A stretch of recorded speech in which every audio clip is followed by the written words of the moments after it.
pull each other forward. If one player does good, someone else wants to do just as good.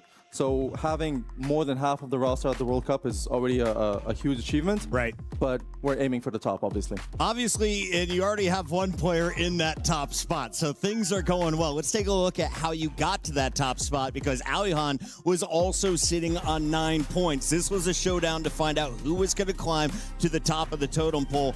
Levy taking care of business against PH Zin, and then, of course, the battle against Ali. Walk me through these games. Do you prep for individual opponents? Are you talking to him to just play his own game? What's the strategy coming in? I think at this level, you have to do a bit of both. It's on us as coaches to prepare the players for their opponents, and it's on us and the player themselves to bring out their best game when the time comes, and having the opponent adapt to us rather than vice versa. And I think every player so far has been able to do that. The Night Watch, I mean, let's speak about Anders, your old teammate that used to play for your team. And of course, I guess he has a bit of a rival with Alihan Lion, the new wonder kid in RBL Leipzig. He's doing a great tournament so far.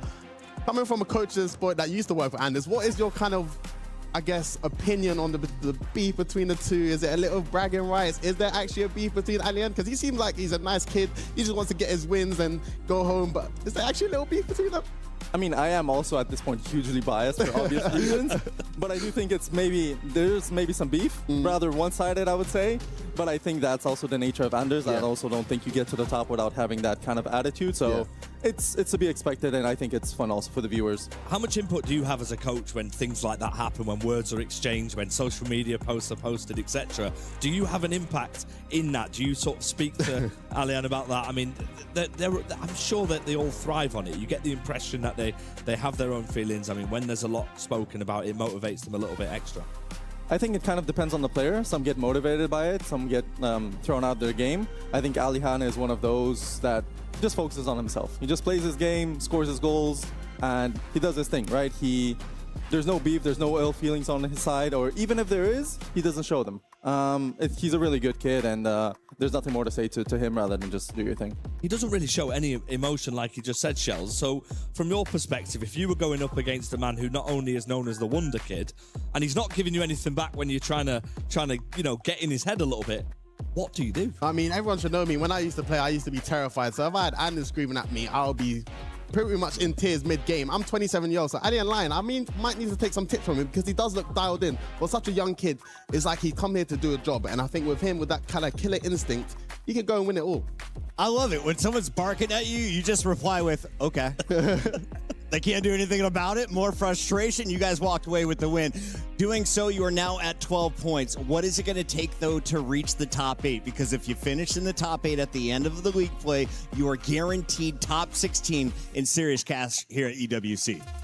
I think, I don't want to say too big of a word, I think thanks to also the goal difference, we should pretty much have top 8, if not guaranteed, then at least have a lot of things need to go against us to not make it. Right. We're obviously aiming for the 18 points, like the #1 spot. I think it gives you huge advantage.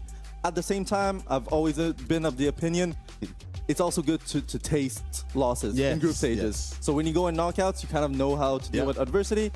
At the same time, at this point, Levy is experienced enough to know, okay, even if I win, even if I lose, that doesn't really change my attitude, my confidence. So I think we just play our game and just hope to continue that momentum later today. Speaking of your game, I know you got to get ready for that. Before you go, though, this is your camera. Go ahead and address anyone that's been supporting you and your team along the way. I mean, at this point, it's probably the friends, the family, the Leipzig fans. So thank you for the support, and we hope to bring the title home. Dr. Nightwatch, sorry, which doctor getting it all done? And last thing before you go, how many of your players are getting in? 2? Top 8, top 16, all the way? 4. 4, all the way. Trust in the boys. There we go. Trust all right, thank you very much. I know you got to go. Dr. Nightwatch will be watching you, and Levy Finn, who is on top of the leaderboard in just a moment. Shells, though, we got to talk about some of the players who are at the bottom of the leaderboard. Biggest surprise coming into day 4 in your eyes? I mean, I'm looking at both Oberon and Neat. I think Neat came through the play-ins, and I know him very well. He's a top player. I think he's got to play against Redlac and PA Zin. I mean, Redlac sitting on 1 point. I think for Neat, that's a good, I guess, game to start off with, just to try and, on paper, you should be winning it in terms of form. But then he's got to try and beat PHN, who's redeemed himself after day 2. So I think it's a big day for Neek because he can turn around. For Oberon, he's got to play Alien Line. He's sitting on 1 point. He needs a win there. Let's talk about that. That is our PlayStation 5 story of the day. FG, 2 players to watch. Emery, Oberon, both in a struggle bus position right now. Do they both make it forward? Yeah, I mean, well, I would like to hope so for the competitions. I mean, to have 2 big names like Oberon and Emery Yilmaz, we want to see it when we're here on the Caster's Desk. One thing to say, Emery Yilmaz on 4 points right now.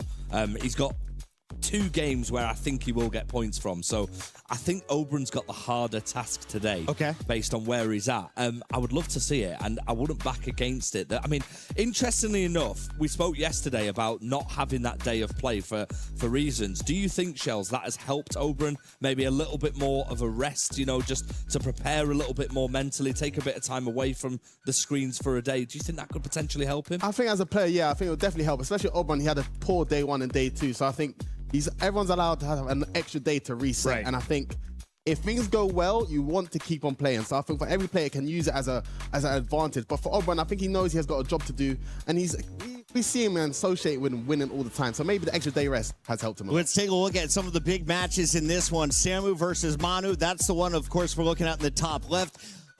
In the bottom left, you got Defonzo, 2024 champ, taking on the guy that has won 4 tournaments already this year, looking to make it 5 for 5. Yeah, I mean, I'm going to take that away from that for a second quickly and talk about Catcher against Milkalov. Yes. Because we spoke about Milkalov. He was the lowest ranked player, or he is the lowest ranked player here. He had a fantastic day 1, 6 points. Lost 2 games yesterday. He's playing Alien Lion later on, and Catcher is playing Nicholas later on.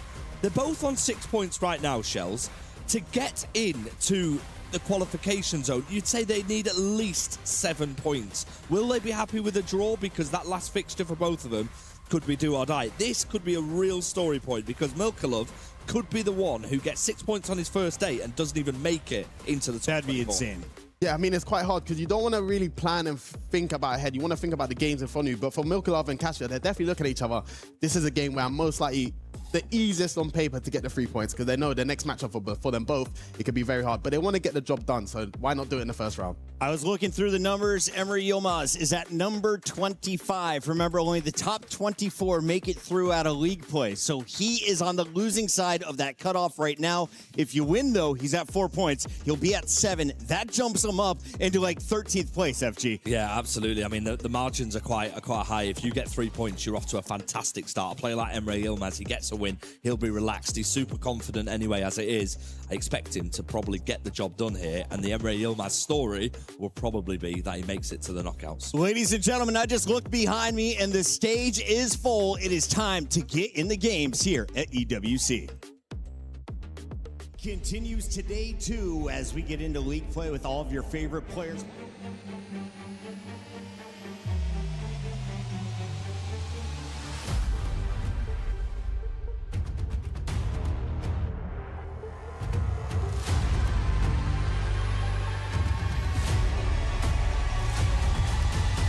Nobody is safe here in Paris.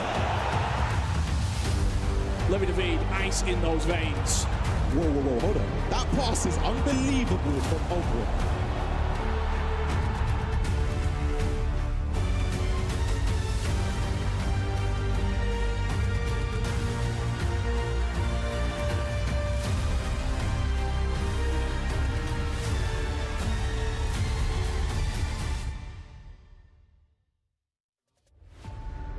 We're now on the day of action where we'll be seeing eliminations and players advancing to the knockout stage. I'm Ryan Pessoa, joined by my very good friend and Spanish champion, Gravison. That VT pretty much captured everything that you may have missed, but if you're joining us now on this day of action, of course, we had a technical pause yesterday that was out of our hands, but we have 6 incredible matches coming up here, Gravison, where the stakes are so high. It seems like throughout the whole tournament, we've seen players adapt to the gameplay. We've seen them go back and forth with tactics, with players. And for me, I know we chatted about this before, Ryan. I don't see a clear favorite to win the tournament, but I feel like after today, we will have both of at least a couple of them.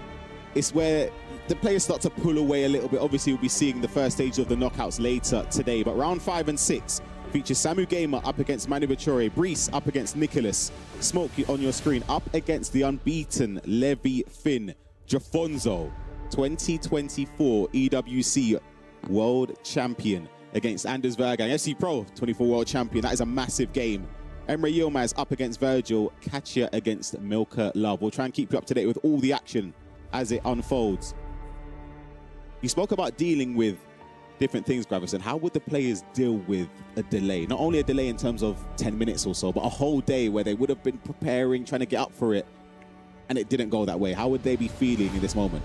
It is a tough one because you know that you got to be prepared for a lot of matches today. So I think it favorites the younger players, the professional players, and we are on the way with Samu Gamer against Manu Bachore, Ryan. Just an update if you are joining us now. Manu is on 7 points. His only loss coming against Hezers, where he lost 7-6. Samu Gamer is on 9 points, currently joint with all the players in 4th position. Obviously, goal difference separates and puts him 6th based on that. They will have the same goal difference, but his only loss against Abu Maka was 3-1. He's been very, very strong, and he's starting off hot here going forward, but fortunately for Manu Bachore and Team Liquid, he's able to get possession. This is a great match. I mean, we've all heard Shells talking about the master of the dark arts from Samu Gamer. Let's see how he's able to play today, because at ECL, I thought that his defense was great, with the way he's second man pressing, with the way he's trying to go backwards with the wings as well. Of course, on the offense side of things, and especially with the player locks, he seems unstoppable. So let's see if he's able to defend as well as he did in the ECL, and of course on day one as well. It's a finesse shot that didn't manage to get enough angle to trouble the keeper. Speaking about player locks, Gravison, how easy, well, let's say easy or difficult in fairness, when you're defending, what are the things you're prioritizing? Is it the player in possession or the player that he's selected? I'll hold on a second as that attack comes to a close. You can see the stats there on the screen, mainly in favor of Manu Bachore, where he has higher average shots, average percentage shots on goal, possession in favor for Manu Bachore there. I would say that I really like for them, I think they're two really effective players. They don't need a lot of shots to score goals. And coming back to the thing you asked, I would say it's more about where the ball can get in second. So when I'm defending, I'm not thinking about where my opponent is holding the ball or where maybe the player's making the run. I'm thinking, where is this play going to be in second? And that's the way I like to defend. That's why I think you should always use the second man press to try to cover as much space as possible.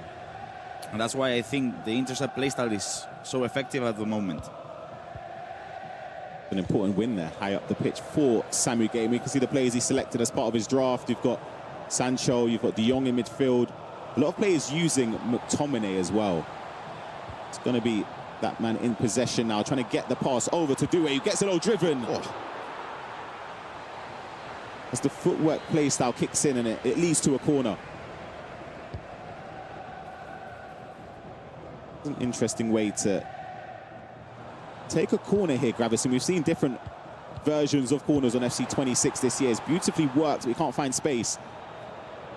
Now a brilliant chance for a counter-attack. You can see he might be through for a pass. It's really precise from Samu Gamer. I did have a... How do we say I love you without words? We help them feel safe and calm. We make sure they look and feel their best. We find solutions for their problems. And we do everything we can to give them the best life possible. Love is a verb. Proactive care is love without words.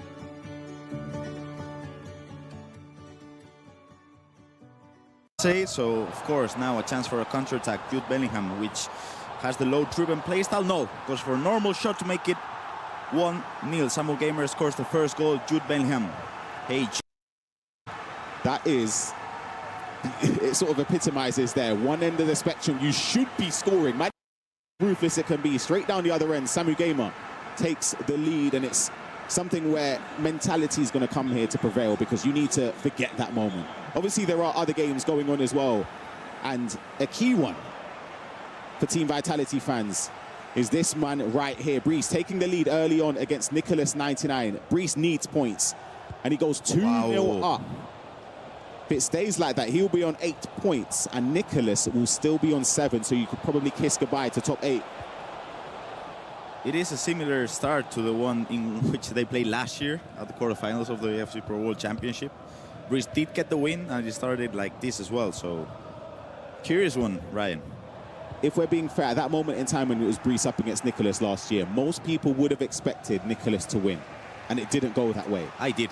I did as well. I'm being honest, I did. Do you think that plays in the mind of Nicholas? Hold on a minute. Beautiful ball over the top.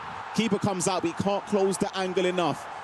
And Samu Gamer is 2-0 up against the world champion right now. Wow, I mean, what a goal. And we all expect sometimes the incisive passes, the driven passes to go through, but sometimes a just small L1 triangle pass can make it score goals as well. Another great match for us. You can see right now the goal being scored by Kacha to make it 1-2 against Milkalov. Kacha needs a win because he's on 6 points at the moment. And Jafonso against Bergan started with Jafonso making it 1-0. And it was a response there straight down the other end from Anders Bergan, getting the ball across and a great bit of composure. Over to this game, Emre Yilmaz needs points on the board. You can see bottom left, we'll touch on that in a second. It is Emre Yilmaz again who did end up making it 3-1. That is a huge goal here, Gravison. Just as we left this match, we see Manu Bashar scoring the first goal of the day for him. It is 2-1, and it seems like the current world champion is on the way. He needed that. He needed. But like if it went 3-0, and with Samu Gamer, we know how good he is defensively and controlling the game, he could have slowly started to pull away. We see the goal from Manu. Beautiful touch with Ousmane Dembele. And again, similar to Anders' goal, a bit of composure for the extra pass. That's the thing, when they get to this stage, the World Championship, it seems like their composure is off the charts, to be fair. Both of them. That's the reason why they are both world champs. Seems like when they have the clear chance to score the goal and you're thinking the shot comes in, shot cancellation every single time. I'm not even looking for the pass. Like I'm shooting and I'm missing.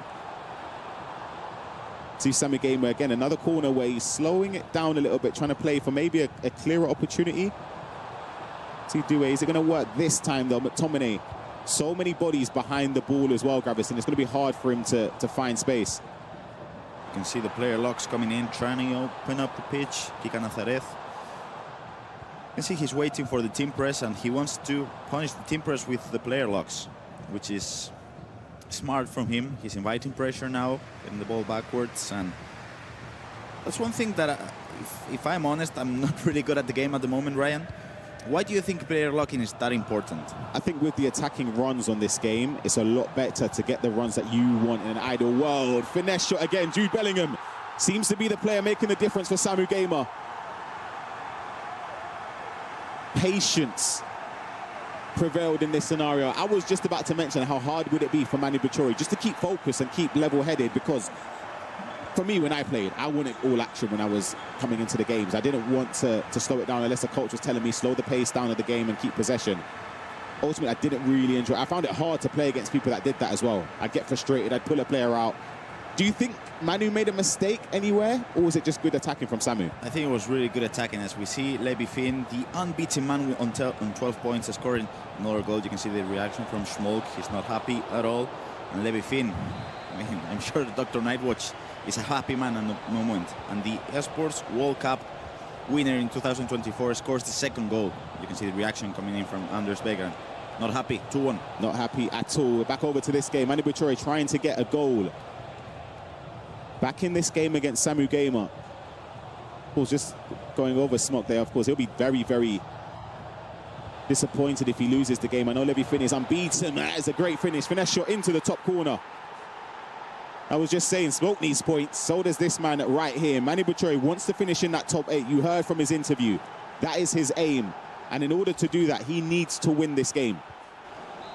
It was a tough day in the office for some Team Liquid players, and of course, Manu Bashar was one of them, getting a loss against Hazards and a draw against Ilian. But not only that, Levi lost against Nasara in a tough result, 4-9 for him. So they do want to end day 4 as big as possible. Absolutely. We'll see if there's any more drama going into half-time in this game. It's going to be Samu Gamer. He's got some space, goes for the finesse shot, but the angle was closed down by Maldini. Look at the runners here. And again, right on the other side of things, Maldini for Samu Gamer stepping in. That's why I think the long ball pass playstyle is a playstyle that we don't speak about a lot, and sometimes it can break down defenses. It's underrated, and I think at this stage of the game, hold on a second, finesse shot off the post, rebound, can't find its way to De Jong. And great composure from Manu, not to panic. A lot of people would have just pressed pass or pressed X there and it wouldn't have gone further away. He took his time, he waited, and he can start an attack of his own. But yeah, just saying that with the long ball pass, now where there's a lot of playstyle pluses, extra playstyles on players, I think having long ball you'd be looking at as a nice addition, because you can play those passes that can turn defense to attack very, very quickly. I would say if I were using a central midfielder, I would probably look as the fourth best playstyle, the long ball. Really? Pass. Yes, wow. In my opinion. I would say I really rate long ball over incisive, just on the central midfielders. Like if I'm talking about a cam or striker, I'm using incisive. See, for me on the sentiment, I really want finesse shot. I feel like I value it very highly. That is going to be half-time in this game between Samu Gamer and Manu. Let's jump on over to this game. This is a replay between Jafonso and Anders Vergang. It was a finesse shot from McTominay into that top corner, and frustration shown again from Anders Vergang. But it's still a very, very long way in that game. Same as this one. Nicholas needed to get back in this game against Brees, and he's done that. 2-1 as it stands. And speaking about perfect timing, a great opportunity for Katia to score. Very fortunate, to be honest with you, but he needed that slice of luck in this game. I did mention how day 2 for Liquid, it wasn't a great one at all, but for Man City, I mean, they got the wins. Jafonso with 6 points out of 6 possible. Same one to Matias Bonano as well. Let's jump over to Jafonso. Speaking about Manchester City, they've obviously, as you said, had a great day 2 with the wins. Obviously, Guga as well being a player that's been performing very, very well. But Jafonso needs points, in my opinion. Sitting right now with the 6 points that he does have, just above Anders Vergaan with goal difference, being on 9 points and potentially 12, I think would put him in that top 8. I know I'm going kind of ahead and I'm thinking about knockouts, but now let's just say that Jafonso ends up winning this match, and that would be Vergaan on 6 points. Let's just say he gets a win on the last match of the day. I'm thinking about, if you're, let's just say, a top 8 player, you might play against Anders. Early doors, yeah. Early doors, which could be a huge story. Exactly. You can see the elbow with the live updates on your screen. Levy Finn leading in his game, which puts him on 15 points. He's 4-1 up. He is unbeaten as it stands, and the way that the rest of the table shapes up. I said it will be a minimum of 7 points with good goal difference to get through for that top 24. Do you agree or disagree? Because some people maybe say 6. We've seen it in the Champions League where Resende got through on 6 points. I think 7 points is the threshold with good goal difference. I agree. I think 6 points is just not enough. And I'm currently looking at Anders, and you can see, look at the stamina from Anders. Doesn't matter because he scores the goal and it's 3-3, but it's just 5th. I mean, we've just gone 50 minutes, and if you look at the stamina from Anders, not from the attackers, but as soon as the ball gets to the midfield, look at the fullbacks, look at the center midfields. Do you think it's going to play a huge factor in here, Ryan? It depends on how the course of the game goes on, because you can tell he's been chasing. Look at the stamina bar in his space. It does make a difference. And Jafonso does have it space. He gets the interception for Anders. I wonder if it's a game style, because he's been defending and pressing very aggressively in a lot of the games we've seen, especially against Alejan and Jafonso here. Could that be by design? I think I'm not sure, because we haven't seen the game stats, but I'm confident Jafonso has been holding the ball for a long time.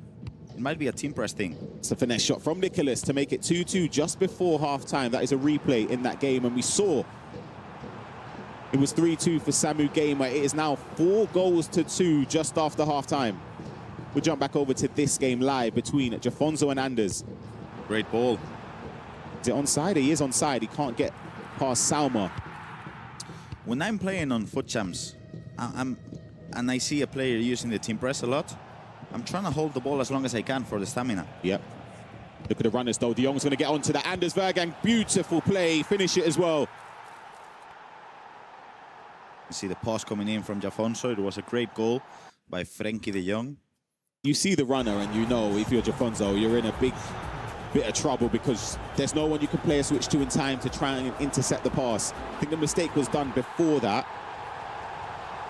Whilst we're in a pause, let's jump back over to the Samu game and Manu game. We did miss a goal from Manu. He did respond very, very quickly to lower the deficit to only 1 goal now. And he's on the attack to potentially equalise right here. Gets the ball to Kika. It's in a tough angle to get a clear shot. It's good defending in the end. Great defending. That's something that I find curious from Samu. Because Samu was a great attacker last year, but I don't think he was a great defender. And he's developed a lot. If we just see the replay coming in from Manu Bashar. Ball gets to Saka. Ooh! Great finish.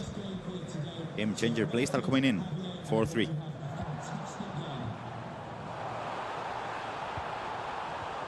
Beautiful build up here. He takes the touch, goes near post. I wonder if he went for a low driven across goal. Could he have found the back of the net? He's going for a corner.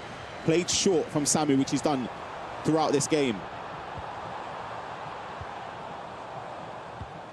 It worked last time. He slowed it down. He was methodical with his build up. He waited for the space. And it's beautiful player. Look, it's offside though. Just offside. As we see the live updates on the right side of your screens, a small playing against Levi Finn, 5-2. That will put Levi Finn on 15 points, unbeaten, only wins. Ridiculous return from Levi Finn, especially, I keep saying this, we spoke to him in Germany. He was on the cusp of not even making it to the play-ins. He had to rely on other people getting results for him. Emre Yilmaz currently leading 3-2, and his teammate is trying to equalise here. Speaking about big results, Milka Love obviously started day 1 with 6 points, 0 points on day 2. Coming into it today, he needed to get something from it just to keep not only the dream of top 8 alive, but even if he lost this game, the whole tournament could be in jeopardy. He's winning as it stands. That is a massive result. Massive one. If he's able to see it through. Great defending by Bellingham because the pass was coming in. To McTominay, do you see that? Yes. Yep, this is the goal that put Milka Love 6-3 up against Katia. I think for Katia, his last game is going to be a tough one against Nicholas, where he will have to win that game, or at least a draw, and hope things go in his way. Just as we see a pause, let's see if we can jump over to the Jafonso against Bergen match, because I feel like I want to see the stamina bar. We'll see it. It's still very low. Look, it is low. Pressing so high. It looks as if Jafonso is going to start pushing more bodies forward. It was another goal for Anders Vergang, though, to make it 5-3, but Jafonso is going to try and push forward here. In this position, if you're Anders, do you change anything in terms of worrying about stamina, or do you just play? Because how big of a difference does it make on FC26? I think it should just, as we see Dembele, that was a great question. Let me reply to it in just a second, because this could be a great attack. You can see Jafonso looking for the pass. The player is going to come in, and this is where it gets dangerous. Maldini's out of position. The right. Look at the pressing, though. It's just relentless pressing from Anders Vergang, and it's forcing Jafonso back. But if he can get a pass time to perfection, we'd put him in a very good position. Goes for the finesse shot. Wasn't aimed correctly there from Jafonso. I will say, Ryan, I think you should definitely get more punished with stamina. Back in the days, I'm talking 2020, 2019, if you had low stamina, you were getting destroyed. And I really liked the way it was. There's a goal in this game between Nicholas and Brice. It was a big moment for Nicholas to take the lead 3-2. As you can see, the frustration from the Team Vitality representative in this Esports World Cup for the World Championship points. Great defending. And if I'm Anders, I'm not focusing about the stamina. Maybe I'm changing the full backs or even the center backs on the center mids, but that's just it. I feel like if look at Maldini, look at the stamina bar, I don't think he'll get punished for that. Yeah, you can see the live updates with what the current scores are doing to the table. It puts Milka Love and Manu, if the scoreline remains the same, they're both on the cusp of top 8. Anders Vergang will be in the top 8 as it stands, but if you're looking at the bottom half here for Smork, it's a devastating result against Levi Finn, and you'd expect it to potentially be the end of his tournament. Offside for Jafonso. Again, Brice as well. That game losing against Nicholas. He'll be on 5 points. That last game for Brice, he's up against Guga Faraz.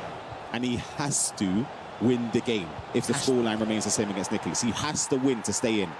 Considering this was a player that was the runner-up last year, it's crazy to think that he's in this position. He's on 5 points, so he definitely needs to win. You can see this is a great narrative. Esports World Cup 2024 champion against the FC Pro World Champion 2024. And at the moment, Andrés is on top, leading 5-3. And I'm really, really curious to see if he's going to get punished. I was hearing some goal-scoring audio. I was thinking, which game has that come from? It's come from this one, the Samu game and Manu game. And it's Manu who's turned this game on its head. Samu was up 4-2, and it is now 5-4. Let's take a look at the replay here. It's Granit Xhaka with that finesse shot into the top corner.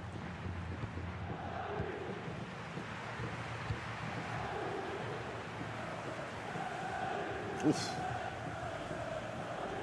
You can see that Samu's not comfortable with the way he's playing at the moment. On the other side, Manu Bashir, who had a really tough day too. Starting up the day really well. Not only because of the result, but because of the way he's playing. I think Samu will know that the aim for top 8 is there, especially after the start he had. 3-0.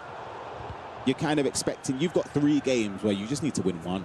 Yeah. And you're thinking, you're there. Top 8, it should be secure, unless something crazy happens where it's more than 12 points, which I don't think it will be, unless it comes down to goal difference. But now he's in a position where if Manu gets a goal now to make it 6-4, beautiful play, does the drag back, gets the angle for finesse, cancels it, and a keeper with a big save, Gravison. Oh, the drag back. It felt like it was you and I playing. Yeah, wow. Old school FC. Great turn from Dembele, trying to get the ball to Araujo. It doesn't work out. Look at the opportunity to counter now. Jude Bellingham's going to keep going forward. Brilliant choice of pass there. It's going to be Kika who has everything. Jude Bellingham, finesse shot. Samu Gamer right back in this game. And that's the thing with the set pieces. You can get punished on the counter-attack, and he was patient because he had a couple of through balls, exactly, but he didn't commit to them. Just as we see the final result coming in from Milka Love win his game. Massive win for the German. That is a crucial 3 points, which 100% secures his position for the knockouts, but it keeps a dream alive, Grav, where it does. He could get top 8 if he's able to get a result against Alihan in the last round. That would be big. Another big result here. Emre Yilmaz and Team Liquid needed points. 5-3 victory. It looked a bit shaky early doors. He went 1-0 down. And Emre Yilmaz will be on 7 points. He can't get enough points to get into that top 8, but it'll be a horrible opponent to match in the that early round of knockouts. For Virgil, of course, it's a difficult loss to take. He still has his tournament alive. Last round against Karim is back. If he wins that, or potentially a point could be enough depending on other results. And again, Levy Finn, huge congratulations. 15 points from a possible 15. Absolutely flawless. Wow.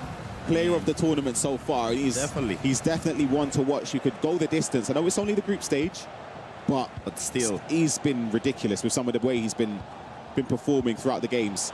Just as we jump onto this game, you can see, oh, what a save. I thought I was going in. But Casillas, the huge important save. Manu Bashir needs a win. I'm sure he wouldn't be happy with a draw. He's been successful from the set pieces. Exactly, you can see the way he was upset with that opportunity. It was a big chance to score. This is the live standings again. You can see it visually. But Nicholas, he's currently up 4-2. That game isn't finished, but it puts him in 3rd, which is a very healthy position going into the last round, especially because Nicholas started off with that draw, if you remember, RVP legend.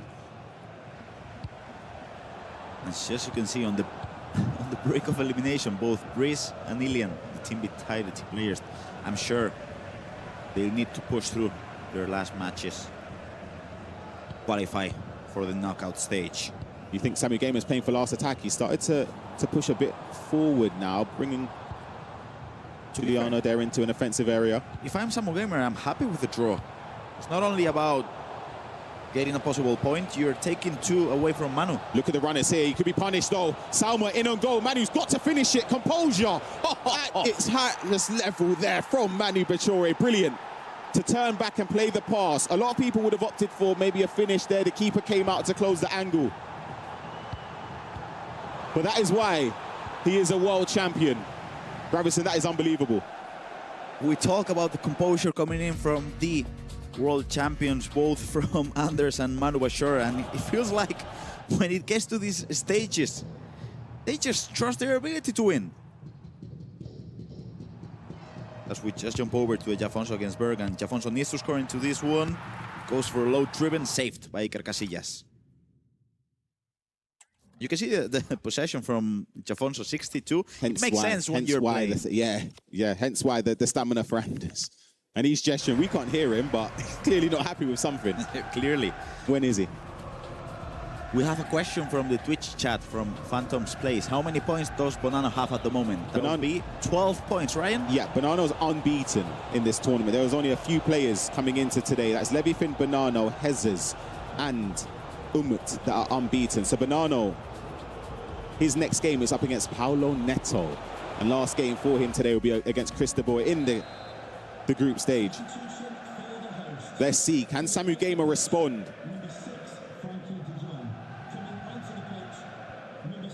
This would be a crucial blow for Samu Gamer here, especially when we said, you mentioned he'd be happy with a point. He could have kept possession for last attack. He didn't. He went to go forward, and Manu sussed him out. Great defending by Maldini, but now the fullback's out of position. Will he get punished? No. And he's gone to clear it, and it's enough to see the 3 points secured in favour of Team Liquid and Manu Bachori. A fantastic victory, which puts him on 10 points. Samu is still on 9 points. He's, of course, qualified through to the knockout stages. Top 8 is getting tight, Ryan. Top 8. That final round today for Samu Gamer is going to be up against Luke, who also needs points to keep his tournament alive. And we're still on a pause on the Jafonso against Anders Bergen match. We have that game and, of course, Breeze against Nicolas. Both of them are on a pause right now. If someone told me 2 games that weren't finished out of every single one, who's involved? I'm picking Nicolas. Nicolas, one. And then I'm thinking of the second I'm thinking one. Anders. Both of them. Anders, I mean, yes. He does spot this is the game, but not to talk about tactics, probably. Let's jump into it. Where Nicolas is cruising to an extra 3 points, which puts him on 10, as you saw from the live standings before. This was the replay, Gravison. Jude Bellingham has come up clutch so many times with the finesse shot. That is why I'm telling you, the finesse shot on a centre mid or attacking midfielder is vital on this game. I do think you need to have at least one shooting playstyle. It can be low driven if you want, but I do agree that the finesse one is just simply better. And I had the pleasure to speak with Nicolas after day 2, and he was happy with Vinicius Jr. because he told me on day 1 he was playing really poorly. You can see him assisting here today. I'm sure Nicolas will be happy.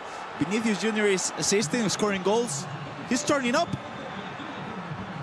What have we said a million times? I feel like I'm a broken record with the finesse shot conversation. And it's perfect timing. Granit Xhaka has the finesse shot as the silver playstyle. That's all you need in that area, especially with precision shooting. It's going to be Jafonso, though, with this corner. He needs to get something from it. Anders is going to defend it. And he could just take seconds out here by just keeping possession, which will secure the 3 points. 3 needed points, in my opinion, for Anders guys. And as you can see, Mathraoui is on, Pacho is on. The subs that he made was defense because of the stamina.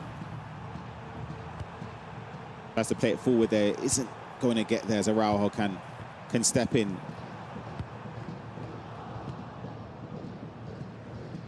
For Jafonso now, I say for both of these players, a loss would be devastating in terms of the pressure building in that final round. Jafonso's last round is against RVP legends, who before action started today was in that top 8. He's somebody that is ruthless. You don't want to play against him at any stage of the tournament, especially when you need a win. It feels like today he's really confident throughout the whole tournament because of the way he played. We have final result from This match, as you can see, the FC Pro World Champion back in 2024 came on top against the Esports World Champion on that same year, Ryan. Big victory for Anders Vergang and Team Falcons. Let's jump on over to the last game as we see the final moments. It's headers and volleys around the back for Nicholas here. He's just, it's game done. Oh, sorry, Fabrice, I should say, sorry. It's game done, he knows it.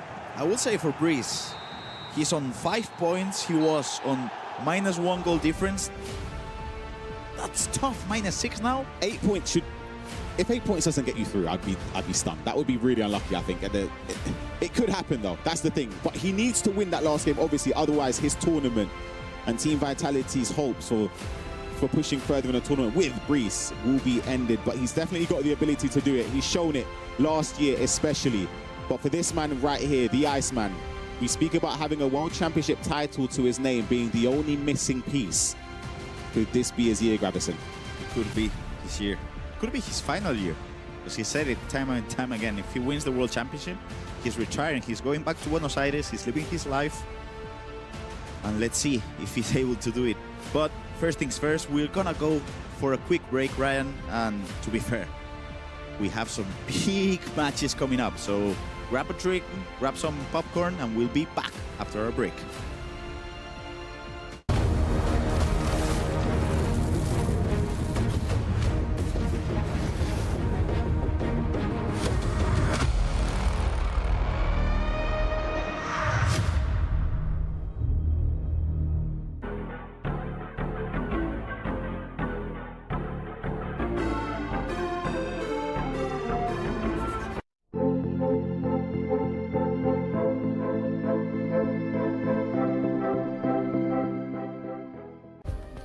Play is in our DNA.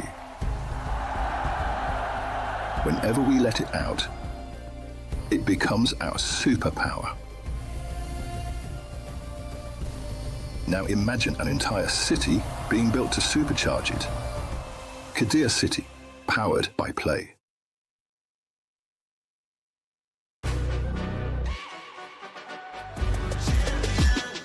This ain't no regular thing. I came for the ring, you know what I mean. You see my name in the lights, better get right, I'm champion.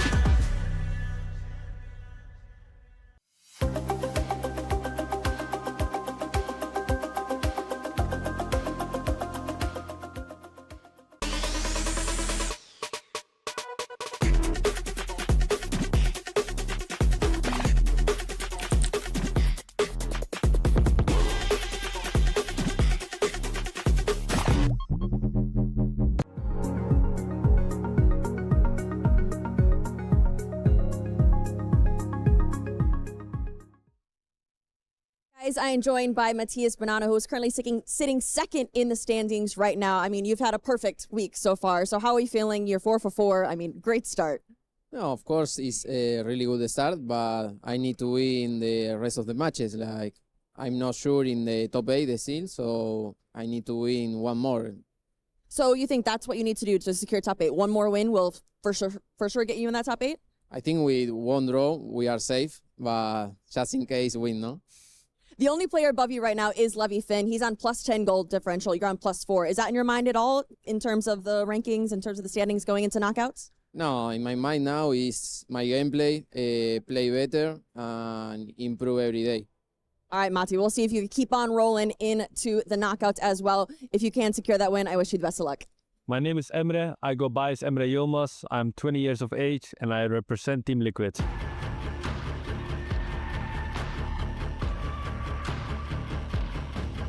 Last year I was really disappointed, and this year I want to do better for myself. I want to take revenge for myself and just prove the world that I can win this tournament. As Lemmy De Word back up the other end here. A ball into Matinha, a lovely first time through ball, and that is an outstanding low-driven finish. Ego is a big thing in esports, I think, and I think it's also with underestimating your opponent. For example, when I win a tournament, I think I'm better than everyone, but it's not actually true. In my head, I'm always the underdog, but it's not true. But it's just in my head to keep like the opponent better than me, so I stay 200% focused. Emre's found the advantage. Does he need to pass it? He does in the end. Being professional is really hard as well, because we practice 6 to 8 hours a day, and now you need to focus only 1 or 2 hours a day. So you need to put all your focus in it, and I think if you don't do it, you're not a professional. Speak to us as we go along here as Levy with Harry Kane. Eusebio, it falls back to him. Harry Kane's on side there, low driven, and he's turned it around. When I'm playing my teammates, I don't really shift with mentally and ego. I just treat everyone the same. First of all, I think Netherlands are the best esports nation in EAFC. And I think when I started my career, Levi and Manu helped me really with the game, and I learned so much from them, and maybe they also learned from me, and that's how we keep it competitive, and that's why I think we are the best team in the world. I'm very proud being from the Netherlands in the scene. As Emre Yilmaz back on the other end, that is an outrageous goal. Do not see past the way. If I had to compare myself with the EAFC Ultimate item, I would compare myself to Jude Bellingham because he can defend, he can attack. But I can do it, but it needs to be my day.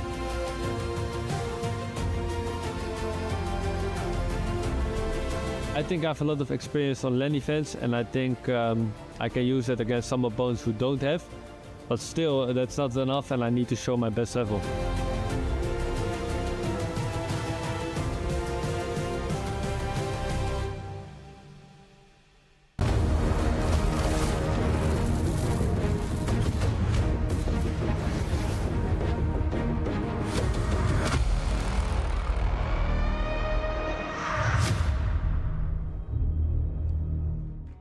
Welcome back, everyone, to the FC Pro World Championships. You can see who I have next to me here. It is Emre Yilmaz. I mean, we got a much-needed 3 points in that last round up against Virgil. 5-3 victory. So how are we feeling after that win? Yeah, it was a much-needed win. Yeah, he's a crazy player. He was on 6 points, so if he won, he was through to the knockout stage. But I played very good. I think my best game of the 2 days, so 3 days. Now let's talk about those last 2 days as well, because a lot of people were surprised by what the outcome was, because you weren't playing to your top potential. So what went wrong? What really didn't click day 1 and day 2? I think I just don't play at my best level. I don't know why, but I need to fix it if I want to come far in this tournament. Coming into today, you are sitting in the elimination area. You're now out of that, but you do need to put in some work in this last game up against MS Dasre. So what needs to happen in this last match for you? Yeah, I just need to win my game, just to play good, and then everything will fall apart. All right. Well, thank you so much, Emre. I'll let you get back to it. Send it back over to the desk. Great to hear from our top 3 players. Emery having a big win on day 1 and then a very rough day 2. He's starting off the 3rd day of league play, though, pretty strong. Let's talk about it, Shells. What did you just witness in the last hour? I mean, what we're witnessing from Emery, he's one of the best players in the world. That's simply as we put it. I had no really fear in him. I guess we were just surprised to see him that low in the tables, but we know we still had day 3 to capitalize and redeem himself. And Emery, I expect nothing less. Cool, calm, collected, and he got the job done in this round. FG is a big round, not just for Emery, for a number of players, including Manu Bashur. Where did he finish? Yeah, Manu Bashur, a huge win for him, actually. From 7 points, he goes to 10. So you can say he will be in the knockouts pretty safely. You can say that now. It was a good performance from him. Samu Gamer as well, actually. He's only on 9 points right now, so he's actually leapfrogged him. Great round for him. Still one more round of fixtures for them both. I expect to see them both. Just a handful of players into double-digit Shells as we take a look at the big wins, though. Nicholas and Brees in the first 10 minutes, very close. Nicholas, though, a blowout win gives him +6 on the goal differential just from that game alone. He is now starting to pull away. I believe now +13 overall. Yeah, I think that was a big game. I was desperately, when Brees went 2-0 up, I'm thinking Brees is a very cool, calm, collected. When he's in possession, it's very hard to get the ball of him. Going 2-0 up against Nicholas, I thought he might be able to catch him off guard there. But that's a big win from Nicholas, especially from day 1. He had a disappointing start, and I think for Nicholas, he's the Iceman for a reason. He's slowly coming in and growing into the tournament. We expect to see him do well in the knockouts as well. You mentioned Milkolov at the start of the day, and of course, Levy Finn, our player who was 12 points coming in. He was on top of the leaderboard, now our first to 15. Yeah, absolutely. I mean, he's been unbelievable, Levy Finn. I mean, his performance, his score in the league standing speaks for itself. But, I mean, with regards to Milkolov, congratulations to Milkolov. He's the lowest ranked player here, and he's currently on 9 points. Say that again. He's the what? Lowest ranked player here. Can you believe that? That means anyone can make it. Performed. He has been absolutely amazing. Arguably one of the best performers here in terms of rankings. He's been amazing. He's got a massive win. His opponent, on the other hand, Catcher, he needs something, and he needs something against the Iceman Nicholas, who we just saw, like you just said, against Bryce, do so well. That is going to be a tough game. Yeah, as you can see the highlights here from Jafonzo and Anders. I thought Jafonzo, listen, this is a great start from Jafonzo against one of the best players in the world, but Anders showing his class there, clutching up. I thought we might be getting an Anders special, potentially going into the last round, and slow going to the highlights between Brees and Nicholas. Like I said, Brees went 2-0 up, and Brees is a very possession-based player. So Nicholas to come back here shows that he's low-key playing. I know he was hating on the game on day one, but he's still got the level. 8 straight goal shells. Do you blow out opponents like that? I'm back in my old days, but I think that happens to me now. But listen, momentum is a big thing in terms of confidence on the game. Sometimes, you know, you go into a game, for Nicholas, he's so experienced, so sometimes you can't just start off strong. The two boys from Argentina, Bonanno and Nicholas, doing work so far. They are in your top 4 in overall points. You're looking for other players to climb the rankings. Well, Virgil had an opportunity. Yilmaz shut it down. And as you mentioned in the interview, this was a huge one. 3 points denied from your opponent. He gathers them instead. FG, he is now skyrocketed into our top 16. Yeah, I mean, it was a great performance. Like we said, a massive result for him. I mean, let's touch on that game again, shall we, involving Nicholas, because Bryce is in a bit of trouble now. He's on 5 points. Remember, he is in his home nation. We would love for him to be there on the main stage on Sunday for the fact that he'd bring a big following with him, I'm sure. But he's in a bit of trouble. He's got 5 points, and he's got a game against Guga Faraz, who's in fantastic form next. It's not looking great, Shells. Yeah, but it's not looking great, but anything can happen. Round change very quickly. But going back to Milkolov, I mean, being the lowest ranked player in the tournament, I think that is he's using that to his advantage. I've been in tournaments before where I've been the underdog, or people might not know my name, or I might be looking at a newcomer and thinking I have to win that game. You can use that to your advantage, because everyone will be thinking I need to get the 3 points here. And for Milkolov, he's been playing at a good level, so maybe he can carry that way into the knockouts. Here you can see the Italian getting taken down by the youngster. Milkolov with another 3 points should be secured into our top 24. The question is, where is he going to finish in the bracket? If you look for a live update, we'll screenshot this bad boy because the numbers are officially in. Manu and Team Liquid into your top 5. You got the Falcon into your top 6, and Alihan Lion still holding on to his 9 points alongside Nasada, Samu, and Milkolov now, who are all top 10. If you're looking at the right side of your screen, you mentioned Neat might have an opportunity. Obrun really needs some win. Shells, any other players to watch? There's who not to watch. To be fair, Marwan as well. Marwan had a disappointing day one. I think if you saw his reaction from the results, he knew he could have came out with a few wins, but he still has 2 chances to redeem himself, so I've got my eyes on him. It is time to get into the games. Another round of action and a big one for MS Dasari versus Ilian. Both need 3 points. A draw will not help either of them. We send it over to the casters to get this one started. Yeah, we move into the next round of the group phase here. We are getting closer and closer to finding out our final 24 that will make you through to the next stage here of the FC Pro World Championships. Brandon Smith alongside Richard Buckley for another round here. Rich, already we've just seen 6 games conclude today, and that table is shaken up. You've already had a couple of moments to have a bit of maths on it, and you're thinking already that for some players, 6 points might not be enough. Yeah, I'm just looking at this table as it stands right now. It's the first chance of the game whistled past the post from Bonanno. There's plenty of players with 2 games left to play. Looking at Dasari, Levy, Paolo Neto in this game right here, Cristobal, all on 6 points already. Below that, as you see the opening goal of the game, he put one wide past the post, but Paolo Neto, in classic Paolo Neto style, opens the scoring of what plans to be a very high-scoring game. There's plenty of players below 24th. I'm looking at MS Dossary. I'm looking at Brees on 5 points. If he wins, he goes to 8. More than likely, he is in. Ilian on 4 points. Kirby's back on 4 points. Luke Weisdudel on 4 points as well, alongside K1 John on 4 points. 7 points might be a bare minimum to get you in to that top 24 at this point. Well, look, this is a new format for us as well that we used to see. And so often we come to a World Finals as the ball's bouncing around there from a corner. That's defended well by Paolo Neto, the E Libertadores champion against the Premier League champion on one half of them, Manchester City. Matias Bonanno, what a tournament he's been having so far. Currently 4 wins from 4. Looking to match up what Levy Finn has just been able to do. He's on maximum points with 15. No doubt they are on their way through and also in a top 8. As I was saying, Richard, look, we saw the E-Champions League earlier this season. Same format, same number of players. There was 5 players all on 7 points during that league phase, Rich. And it was the goal difference of Tuga and RVP Legend that put them through on that day. So that was 7. That was 7 points. Yeah. I think the Champions League before that was 6 points. We saw it briefly in the Liga FC Pro, the league phase, which is a little bit different. That was also 7 points to get you through. Yes, there was less players in that competition there, but I mean, this is really going to come down to the wire. So stay with us across these last round of group phase. If you are wondering why we are slightly, I guess, behind the tournament schedule, that was because yesterday we weren't able to actually connect, weren't we, to the online servers as that finesse hits the bar. Ooh. And it has meant that we've kind of got to do double digits today in terms of gameplay. We've got round 5 and round 6 of the group phase to conclude, and then we're straight into knockouts. By the end of play today, Rich, we'll find out who's going through to our finals day as we got our first update over here from Ili and Bushi. There's a lot of good games in this round, including 2 former world champions in action. You just saw one there, MS Dasari, and Umut being the other. 36 players coming into today.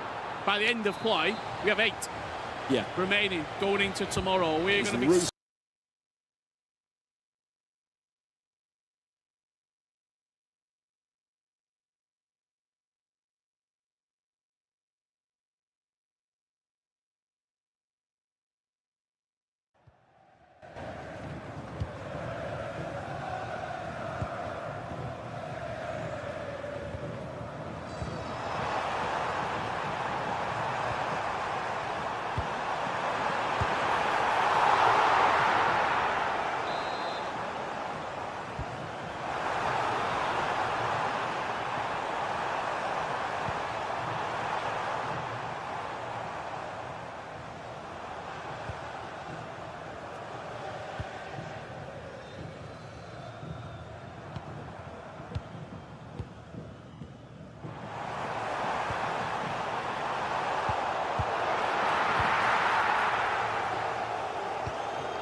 As you can see, 3 games left to conclude it.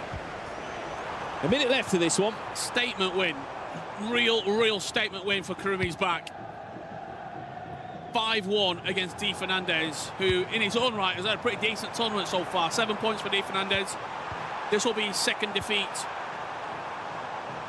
And it will also push Karumi's back into a real picture of qualification alongside Di Fernandez on what could be, Brandon, the magic key 7 points. In that one result, they've both got equal on points. Di Fernandez on 7 points, Karim on 7. I think the goal difference will be enough to actually put Karim above Di Fernandez there as well. So, and that's what's so important, beating the people in your sort of area. You're happy losing if, no disrespect, if you're, let's say, Danny Pitbull, you're happy losing maybe a game against Nasada early on in the tournament. Nasada's up the table, he's 5th right now when we last saw the live standings, but it's the games around you that you have to win. It's the games in your periphery, in your close proximity, that you simply have to be victorious, just as Luke is doing right now. This was a game that you look at before a ball's being kicked. Must win game if you're wanting to qualify. Absolutely. If you lose that game, Rich, you're in a point. You're just being pulled back in, aren't you? Pulled back into the 12 players that won't be making it through to the knockout stages. But that win there puts him right back amongst it, isn't it? Absolutely. Up to 7 points. And suddenly we start looking at goal difference. We start looking at the bare minimum, Richard, that 7 points might potentially be that number to secure you through.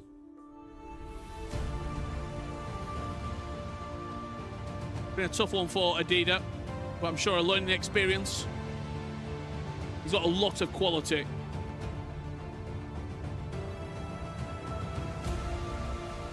I don't think this will be his first and only World Championships. Just like that man on your screen. Feels like a bit of a stake pull moving forward here.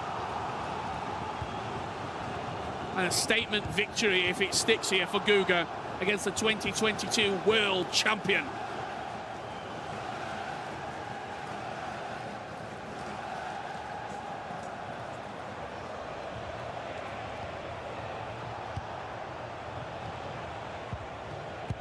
A result that puts him into the top 8 as it stands.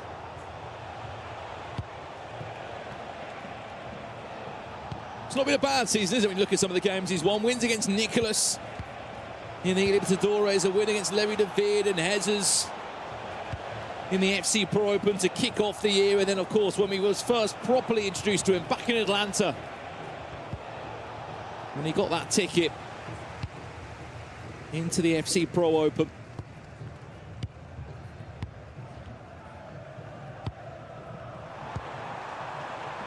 Umut's not out of this game yet, though. If he can maybe get a goal, 87, 88 minutes on the clock, there could be an opportunity for him.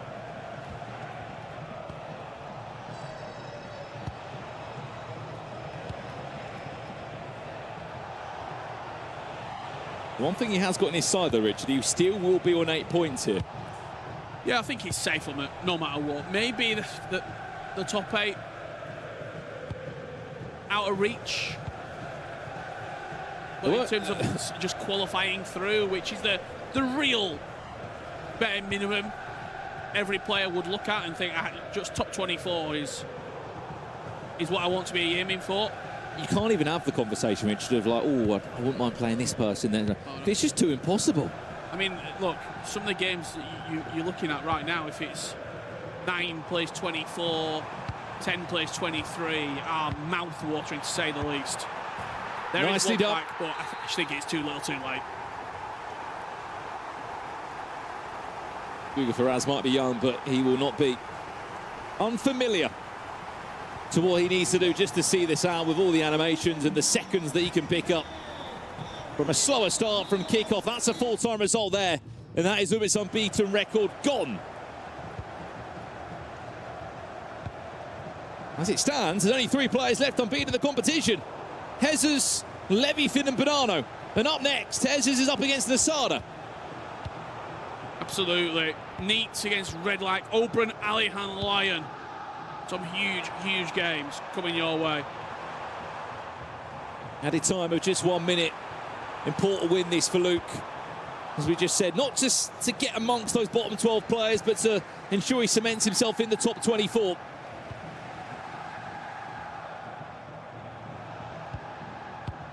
Fortunately for Adida, it will still be 0 points on the board.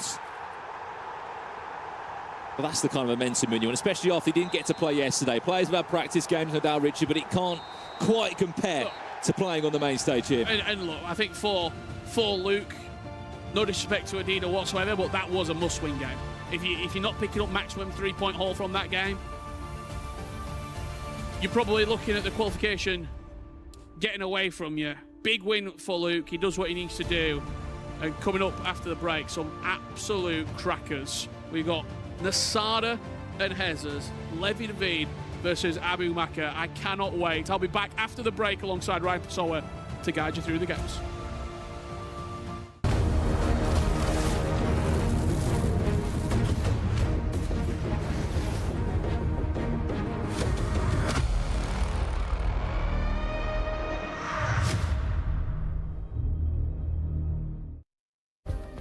Play is in our DNA. Whenever we let it out, it becomes our superpower. Now imagine an entire city being built to supercharge it. Qiddiya City, powered by play. We were there. For every click, every clutch, every respawn. We were there for the years of grind, and we're here. Now, the proud founding partner of EWC, powering the biggest event in gaming, shoulder to shoulder with the world's best, making history. Greatness deserves a stage. Lenovo Legion, reach your impossible.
Welcome back, everyone. I'm joined by Ilian Bushi, who just had a nail-biter of a game up against MS Doxery. It ended up 6-6, but you had a red card in the 80th minute as well. So that was quite a stressful game because you need every point that you can get this point. But how are we feeling after that match? I feel disappointed because I think I dominated this game. I was winning until the 89 minutes, and I took the red card 82. So bad end of the game, but overall a good game, and I need to win the last game to go knockout. Now I have a very specific question to ask you. A lot of people say that you are the best player locker in the world at this point. So can you give everyone back home a little bit of an insight as to how you're so good at that mechanic of the game? I think I try to improve this mechanic since she exists. So, but it's difficult. You can cancel, you can do a lot of things with that. So, but now the people know how to do. So I think it's the best mechanic with the creative run. All right, and your last game is a must-win, of course, and it's against Abu Maka. So how do you envision that one going? What is your mindset going into it? Because we need those points. Yeah, I need to win. If I win, I will go knockout. So I will give everything. Maybe it's my last game, maybe not. So I will give everything on this game. But I feel really good against Doxery. So I think I hope I will do it. All right, Ilian, thank you so much. Guys, over at the desk, does Ilian have what it takes in that last round to make it out of elimination?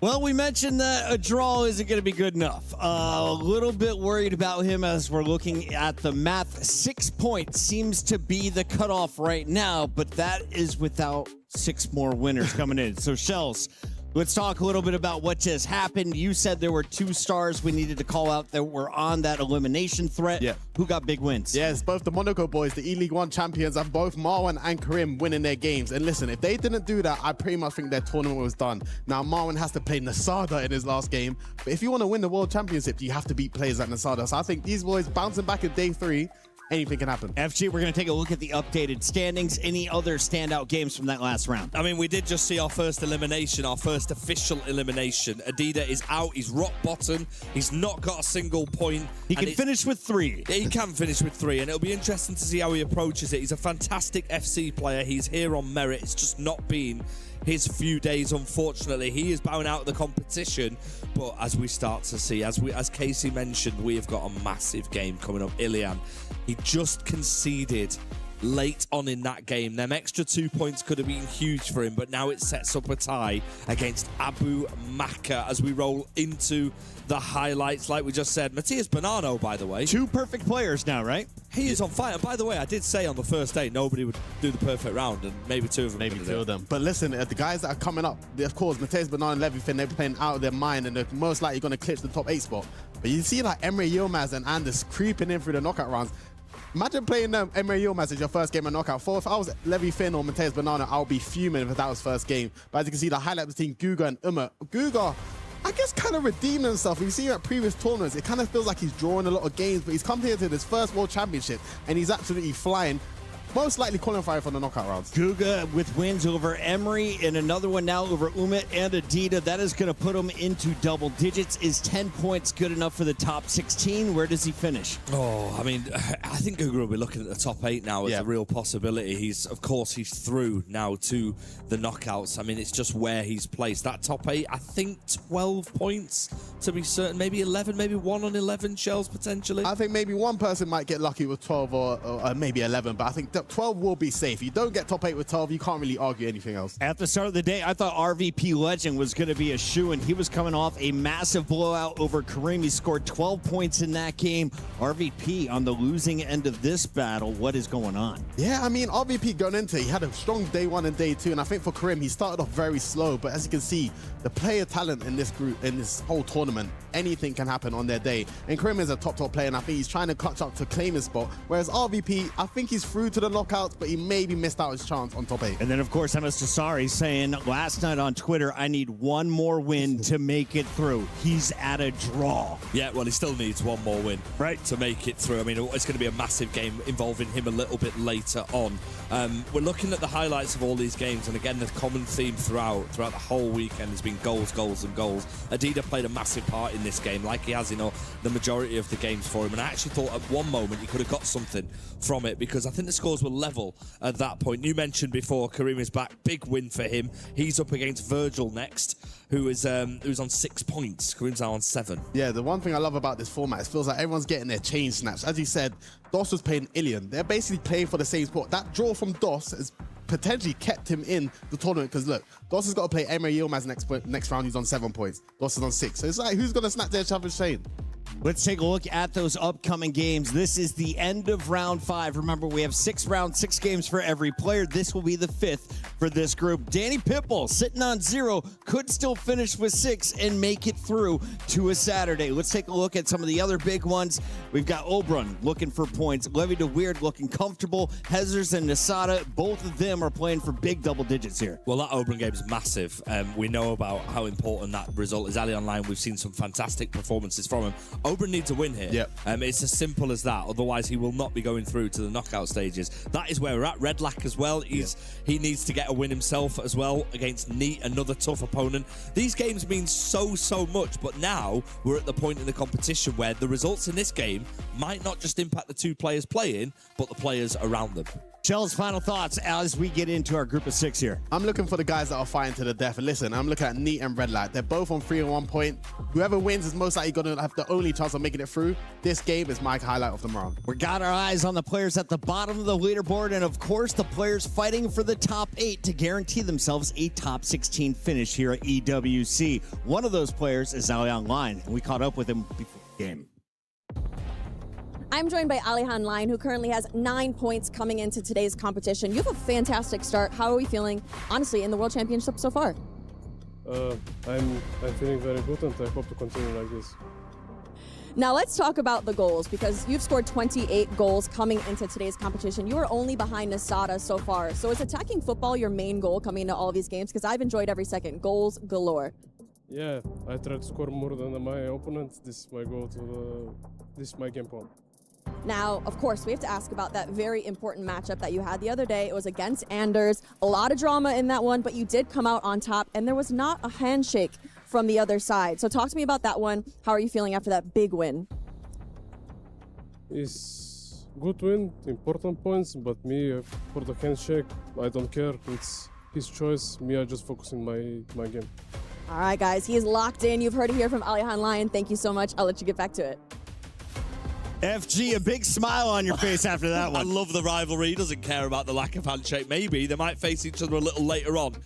You did just mention really, really quickly K1 John against PHN is another massive game, Shells. Yeah, K1 John's bottom 6 right now at 4 points. On the other side, I believe 6 points for PHN. Yeah, but this is the thing. Anything can happen. If K1 John wins this, he goes above PHN. And we've been talking about maybe K1 John hasn't had the best tournament so far, but anything can happen. That's what we love. We've got a Mystery Nation. We'll be teasing it a little bit later. For now, another round of games. Let's get into it. Absolutely, Chris. The action keeps on rolling. And you just saw over your shoulder there the key cutter, where people's dreams and keys are going to be crushed, because after this round, Grav, we might be in a position where mathematically players' tournaments are over and keys could be getting crushed. We're looking at Oberon, we're looking at Redlack, we're looking at Danny Pitbull as well. Adida mathematically now as well. Yes. He's only got 3 points left to play for. Let's see what happens now. I do think the game that we should definitely talk about is that Levy against Abu Maka. Rich, how do you see that one going? It's such a big game. When you look at the table coming into it, Abu Maka 7 points, 15th. His remaining 2 games, Levi David and Ilian. Both Ilian needs points as well. As for Levi David, he's 24th right now. He's on 6 points. He plays Abu Maka and then Levi Finn. The last game, a Levi Finn that has been flawless so far. This feels like the game that he has to win on 6 points, because 6 doesn't feel, Grav, when we've looked at the table, we've started doing a little bit of mental math. 6 doesn't feel safe. No, not at all. I wouldn't like to be on 6 points coming up right to now, that last Jafonso, PHN, Cristobal, Virgil, Levi David, Palo Neto, Kachia, all on 6. Those players are going to potentially go out on 9 if they win their last game. Not only that, but if we look at the goal difference, Jafonso +6, PH +4, it does look like even if you get to the 6 points, you should get at least -2, 3, 4. So it's going to be tough for them. And then below that as well, Ilian on 5 points. He plays in his last game, Abu Maka. As for Marwan, he's on 5 points. He plays in the Sada in his last game. Brees on 5 points. He plays Guga Ferez in his last game. Guga, who has been on fire throughout the whole really season, well. but especially during this month, so... Well, let's give you all the matches that are taking place in this round. We have got 6 games once again on the main stage. We just heard from Alihan Lion. He's locked in, ready to go up against Oberon from Exceed. K1 John takes on PH Zin. Levi David against Abu Maka. We've got Neat and Redlack. Danny Pitbull will take on Cristobal. And Nasada and Hezers in a top 8 clash. What's going on for Oberon this week, Grav? I feel like his defense has been poor, and Oberon is a really good defender throughout his whole career. And I would like to mention that game, especially against Redlack, which went 7-7. It's poor coming from him, not only because of the game management and the offense. I feel like they were both playing pretty poorly, so it can be a whole different thing for him in this final day if he gets a couple of wins, but it's a tough one for Oberon. In this game right here, we've got 8th against 4th. Nasada, 3 wins so far for him as he adds a goal within the first 4 minutes of the game against Hezers. As for Hezers, he's unbeaten, 3 wins and a draw. A win here for both of these 2 players guarantees top 8. Hezers would go to 13 points. Nasada would go to 12 points with a good goal difference. You feel as though a win is in? I think I think they're both going to make it into the top 8. If it isn't in this match, it's going to be in the following one, because I do really think they both played some great FC throughout the whole week.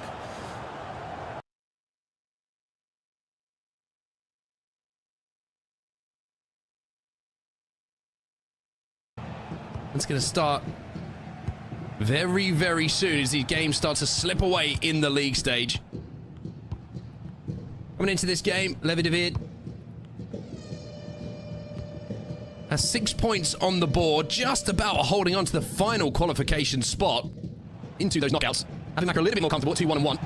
7 points on the board, but not much between many players in those qualification spots at the moment. And even though we've seen a couple of early shots taken, none really troubling the goalkeeper, but here comes Levi.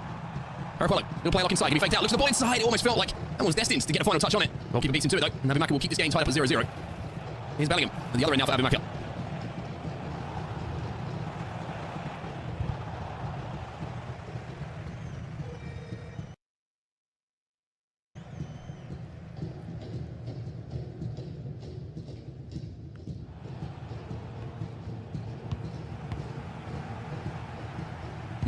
Points seems to be the number that people are looking at the moment to secure qualification into the knockouts. With how unpredictable things have been so far in Paris, I'm surprised to see if there's a couple of players who get those 9 points on the board, don't quite make it. So goal difference could be something that comes into play, or turning a draw into a win and getting those extra 2 valuable points becomes all the more important. Here is Abu Macca. Saka back inside. Nice passing, flowing play. Bukayo Saka looks like a little double tap. Through ball. Can't quite connect this time around. Both players had good opportunities in attack. Some decent looking situations that have developed, but nobody able to get that real shot away yet to just test the goalkeeper. That might be about to change. Player lock from Levy. Here's the chance for Bellingham. Beats the offside trap. Beats the goalkeeper. First chance on goal. And Levi David makes no mistake whatsoever. Jude Bellingham will get our first goal of the game here.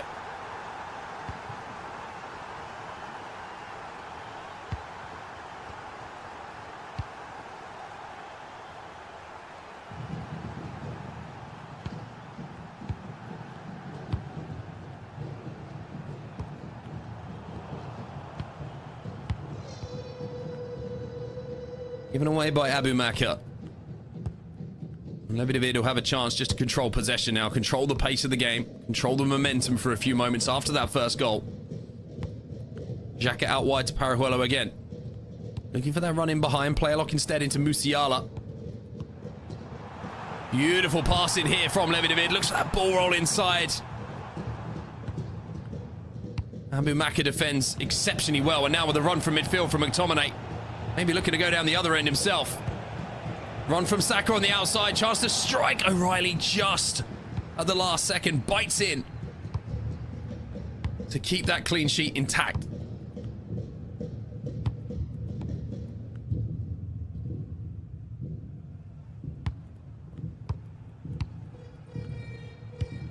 Nice first time ball there from Parajuelo inside, and then she'll get it on the outside. Saka is tracking, Freeman is tracking back. Messi inside the box. Tackle from Araujo inside his own 18-yard area, though, is going to stop. That being 2-0, and from one end to the other, Casillas called out beautifully by Levi David. Such an vital interception from the goalkeeper. And it looked like McTominay was ready to put the finishing touches onto that to tie the game up. Here's Xhaka. Messi.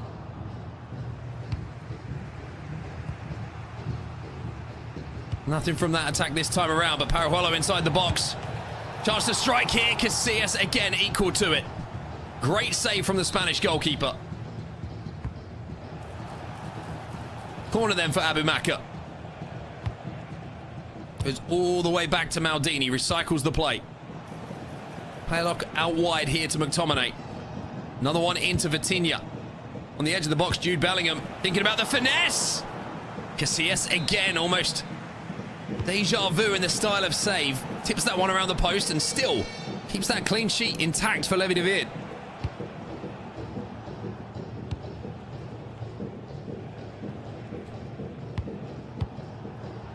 Abu Maka inside the box. He's back inside. Vitinha looking for the extra pass. Saka was waiting.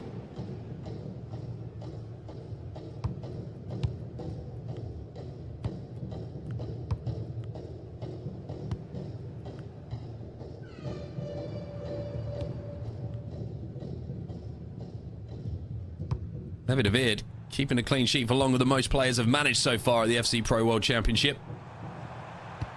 And maybe now looking to make it too. Parahuelo does have space. You could see on the outside. And David recognized that situation, but now at the other end there's space for Vicky Lopez. Saka on the outside. Lopez will get it back. Lopez away from numerous players here. Just got to find the right pass. Bellingham. McTominay now inside of the box, but Pubel will be there to make the interception, but can't stop that ball going out of play. It will be a corner here for Abu Maka. The pressure continues. On the edge of the box is Bellingham. Lines up the finesse, and Casillas, who's already had 2 opportunities to practice that save. And the third one, the same result. Turns it around the post once more.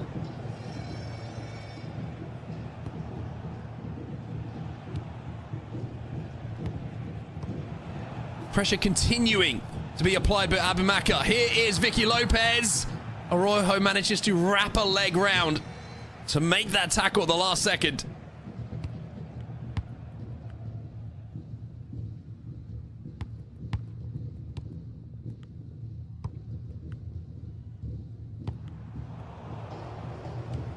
Interception here from Saka. Abu Maka flies forward once again. On the overlap, numerous players breaking from midfield. Saka, ball rolls back inside. Little Cruyff turns to the edge of the box. Bellingham, chance to shoot here. Lines it up. Casillas again keeps Levi David in the lead here. Abu Maka with a little rub of the hands. He's done everything right but beat the goalkeeper.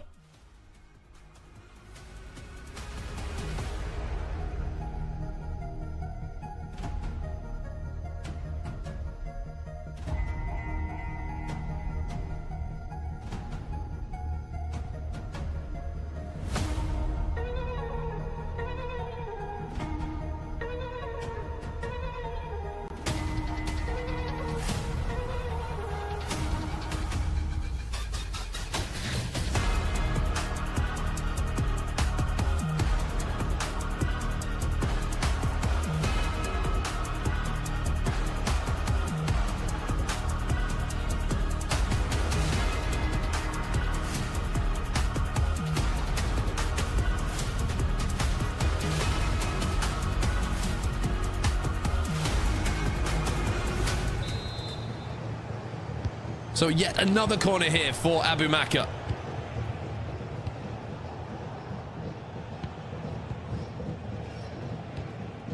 Space on the edge of the box here for Vicky Lopez. There is an overlap from Vitinha.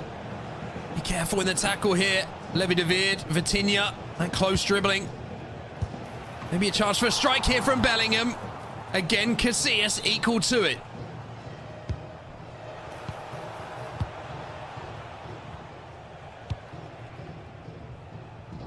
The corners really are stacking up for Abu Maka.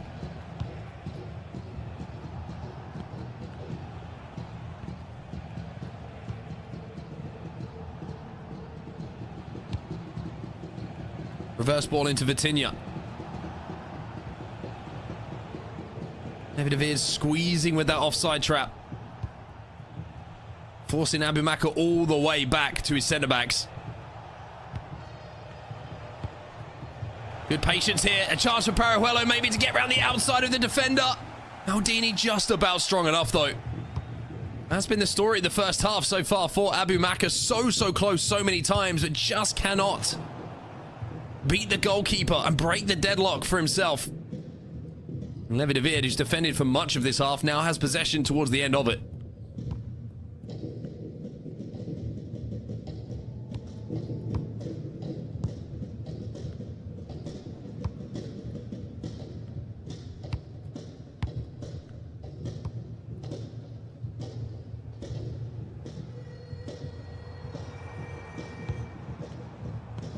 Little burst forward here from Musiala.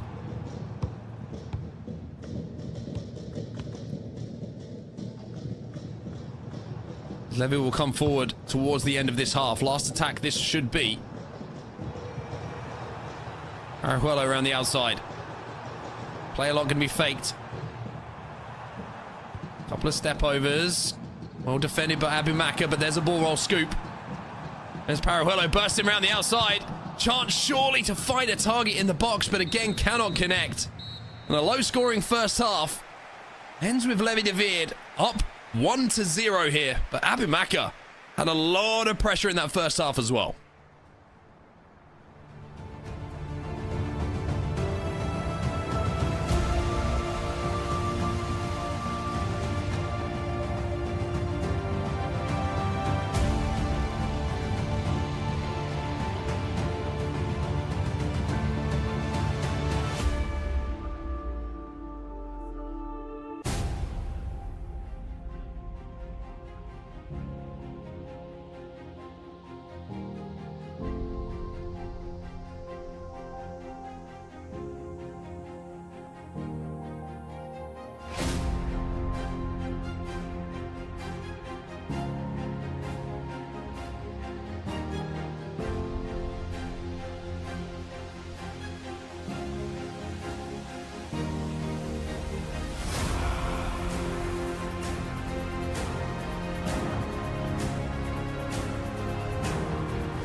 So into the second half. Abumaka not being able to break down the defenses of Levy David in that first 45.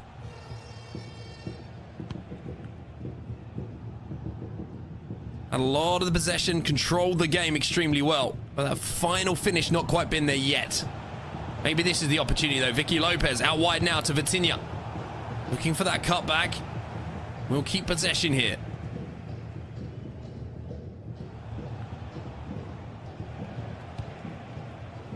Bit of space for Bellingham on the edge of the box.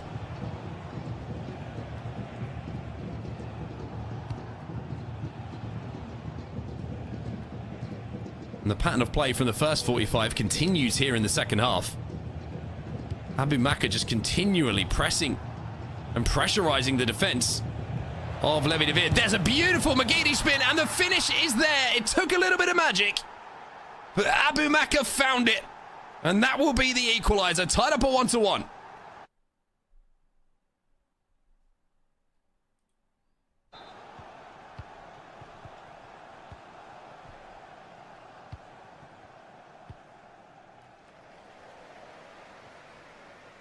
So now Levy David has to come forward himself. And maybe about to do so almost immediately. Parahuelo on the edge of the box.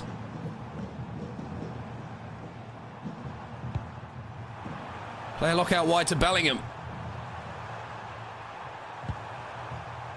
Here's Saka away from one.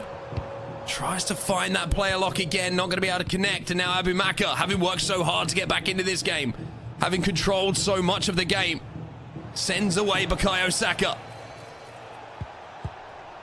The ball roll scoop from the Englishman. Bellingham into Vicky Lopez. Bellingham very well controlled there. Good player switch coming in from Levy David, and now on the outside is going to be Parahuelo. Almost turns back into trouble. Musiala. Bellingham, Musiala, chance to shoot. It's Abumaka this time who relies on the goalkeeper to turn that one around the post. Knocked down from Levy David. Bellingham. Chance maybe for Parahuelo to shoot. And find the top corner. Levy David back in the lead. It's 2-1.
performance from Levidavid has been efficient, to say the least. A lot of the time on the back foot defending against the pressure of Abu Maka, but the 2 chances he has had, he has put away tremendously well.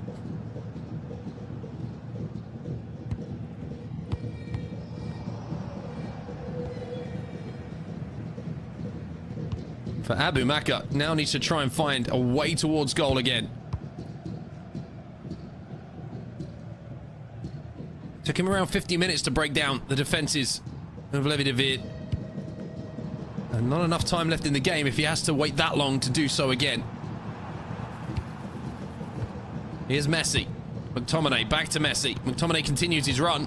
Looked for that little double tap through ball, wasn't able to connect.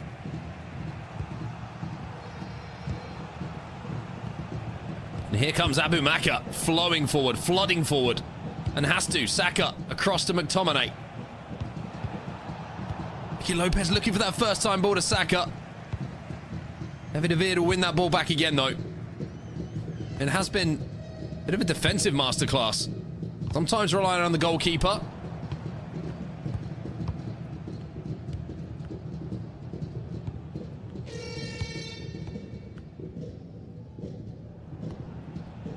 Vitinha now out wide. Abu Maka on the attack once more. Saka into Freeman on the underlap. Vitinha on the outside this time. Back into Freeman. No clear path towards goal again. Just going to take a second to reset here.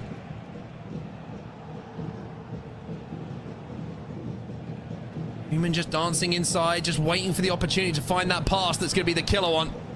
Again, very well marshaled in defense by Levidavid. There's that ball in though. Vicky Lopez! One chance, one goal. Abu Maka ties it up. A lot of patience in that build-up. When the chance came, he made no mistake. 2-2 now.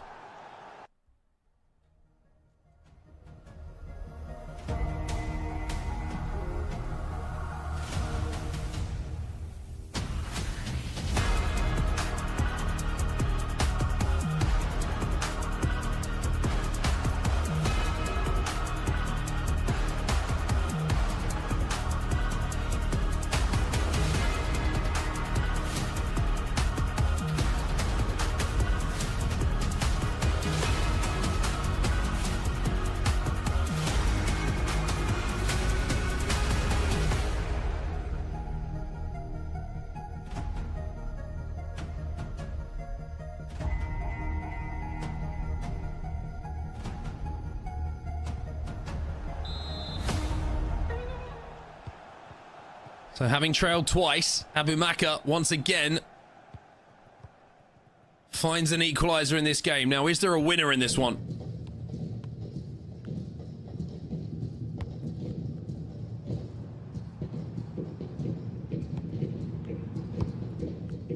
A few changes in personnel on the pitch that you can see. Simakan in at fullback. Musiala around the outside. Dancing, finds Messi. That is wayward though from Levidavid.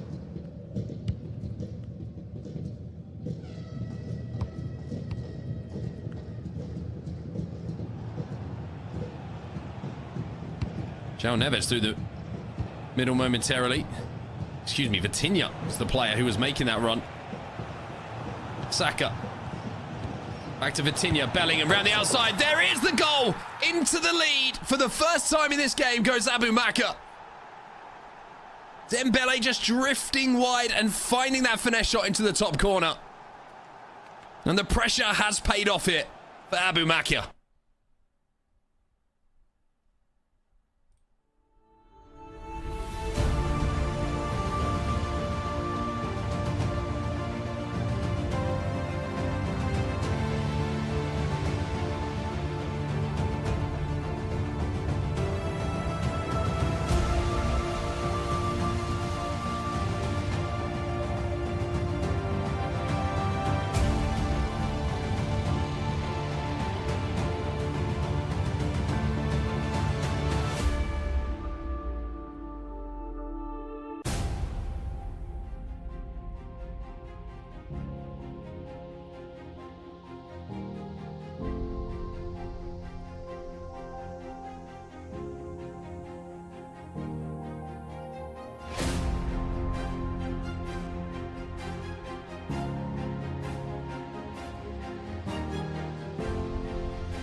So now Levi David has to be the player to apply the pressure himself. A lot of this game has been spent on the defensive side, soaking up pressure, but now having fallen behind for the first time in the game, with just over 20 minutes left in game, he's got to be the one to turn creator here.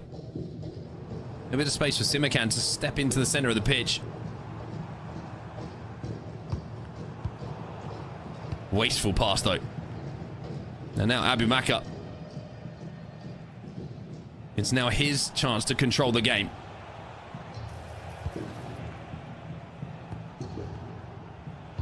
Saka combining with Bellingham.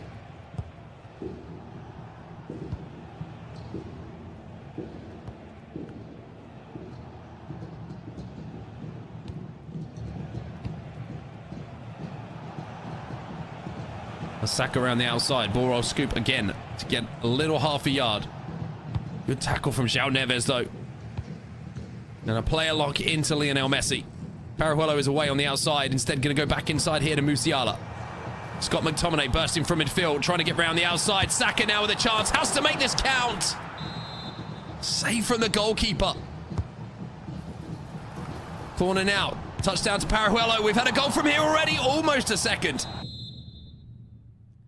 So we'll jump back into the tactical pause as more changes will be made.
Corner here for Levi David. Time's starting to run out. Here's Saka. O'Reilly picks his pocket. And for Abu Maka, speaking of picking pockets, he's had his pick right now. Here's Parahuelo on the outside for Levi David. Chance to strike across goal. Push for the low driven. Keeper will make the save.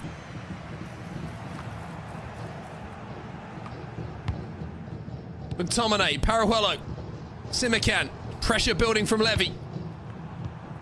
McTominay back to Maldini. João Neves. Musiala, little player lock, not going to be used this time around. There is space for Messi though off the back of this player lock, but turns into Vitinha. And now on the counter-attack, space for Saka.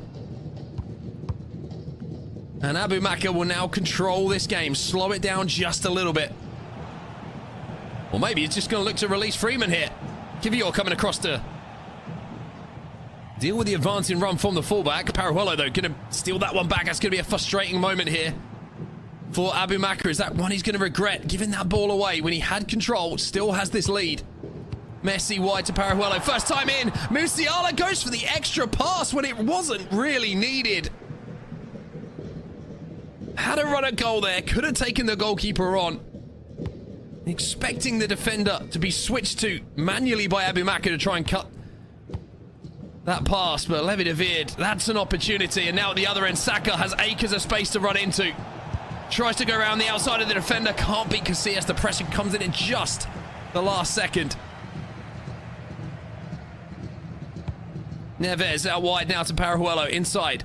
Musiala, lots of runners you would expect at this point in the game. Levi David chasing a point here. Great player switch again from Abu Maka. And now space for Dembele. Ball rolls back inside. Every second will hurt Levi David here, not having possession of this ball. See, desperately chasing with Jakub Kivior.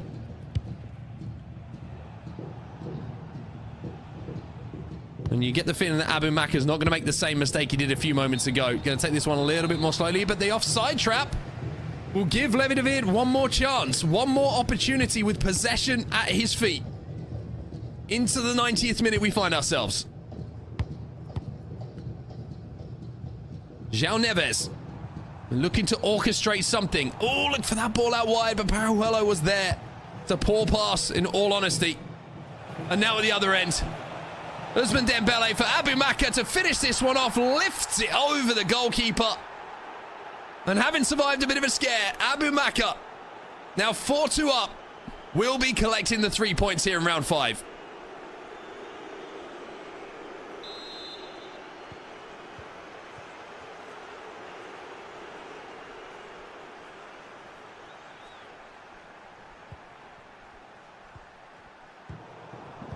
The final interception for Morojo sends that ball out of play, and Abu Maka with a big, big result. 4-2 the final score, 3 points on the board for him, and one step closer to qualification to the playoffs. This is the first goal of the game. It went to Levi David, Bellingham bursting through and finishing with the outside of the boot. Vitinha, though, dancing on the edge of the box, and a beautiful Magidi spin after a sustained period of pressure brought us the equaliser. Levi David from distance would make it 2-1 though. And the pressure just continued from Abu Maka. He found a way to find Vicky Lopez and find that top corner. And then from there, it felt like he started to feel a little bit more comfortable, started to take this game over. Dembele gives him the lead. And then right at the end of the game, Dembele breaks through once more, lifts it over the goalkeeper to secure the 3 points for Abu Maka. Such an important piece of the puzzle for him as far as qualifying to the following stages of this tournament.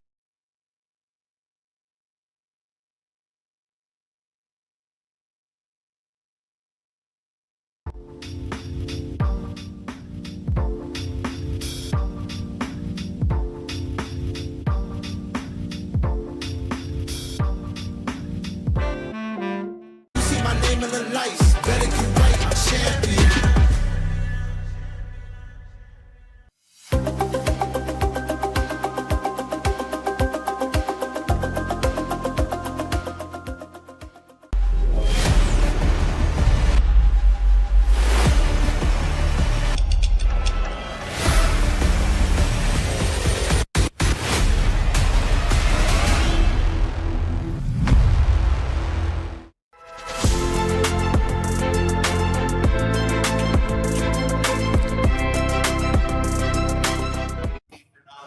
Ginny here with Glitter over at the Korea City Grid, where we have PUBG Battlegrounds. It's the second day of finals. A lot of games happening, but what's the update in terms of club championship points and teams that are performing well? Okay, let's break this down a little bit, because in day 2, it's going to be important heading into day 3, because the point total that is set today will determine where match point ends up being set tomorrow. That's obviously when we're going to crown a winner. However, if we're talking CC side of things, it is absolutely stacked to the top of our leaderboard right now. And let me give you a little bit of a rundown. We have VP in first place, Falcons in second place, defending champs Twisted Minds in third place, Na'Vi in fourth, but they did just get a win, so that'll probably shake it up a little bit, and then Vitality in fifth. That's not counting AGAL, who are very quiet today, but they're still also in this lobby. I mean, there's so many storylines to be following. That sounds like a lot of updates coming through from your stage tomorrow specifically, because today these teams just have to get as many points as possible. Absolutely. That's the name of the game. Just get points on the board today, because tomorrow, technically, depending how teams play, they could end in 2 matches. I don't think that's going to happen, but it's going to be crazy for sure. All right, well, thank you so much for the update. I really appreciate it, Glitter. That's it from us. We're going to keep you guys updated. See you around.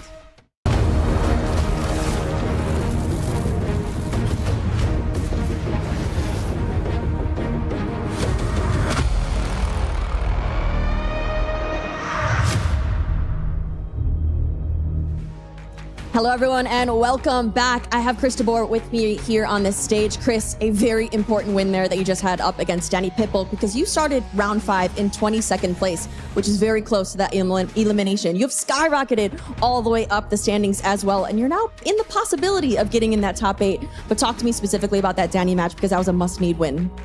It was a really important win. Takes off a lot of pressure in this last day. I knew if I was going to win, I was going to go through at least to the playoff match. And yeah, I was really nervous, to be honest, beforehand. Like one of my most nervous games I've ever played, I think. But I was 4-1 up in 20 minutes, and I felt like, okay, I've got this. But then at the end, I got a bit nervous again. But it was enough. I think I played well. It's a bit weird playing someone who was already on 0 points, because he was. But I tried to keep it out of my head and just play my game. And I did play it quite well, and now I'm through. And yeah. All right, let's talk about your journey so far here in Paris. You started off day 1 with a big win against Paulo Neto, 10 goals in that matchup. From there, it's been a little bit up and down, but how do you feel about your overall performance so far? I feel really happy, especially after my Champions League campaign. I wasn't playing well, and maybe people doubted me. Now I feel like I showed that I belong here and I play well. And yeah, more to come, I hope. More to come, because your next game is up against Matias Bonanno, undefeated as well. And so if you want those eyes set on that top 8, you will have to go through him. How are you feeling about that matchup against Bonanno? Yeah, it's a crazy run from him this far. He won every game. Yeah, I think you should see this game as a game on its own. And I think I got a pretty good chance against him, and we'll see what happens. All right, Chris, thank you so much. Guys, over at the desk, Matias Bonanno versus Chris DeBoer. That is going to be a banger of a matchup, isn't it? Looking forward to that one, and a big win for Chris. Has 3 more points and a little bit more comfort because it's getting tight in the middle. We got Shells and FG to break down everything we just witnessed. 5 matches in the books for every player's 1 match to go. Shells, let's take a look at what we just witnessed. Big surprises? Yeah, I guess a couple big surprises, but this is where we see the emotions come, and this is why I love this format. Every round, as it increases, you see the emotion from players. Redlac versus Neat, I mean 6-6. Both of these players fought to the end, and as you can see from the reaction from them both, they was both disappointed. Redlac is unfortunately out of the tournament, but Neat survives, and he still has another chance. But another Oberon against Alien Lion, he fought to the end. Alien Lion, one of the best players, but Oberon will sadly be going home as well. Alien Lion earning another 3 points. Oberon, is that the surprise for you of this round? Well, I mean, Alien Lion's been in fantastic form. Unfortunately, Oberon, it's the end of the journey for him as well, as it is with Danny Pitbull from that round. With regards to Neat, his goal difference might be against him a little bit. That point really, really didn't help him. If he'd have got a couple of extra points, he would have been in a much better position. He's on 4 points, minus 10 goal difference, but K1 John is also on the same with a minus 9 goal difference. They're both clinging on, but just about. But the story of the round is Levi David. Yes. He is 1 game away from potentially being out. He is being back-to-back top 4 in this competition.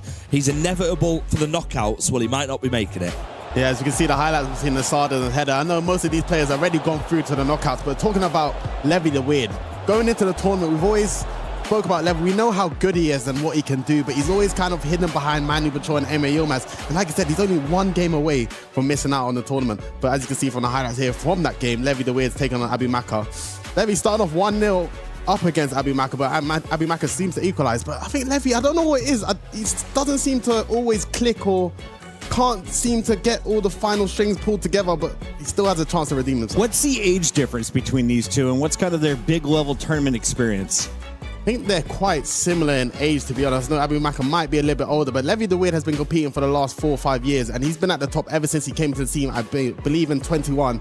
But he just hasn't been able to repeat the success as Emre Yilmaz and Manu Bacho in the recent years, but he still has the talent to win it all. Abu Maka, by the way, Saudi League champion this season, so he's having a great season himself, and he's in a good position. That game finished 4-2. Levi David has got it all to do. That man we just heard from with Casey, he's gone a little bit under the radar a little bit. We haven't probably given him as much credit as he deserves, but he is well within a chance of getting into that top 8. Standing in his way is a man who has a 100% record, Matias Bonanno.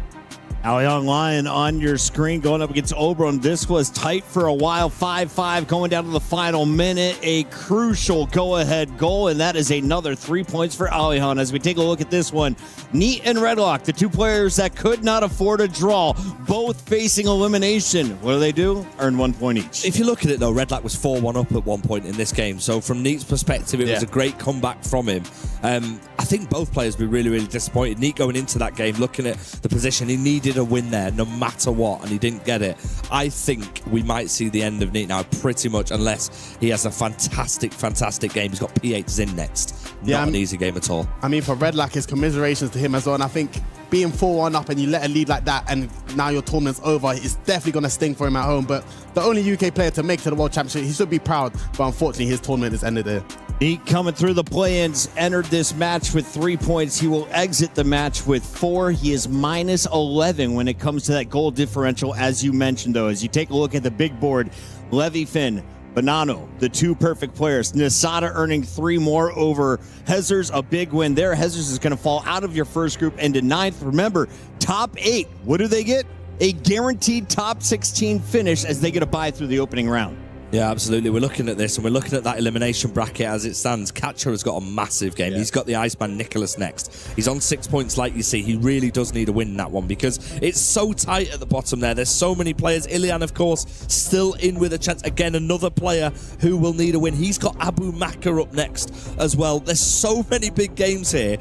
I'm making about 5 or 6 people from that elimination zone who could still potentially sneak their way into the knockouts. That's surely where we're going to be focusing. Yeah, and the thing about this, you can't really call it because I think goal difference will be coming into play because I thought like 7 points will be a safe bet, but now I think goal difference is going to be really important. For example, Bryce has to beat Guga. You know, K1 John, his goal difference is poor, so these guys have to win big in their last game. Let's take a look at the upcoming matches for this next round. We have some big names in action once again. The ones on the elimination fight, we got Kasha, you got to look at Smolk, and of course, you just mentioned him, Bryce or Brees, however you want to pronounce it. The man representing France is sitting at just 5 points. You win here, you jump up to 8 points, and you got to think 8's going to be good enough to go through, right? Oh, yeah. I mean, you'd think so, but you can't really commit to it. Jafonso's also in action. He's playing RVP Legend. He needs something from that game as well. A lot of players have got a lot on the line here, Shells. From a player's perspective, how hard is it to block out the fact that, I mean, we're saying that we're in the knockouts for the next stage. The beauty of this format, this is essentially a knockout round we're about to watch. It's a knockout round, and the beauty of the thing is someone else that you're not even thinking of could save you at all times, and your opponent could already be qualified, which kind of gives them a little calming against an advantage against you, whereas you know you feel the pressure, you have to get a result. As you can see, you could give up last-minute goals if you're chasing the lead. Gentlemen, it's time to tease our Mystery Nation. For those who don't know, you can earn big in-game. All you got to do is watch the broadcast and listen in for the clues. Today's Mystery Nation apparently has hosted one of the loudest clubs in Europe, especially in their home capital. Yeah, they definitely have.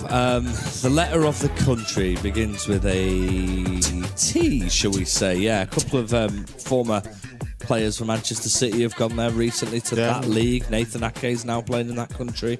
Hopefully that helps you a little bit. There's a lot of good hints there. We got a great matchup. Final question for you: is RVP or is it going to be my man Jafonso moving through? Because only one of them will. 7 points and 6 points. Yeah, I mean, look, we just don't want to draw in it. So I'm going to sit on the fence completely and not answer that because I don't know the answer to the question. I will support my Man City teammate in Jafonso, even though RVP is very good and I think he's got a tough task against him. I think Jafonso played well against Anders. I think he's going to do it. It's time to find out who is getting knocked out before the knockout rounds. We send it over to the casters one more time for round 6. Thank you so much, Puckett, FG and Shells. Yes, we are into the last round now of the league phase for this year's FC Pro World Championships. There's 36 players technically still in the competition. In, I'd say, about 2 hours' time, Ryan, there will be only 24 left in the competition. 12 will be eliminated here in Paris, and 24 will look ahead to what will be a really difficult, a really exciting, at least for us, knockout bracket. It's nervy, Brandon, especially for some of these players where they know that their tournament hangs in the balance. They need to win in order to advance. You see some of the matchups there. Catcher is playing against Nicholas. He needs to win the game. Jafonso, again, has to win. He's up against RVP Legend, who can't finish in that top 8, but want to finish at a high seed in that first knockout round. I was just looking at the history. The best examples we've got is the Champions League the last 2 years. What is the point tally, Ryan, basically, that's going to get you a top 8? As far as we've seen, 12 points previously has been enough with goal difference in your favour. Yeah. This year, I believe there was 7 players all on 12 points, and it was goal difference that sent 2 players into the top 8. So, for example, players like Nicholas in this round, Mani Bashore, Guga Faraz, If they start well as Schmork has here, by the way, what a start. 2-0 in 7 minutes against Umit. You could be in the top 8 this round, done. Yeah, for me, before the tournament started, I said it would be 8 points or 7 points, sorry, a good goal difference to get into the top 24. To get in the top 8, I said 12 points, again, with good goal difference. It remains to be seen if that will come true, but what's happening right now in this game is that you've got Schmork who's pretty much eliminated unless everything goes in his favour, which is, I just don't see it happening. And you've got Umit, who again, if he wins, it'll put him on 11 points. Don't know if it's enough. He needs other results to go in his favour, but to be starting 2-0 down, he'll be devastated with. We're looking across the board here, Ryan, of who desperately needs a win for a chance to change their fortunes in regards to a top 24. You've got to say Brees. Brees against Guga Faraz. Brees is on 5 points. Guga's on 10. Catcher's on 6. Nicholas is on 10 as well. These are the players that you don't want to match up against in the last round of action. It's a brilliant through ball into Bukayo Saka now as Umit looks to try and pull a goal back in this game, and it's done by Schmork. I mean, this is unpredictable from him. I mean, we came in today, Umit was unbeaten. He might be on for 2 defeats in a row right now. Yeah, he would have been expecting to get into that top 8, especially after the first 2 days of action. I think one thing that's very difficult, that is understated, is sometimes when you're playing against somebody who knows that they're basically out in the case of, let's say, Oberon, Adida, Danny Pitt, but they're rock bottom of the group stage. When you play against them in that final round, the pressure's off of them and it's all mounted on you. You have to win. You need to have the initiative. They don't want to end the tournament on a low point. They want to get points on the board. This is Guga Faraz, currently 1-1 against Brees, who also needs to win. You mentioned Brees having the representation there for team vitality as Umit gets a goal back. Yeah, Umit gets a goal back, and that's a 2-1 lead over in that game for Guga Faraz. He could be on a really convincing 13 points. He'll be going through to the round of 16 in his first ever FC Pro World Championships. Right, let's pause from this game if we can. Let's go somewhere else if we've got the ability to do so. Should we check in with Nicholas briefly if we can? He's up against Catcher, 7 minutes into it. And very close to finding his first opening goal. Wins a corner. What can we see from the Iceman here, competing in his 9th World Championship? It sounds crazy to say that he's never won a World Championship. The closest he came was all that time ago, back in Denmark, that 0-0 grand final on a penalty shootout where Umit became champion. Speaking of World Champion, here's one right now, Mane Bashore.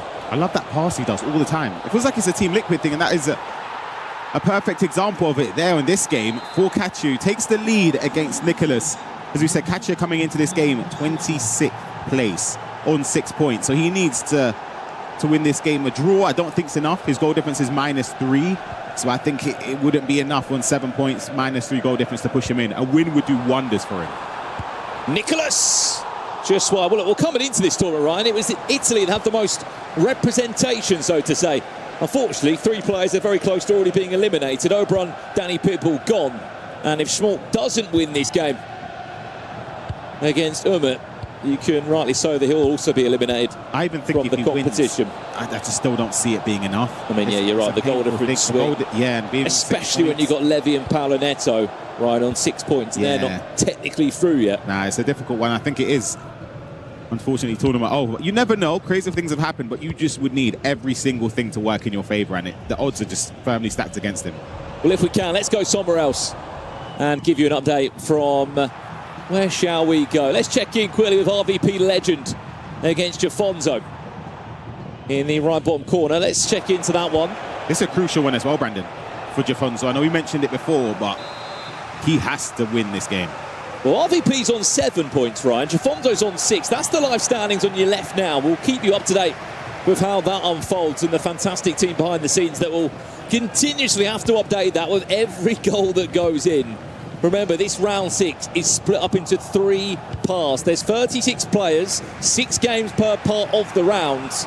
Only 12 players can play at once, which makes this quite difficult, Ryan, because you could do your job, but you might have to wait another round and a half to understand where you're going to be in that top 24. I think that's the scary thing. As a player, if you could probably pick, I was saying I'd want to play last, like the last round of the round 6 fixtures, just because you know what you kind of need to do.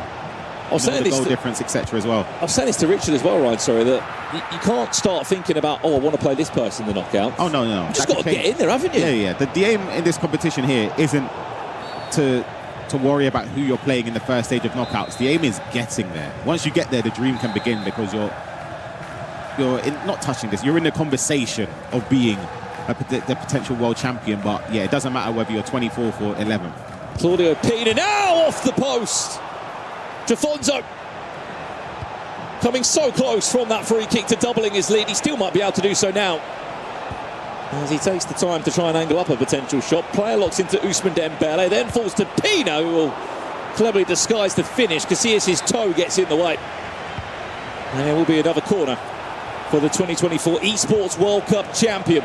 I like the idea from Jafonzo, where he was taking the touches to areas that I would say are the least obvious ones when you're defending for RBP Legend, where you know that if you turn, you get the angle, it's not going to be a favourable position to score, but they still can go in. Right, let's jump somewhere else then, give you another update of what's going on. Should we check back in with Guga Faraz, if possible? He has just scored again in his game against Greece. 3-1 he leads. I don't think enough's been said about it, Ryan. How impressed have you been by the Brazilian? Very, very good. I mean, again, we had a conversation before the tournament started. We spoke about the way he plays and the way how he's able to be involved in matches, and especially in a group stage where there are draws, etc. I've made comments in previous tournaments where it feels as if he draws so many games. FC Pro Open, the E-Champions League, but in this format, draws are okay. But he hasn't even been doing that. He's been getting the wins on board, and if he wins this, top 8 is the least he deserves. I mean, my question to you would be, I mean, everyone, and rightly so, is going around the basis of this man is the youngest player in the competition out of the 36, and I'm sure we won't hear the end of that. But when you're that young and you haven't experienced any bad moments in World Championships, Ryan, there is an element there of an advantage that mentally you are so positive and you're kind of fearless. And also the fact that he's experienced adversity in other tournaments early on in his career, in terms of the Portuguese League this season. He would have had expectation to win it, losing out in the final to Lex. E-Champions League, just missing out narrowly in that top 8. FC Pro Open didn't have the greatest tournament. So those little things, they add up as the season progresses. What's a key thing is being in those positions to contend against the other top players. Chance here for Brees, needs to score. Can't, that's a save on the post. But me and Richie were saying about it, how much FC he's played this year at the right moments is also crucial. Yeah. Atlanta, FC Pro Open, E-Champions League, Liga Portugal, the play-ins, and now here at the World Championships and the Libertadores. He's played everywhere that he possibly could this season. And he's peaking at the right time. That's the key moments for him. You see a lot of players, even Manu last year, no one really said on paper this is the player that they expect to win the World Championship. But as the season went on, he picked up the wins. He had a slow start to the FC Pro Open as well. Peaking at the right time is an understated value to have as a player. Well, Brees coming close to finding a goal back in the game. If it wasn't for Gio off the post, he might try and rework this one. It's defended well. Right, let's check in with another game if we can. Let's quickly go back to Umit Schmalk. That's about to go into half-time, but we've got to speak about the scoreline of this game. 6-2. I mean, Umit was great on day 1 and 2. I know we weren't in action yesterday, but what are we seeing here today from Umit? It's a very different performance, Ryan. And it's one that he'll be so upset with again. As a player, you know, when you're in that position, unbeaten, going into the 3rd set of group stage games, you kind of think like you're going to get the top 8 because you're already secure, in my opinion, into that top 24. So the pressure, in a way, is off a little bit. But in this game, to be 6-2 down against somebody who's basically eliminated is an awful position to be in.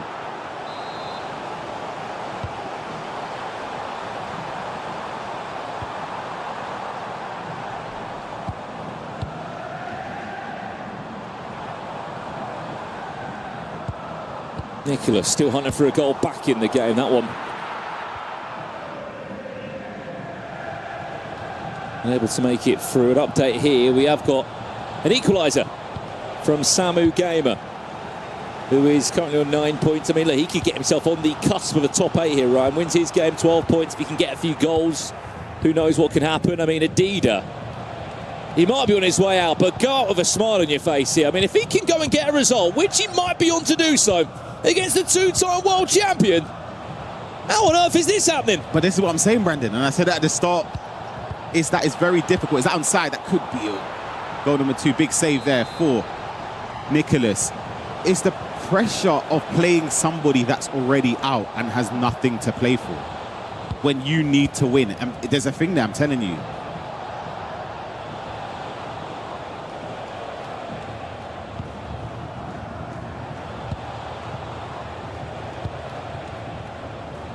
Kachi is another player as well. If he advances through on 9 points, going into that knockout stage, he's somebody you really want to avoid. He's a tough opponent to play. I played against him many times, whether it's 1v1, 2v2 tournaments across the years. Nightmare player, because when he gets going, it's like a flashbang. He could be 3-0 up in no time. I know there's been a couple of results that you may not have expected, but you have to remember that these are the best 36 players in the world, and every player has a story of how they made it here.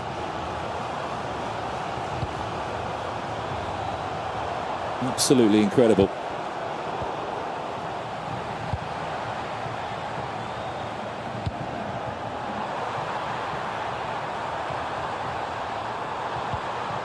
Good defending.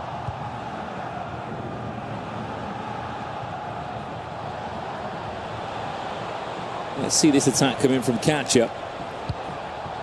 And then I'm thinking, let's go back, if we can, to Umut against Schmolk if we get the chance. That was a goal back for Manu, but then he did go and concede a fourth against Adida.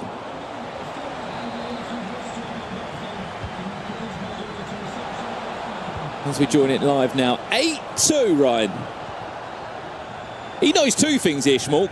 He needs to win, and he needs to score goals. You're right about the goal difference part. And who knows? I've just looked, though, he's got a -10 goal difference. Yeah, and I don't want to be the person to just kill the vibe here. I just don't see how it's enough. Brian, but everybody else above him have all got minus goal differences. The thing is, though, it's the fact if he wins, he's on 6 points. You've got all those players that are in and around the 6-point mark already, or 5 points, that still have to play. You need Cristobal to lose. Yep. You need PH in to lose, Virgil to lose, Levy David to lose, Paolo Neto. Catcher is currently beating Nicholas. Ilian, Marwan, Breeze. And you need them to concede goals. Exactly. So it's not that it's impossible, but for every single box of that to be ticked and you to also win by a large margin, you know what? If he does it, fair play, because right now, double digits before the 60th minute against Umut is crazy. You just wonder, like, where was it before, Brandon? This is the issue. This is ridiculous. I'm being hypocritical, because I understand it as a player. It's a tough one when you're in these last rounds and you know. Yeah, it's very difficult for Smoke here. Well, the most goals that have been scored by a single player was 12 in one game, and that was RVP legend against Neat in round 4 of the competition. Great ball. Schmolk might be on to beat that record. Here's Salma. Parajuelo looking to twist and turn around the box and send Samu Gamer into all sorts of trouble. We've got a half-time. Catcher is 1-0 up against Nicholas in that game. Guga in the second half. He is 4-1 up as Samu Gamer gets the goal back. I think there was a mistake there quite a few times, especially with the player switching and then also bringing the keeper out in that position, because it's not going to be quick enough to close the angle.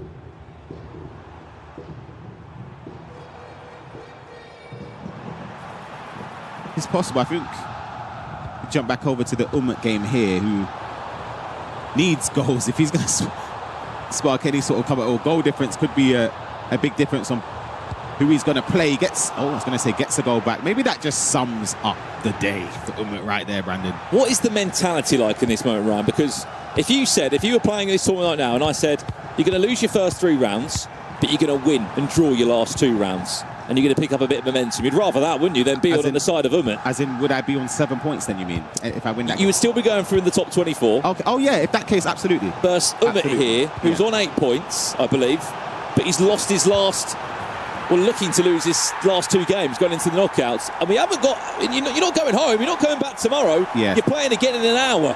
That's a very difficult position to be in mentally. However, we're talking about a previous world champion, so he knows what it takes to deal with adversity. He's had those moments where his back's against the wall. He has to perform in a group stage format.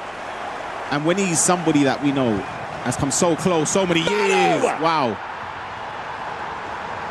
A world champion response.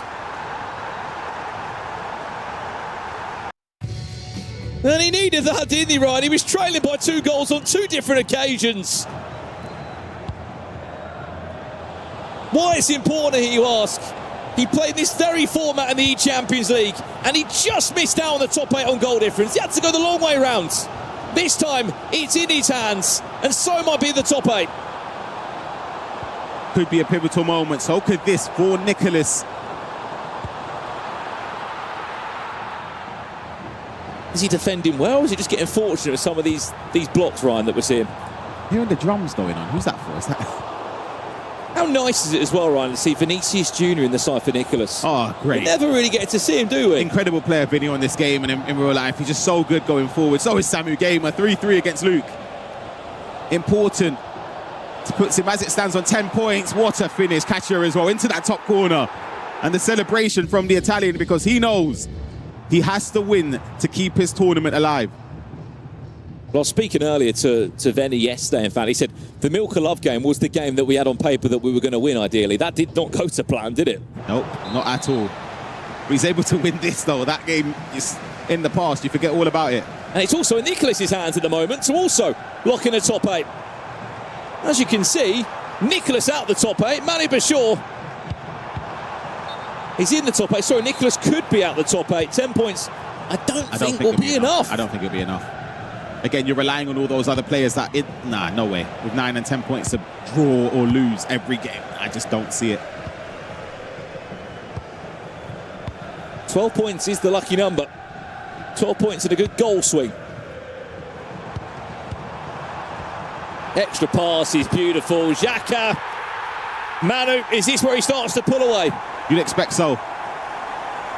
It'll give him a lot of confidence and sort of calmness as well, because when you're in that position, a lot of people will know when you're expected to win a game. And you have to win. Especially when you start off slow. Now he's up by 2 goals. You'd expect him to put a foot down and gradually pull away. Let's jump back then. Umit Schmolk, remember the storyline there. Umit is already in the top 24. But if Schmolk wins, he could be on 6 points and he could have a healthy goal difference. It was looking better, but it's still a +6 goal difference at the moment, Ryan. It's something. And who knows, I said, this could be something that he'll look back on and think, you know, I'm really happy that I went for it, because that's the difference to help me get into that top 24.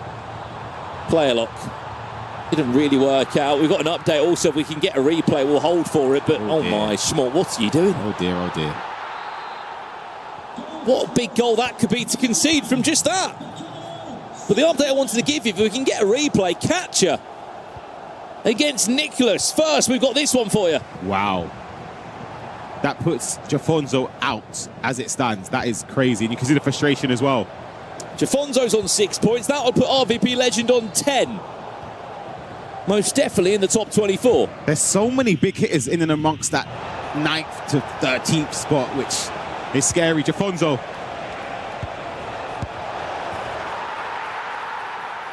He's not gone yet, Ryan. Big goal. Had to respond quickly. Believe it or not, a draw for them two would actually... I think it's okay. It's not bad based on the goal difference, because Jafonzo's goal difference coming into this game was a +6, which would be the best out of the players on 7 points. So it's not terrible, but I think to secure it, you'd want to ideally get a win. You'd also want to get yourself a little bit higher up the league standings, Ryan, because it goes without saying. Hang on a minute, capture 2, Nicholas Neal, as we mentioned. That was the goal. What reaction? I mean, if you ask me, has Capture got a better chance of beating Milk of Love or Nicholas? I think we all would have said Milk of Love. He is 3-0 up in that game. And this is the form that you want to pick up, because next up today is the knockout stages. Oh, I thought he had him with that pass. He's gone the other way. Luca Bacchio off the post. What a save that is. What? Some of these saves, Ryan. How is the keeper getting a toe on it? Goodness. Wow.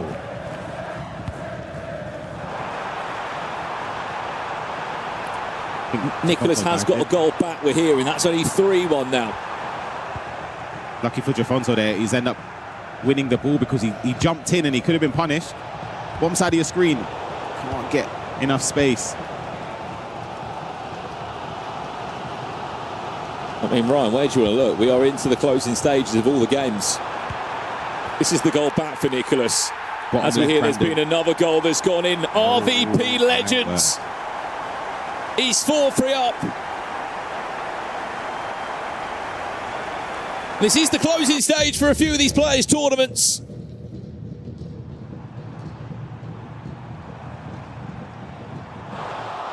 Where do we go next? We're going to pause on this game. Shall we check in with Manu Bashore if we can against Adida, the world champion?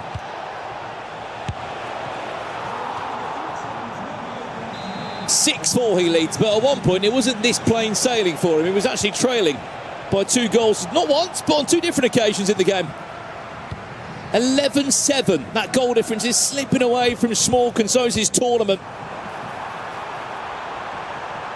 Do stay with us. There's a lot to understand here in Paris, but it's the top 24 players in this league phase that go through to the next stage of the competition. If you finish 25th to 36th, you are out.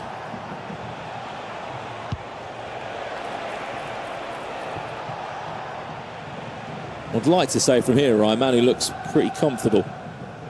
Stranger things have happened, Brandon. You never know, but I do expect him to see this out, and I think he'd be looking at goal difference as the clock ticks on, because you'd expect Adida just to push forward. But this game, Jafonzo has to score to keep his tournament alive. Well, if we can, Samu Gamer against Luke Weideveld. Samu Gamer's just scored a 91st minute equaliser. What could have been for Luke Weideveld? He could have actually swapped places.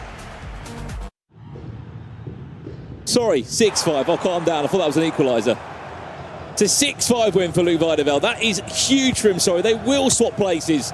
Luke will be on 10 points and Samu Gamer will be on 9. He's not won a game today, Ryan. Yeah, not won a game since his 3rd match, which is the context around that is he was 9 points from a possible 9. He's lost 3 on the bounce. All he had to do was win 1 out of those last 3 games and he would have got a top 8 spot. So you can see what it does to the table. It puts Samu Gamer currently 14th, and you'd expect him to drop a few more places afterwards as well, because there's a few more matches to go.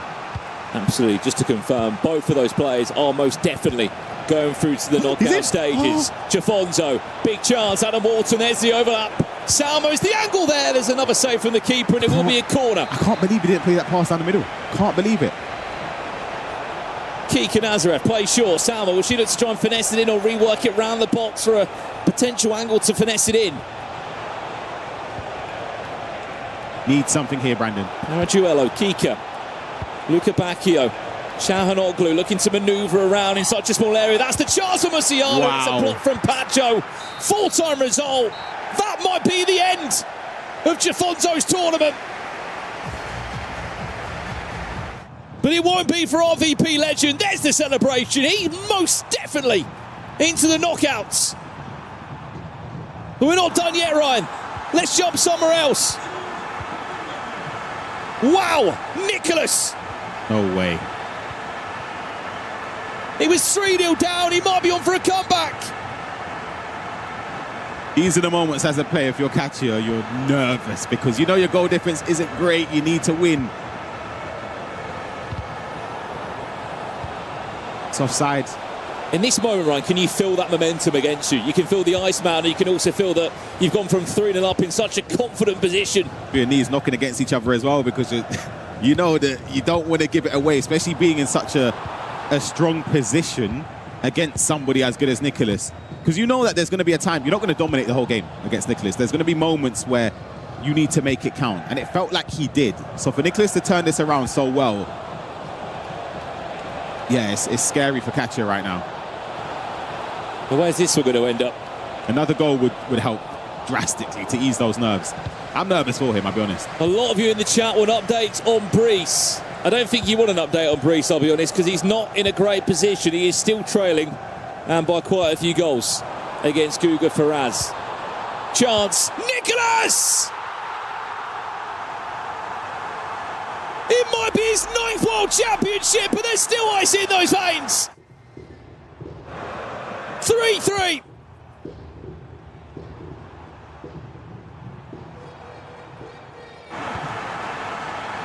Well, well, well. If we've learned one thing following this e-sport, you don't count out the Iceman. No way. He can go on and win this, you know. He's going to trigger quite a few runs going forward. Look at the players he has. Vinny. Surely not, Nicola. Surely not. Oh my, look at the panic at the back. That's what I'm saying. I told you the knees are knocking. You're nervous. Katia, I'm telling you, you can throw up right now. I feel sick for him. 10 minutes left, by the way. Guga Faraz 8-3. He leads against Brees. What a win that is as well. And the only game that is currently left that's in a pause is Manu against Adida. 3 games have a full-time result from this first part of our final round. Nicholas is hunting for a match winner. He's hunting for a place in the final 8. A win certainly would do it for him. He'd be on 13 points. Pass. Got away with one catcher there. I think Benny would just be telling him, just keep your cool, try your best just to take time and build a proper attack. Well, a point for Catcher, you'd probably say would be enough, Ryan. 7. It's just the goal difference. He'd be at the bottom end of those people with 7 points. What a turnaround, by the way. Manu Bashoure, 7-5 winner. We can confirm he will be in the top 8. 13 points will be quite some number to try and beat. He really could do it again, Brandon, you know. I'm talking about winning the whole thing. We've got to jump games if we can. There's a full-time result there. Let's go and finish Nicholas against Catcher. Congratulations to Manu. Full-time there.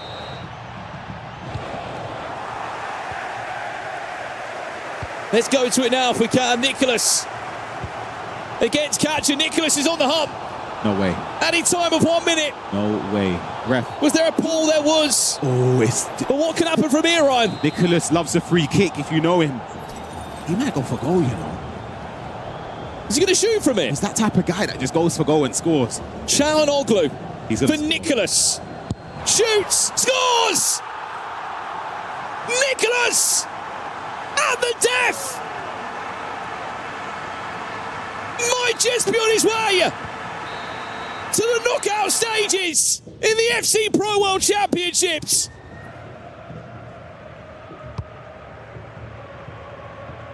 Unbelievable. I know free kicks going, Ryan, but I didn't know they went in from that kind of angle. And me and Rich always say, when you're in shooting range, power up that shot. That is dark for Catcher. Was it 3-0? 3-0, Catcher was leading. We thought he was on his way to the knockouts. Nicholas said no. Wow. That's devastating, I'll be honest. That is... Well, the headline news is this so far. Nicholas is on 13 points. Manu's on 13 points. And there's someone else who's still in a game at the moment who might be joining them. And he's only 17 years of age from Brazil. He goes by the name of Guga Faraz. The other side of things, though, Brandon, Team Vitality and Brees eliminated in the group stage. He was runner-up last year. I know we had to go through a different route this year, a harder task, because he didn't get the success through the regular season. Wow. Full-time result there. 3 players on 13 points. They will join the 2 top players in this league phase in Levi Finn and Matthias Bonanno. The top 8 is looking nearly concluded, but there's still more action to come here in Paris. Don't go anywhere. The league phase continues after this.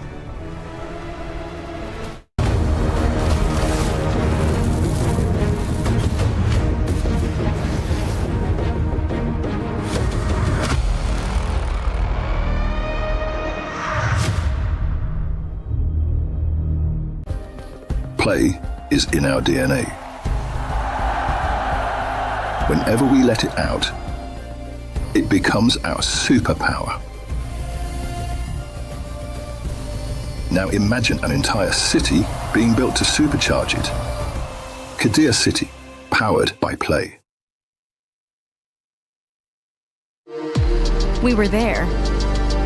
For every click, every clutch, every respawn. We were there for the years of grind. And we're here. Now. The proud founding partner of EWC. Powering the biggest event in gaming. Shoulder to shoulder with the world's best. Making history. Greatness deserves a stage. Lenovo Legion. Reach your impossible.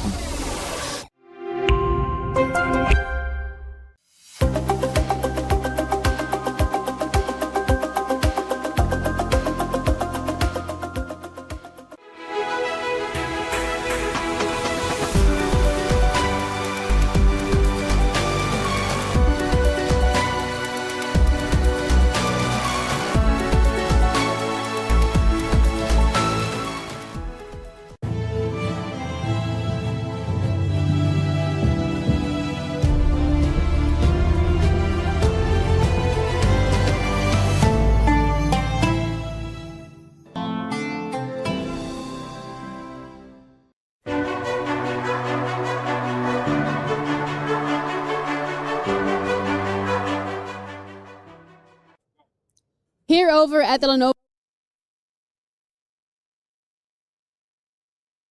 Legion Gauntlet. We have some MLBB action, and Chris is joining us to really hammer home how important this one is for Liquid to be able to get some points, because they're currently sitting on 0 points in total.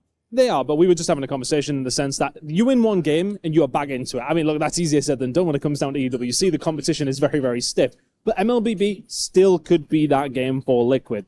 At this moment in time, they are in a stage where we're playing GSL, so you got to win 2 before you lose 2. They've already lost 1 in their very first game. They have to win back-to-back games. Their first one coming up, I was doing my pick'ems this morning on the EWC website.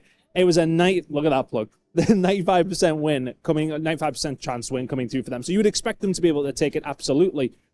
But still 2 games you got to win. The pressure starts to come on when you lose that first game. They could still go on and win the tournament from here, but they would have liked a more comfortable start than they had. Yeah, this is definitely a very crucial week for Liquid, so we're going to keep you guys updated. I'll be coming back later today to see how they've performed. That's it from us from now, though. We'll see you around.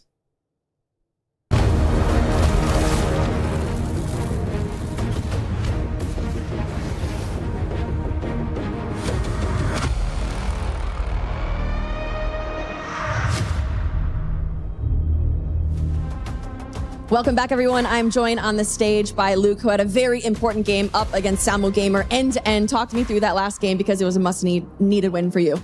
Yeah, it was much needed for me to go through to the knockouts. Yeah, Samuel Gamer, obviously a really good player, so it was a tough match. But at the end, I scored 1 goal more than him, so yeah, I win, and very happy.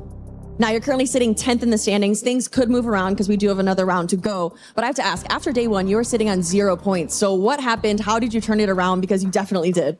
Yeah, all year long I play 4-1-4-1, so with the CDM and the 2 center mids, and it didn't work for me, just like in ECL, where I didn't score that many goals, but I also didn't concede many. But here the level is, in my opinion, higher than the ECL. So I switched to 4-4-1-1 just to turn things around, to just attack a bit more, and that paid off, I think. So yeah, I'm really happy how it goes right now.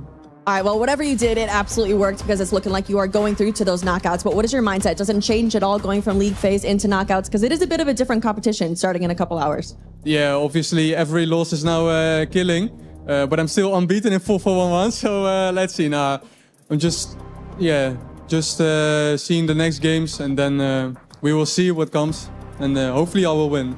All right, well, knockouts right around the corner. Thank you so much to Luke. Everyone over at the desk, 4-4-1-1, are we adding that into our repertoire? Because it obviously has done a very good job for him. I'm taking notes. Well done on the adjustment here in the final day of the league play. And FG, you are all smiles. Is that because it's time to crush some dreams? Oh, I'm not smiling at that. I do like it, though. I do like the key crushing. But can we just take a moment to just discuss how well that man who's just spoken to Casey has done? Like she said, he lost both his games on day 1. It's amazing, this format, how it offers another opportunities for players. He's through to the knockouts. We're going to see him in action a little bit later on. Now, I really embarrassed myself. I called Luke Levy, and ever since I did, he's been playing like our top spotted player. Just saying. May have cursed him in the right direction. Let's take a look here at our updated numbers. As you can see, Manu is going to take the final win over Adida. That is a 7-5, which is brutal because Adida, despite already being knocked out, played his heart out. The man was up 3-1 at one point in that game. Yeah, of course, unfortunately for Adida, his tournament has come to an end. But I guess you want to end on a high. You did make it to your first World Championship, so there's something to be proud of. He's taken home $10,000, which is still a good prize money, but he wanted to try beat the world #1 because you can carry that confidence into next season. We talked about the Jafonso matchup. Is the loss going to cost him his spot in the bracket? Well, we say that because we were sat here and we were stood here, so we were speaking about it last minute. Nicholas gets a free kick.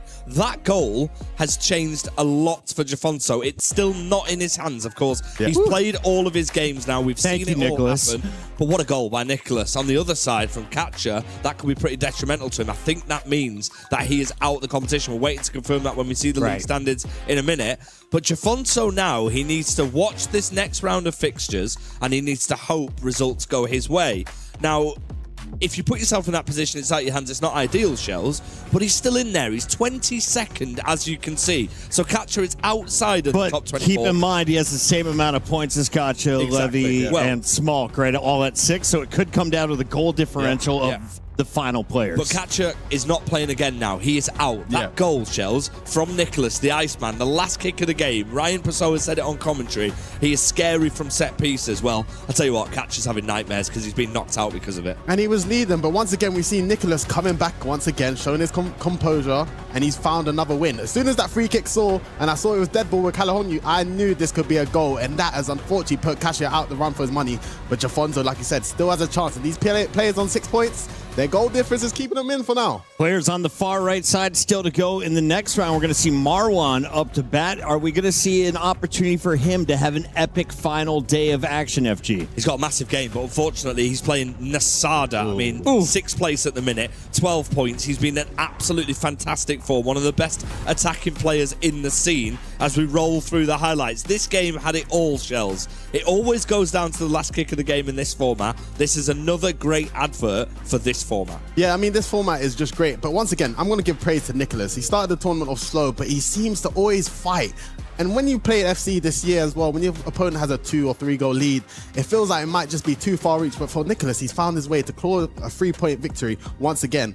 And it just shows his eyes, man. He's coming to win it all this year. Yeah, absolutely. And who else but Manu Bashore? Unbelievable. But like you said, Puckett, Adida played his part. Unfortunately, he's out of the competition. We hope to see him again on the big stage. He definitely fought his heart out. He's 3-1 up, like Puckett said. But Manu Bashore does what Manu Bashore does. He finds a way no matter what, and we will be seeing him later on. Yeah, once again, good sportsmanship from Adida, because it's quite hard to play your last game, even though the tournament is kind of over. But he still tried his best, unfortunately going home against Manu Bachor. But this game gets Smoke against Uma. I guess this is a big result from Smoke, because I expected Uma to take the 3 points there, and it's still giving him a chance to go through. But Uma done the job in the earlier rounds, and that's a great thing about the format. You can kind of save yourself. Look how many goals Smog put up as well. That is going to be massive when it comes to the tiebreakers. That will be done at the end of this round. We still have 2 more sessions to go. Luke, does he make it through? Was it enough points? He seems confident. Yeah, he's there. I mean, Luke found a way. Like we said, he lost his first 2 games in this format, and it can be a little bit of a slog when you've not got any points on the board. He's come out the other end of it. He played really well against Samu Gamer, who's also played really well throughout this. 9-point start for Samu. Yeah. 0 for 3 on the way back. And that's the funny thing. Things can change very quickly. And of course, we got to play the knockout games today. So if Samu Gamer doesn't seem to change things quickly, he could be going home early. After the first day 1 and day 2, we thought Samu Gamer might be one of the favorites. But this man right here, Guga Ferez, his first season at the World Championship, knocking out the last year's runner-up. This is a statement from Guga, and I think the way how he's playing in this tournament so far, maybe he's showing that he can compete for the trophy. Guga already had double digits coming into this game. On the other side, you controlled your destiny if you were Breeze, the local hero. Unfortunately, not able to get it done. And same can be said for Jafonso, Man City star player, going to fall at the hands of RVP legend, who's had his ups and downs, holds on in a strong way. Yeah, he's done his job, and congratulations to RVP legend. He's another player who'll be very happy with where he's at. He's in the knockouts. Jafonso, on the other hand, you can see what it means to him. In that, to be in that position, I tell you what, we were shocked at that Nicholas free kick. There might have just been a little bit of a fist bump from Jafonso because he has been given an added lifeline by Nicholas there. 36 players entered the tournament. 24 will survive at the end of the day. Unfortunately for this man, his end has come a little bit earlier than expected. Let's go to the Key Crush Live. There is a look at Adidas Key. Manu given the honors as the returning EWC champion, is the first to crush one. Yeah, this is a bit heartbreaking. So great. I'm very fortunate enough, I haven't really experienced this before, getting my key crush, but just to solidify that you being out of the tournament. Did you just smirk at him?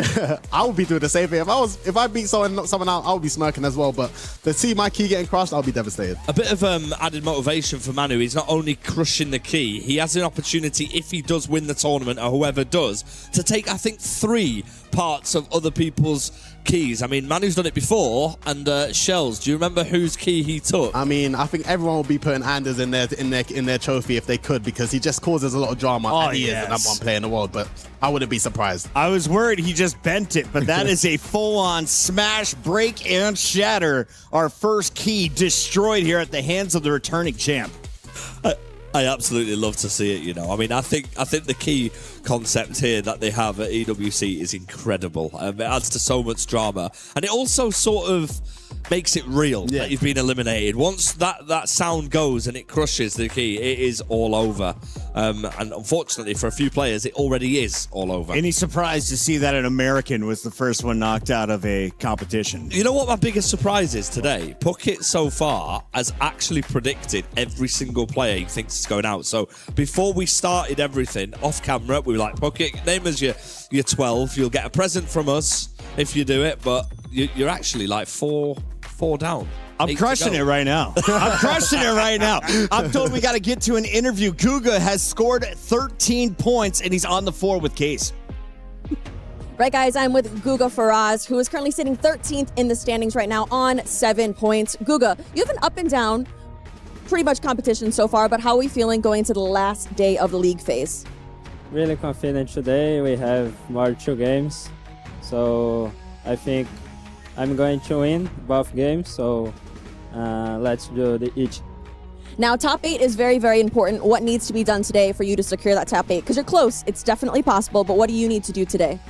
Yeah, I mean, if I win both games, I have a lot of opportunity to be in the top 8, so that's my objective today. Well, fun fact for everyone back home, but you're actually the youngest player in the competition by 6 days. Is that on your mind at all, being the youngest player here at all? It's nice. Really excited in the first days, but I played a lot of competition this year, so I have a lot of experience, and I win now more experience to the more years, so really happy with this. All right, Guga. Well, I wish you the best of luck. I'll let you get back to it. A confident finish to his run here in the league portion of the competition, but we have a huge bracket in front of us. Guga's moving through. The question is with which seed? And you have to think he's going to have a pretty easy first round. You take a look at this next one, though. It is not an easy fight between the two men in the top left shelves, both sitting at 7 points entering this competition, just on that bubble of making it into the top 24. And this is where it's unpredictable because goal difference can come into play. Yes, they're sitting on 7 points, which is quite comfortable, but everyone else has still got a couple games to play and things can fall very quickly. But Emma Yilmaz and Dosari will want to clinch it up right here. I don't know really what to say about these fixtures, so I'm not going to. I'm going to speak about the Mystery Nation instead. A little bit of a clue. This team in the 2002 World Cup, the nation finished 3rd, I believe it was, if that helps anybody. That's a high finish. I'll look out in the chat and see if anyone's got it, but I mean, I think we've given quite a few clues now. A lot of Call of Duty pros fly there for hair plugs. Some of them earlier than they wanted to. Teeth as well, maybe. Teeth, some veneers. Yeah, you can get some work done over there. Shout out to our Mystery Nation. Best of luck to everyone trying to score with players from that nation. For now, we got to get into the 5th round here as we get into 5 of 6. Let's go to you guys, casters, this camera. Thank you, Puckett. Yes, we are getting closer, aren't we, to our final 24. And that top 8 is looking stacked. And I'm sure we're looking even more stacked across the next 2 rounds, of course. We've still got 12 more games, 6 at this part of the round and 6 to conclude the game. Brandon Smith and Jaime Alvarez, you'll know better as Gravison taking you through this one. Grav, I mean, we've just saw one hell of a round. Nicholas, you loved it in the back room. What a performance from him. He looks very much like he's going to be in the top 8. He's so clutch. I mean, I did think Kacha was going to take it, especially after the first half, but then it went on and on and on. And when that free kick happened, you're talking about the Iceman, you knew it was going in. Just knew. And that's the thing with Nicholas. It feels like this might be the year for him. Or finally win the World Championship. Could you imagine? Do you think he will be the GOAT? Well, the joke was that he'd win the World Championship and retire on the spot. But I'll be honest, I think the money's probably too good. It is. Especially when you've got $250,000 on the line if you are to be this year's World Champion, FC Pro World Champion. I mean, look, this is the lay of the land across all of the games. Alian Lyon has had a fantastic tournament. He's leading by a goal still. Might be on for a second goal here. Remember, he did pick up that win against Anders Vergang a few days back. He's on 12 points. You have to say even a draw for him should be enough to go into the top 8. As we see the replay coming in. First goal from Alihan. He's going forward to try to score a second. A lot of love for MS Dasari as well, because he's on 7 points at the moment, but there is rumours already saying this could be his final time that we see MS Dasari, maybe at a World Championship, let alone an esports FC tournament. I mean, for him, it'd be great to see him into the knockouts with the love that he's got with Team Falcons. But Milka Love, by the way, is certainly not looking like the lowest ranked player in the competition, because he's on 9 points. As it stands, he's already going into the top 24, Grav. But a win here, who knows? I mean, do you think you could make it into the top? I mean, I'm just looking here at the potentials for a player that could squeeze in on that 8th spot and potentially with 12 points. I'll be honest, you're looking at the goal differences of PH and Anders. Vergang, as Milka Love has just scored a second in that game. The pause comes in from Allian Line. We'll leave these two in their pause for a second. Shall we check him with Mr. Sari against Emre Yilmaz? These two have played only twice before. There's Desari. Will lead by a goal to nil. There is just a group of Team Falcon fans and members.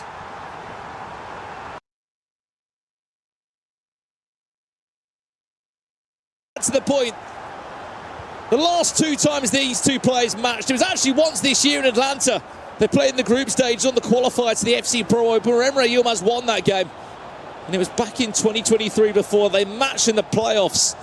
It was the defeat against Emre Yilmaz that actually stopped MS Desari from qualifying to that World Championship. You wouldn't believe it, but this is the first time Desari's been at a World Championship since 2019. Since 2019? Of course, he was the winner in 2018, wasn't he? He was.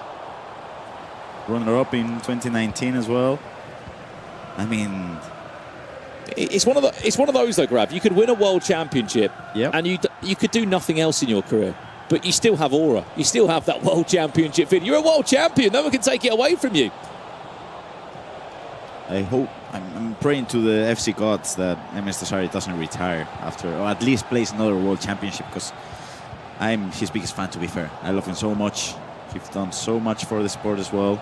By the way, Anders Vergang is in front 3-2 in 17 minutes in that game. But Danny Pitbull might be on 0 points. He might be out of the tournament, but he's giving him a right good game, isn't he? He is.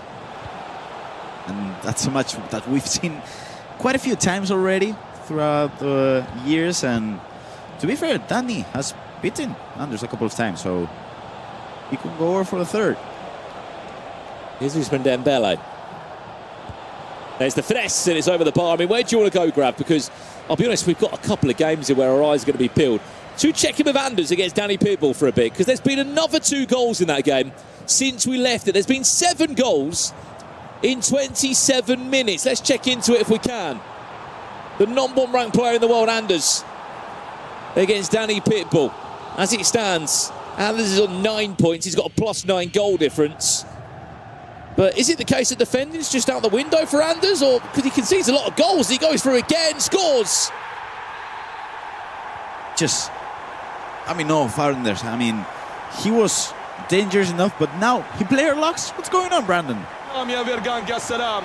داني بيتبول على فكرة ودع المباراة أو ودع البطولة قبل الدخول هذه الجولة. فيرغانج يدخل وهنالك يبرز من هو فيرغانج الحقيقي على أرضية الميدان بنتائجه الرائعة وبأهدافه الجميلة. ولكن داني حتى وإن غادر يريد أن يغادر بأفضل صورة وبأروع طريقة بالنسبة للمخضرم الإيطالي. داني يلعب الكرة، الله الله الله، هنا يقلص الفارق والمباراة المرعبة. 20 دقيقة 9 أهداف. أي رعب، أي متعة، وأي هيمنة والسيطرة على أرضية الميدان. هنالك يترقبون في روما وهنالك يتابعون في كوبنهاجن، بينما لوكي باكيو باكيو باكيو باكيو باكيو والكرة تقطع عن طريق دفاع سليبة. ما زال أي رتم، أي فورما، أي سرعة، ارحمونا، أي كرة جننتونا. الكرة من اليسار عن طريق عثمان ديمبلي، يلعب الكرة للأمام عن طريق فيرغانج. فيرغانج ما زال إلى لوكي باكيو والكرة تحولت إلى خارج أرضية الميدان. أي رتم متعب، رتم مثير، رتم فيه الكثير من الأشياء بكل تأكيد. نتكلم عن فيرغانج بالنسبة لهذه المواجهة. تصل الكرة من الجهة اليسرى، محاولة تعود مرة أخرى من جانب إمري يلماز. يتقدم مساعد لحد هذه اللحظة بهدفين مقابل هدف وحيد بالنسبة ليمري يلماز. هل يستطيع يمري يلماز أصلا أن يسجل هدفا الآن آخرا أمام مساعد الدوسري؟ دقائق قادمة ستكون مثيرة بكل ما فيها، وأحلام كبيرة ستكون موجودة على الدقائق القادمة. القادمة خطيرة من جانب إمري، جميلة جدا لكن قراءة ممتازة من جانب مساعد الدوسري، يصل بالكرة على اليسار خطيرة واحدة هنالك. الله الله الله، هدف كصقر يطير وهدف جميل من جانب مساعد الدوسري. الله الله، هدف يعطي الأمان، يعيد الطمأنينة، يعيد الروح من جديد، يحيي الفرحة لفريق فالكون للوصول إلى هدف آخر، للوصول إلى حلم آخر، للوصول إلى طريق مختلف، ولكنه طريق الفوز بالألقاب يا فيصل. قبل الدخول إلى هذه المباراة مشاهدينا متابعينا، شوف الروعة، عينك على الروعة بهذا الهدف، بهكذا صورة رائعة مثالية سجل من خلالها ملك الغابة على واحد من أبرز اللاعبين في هكذا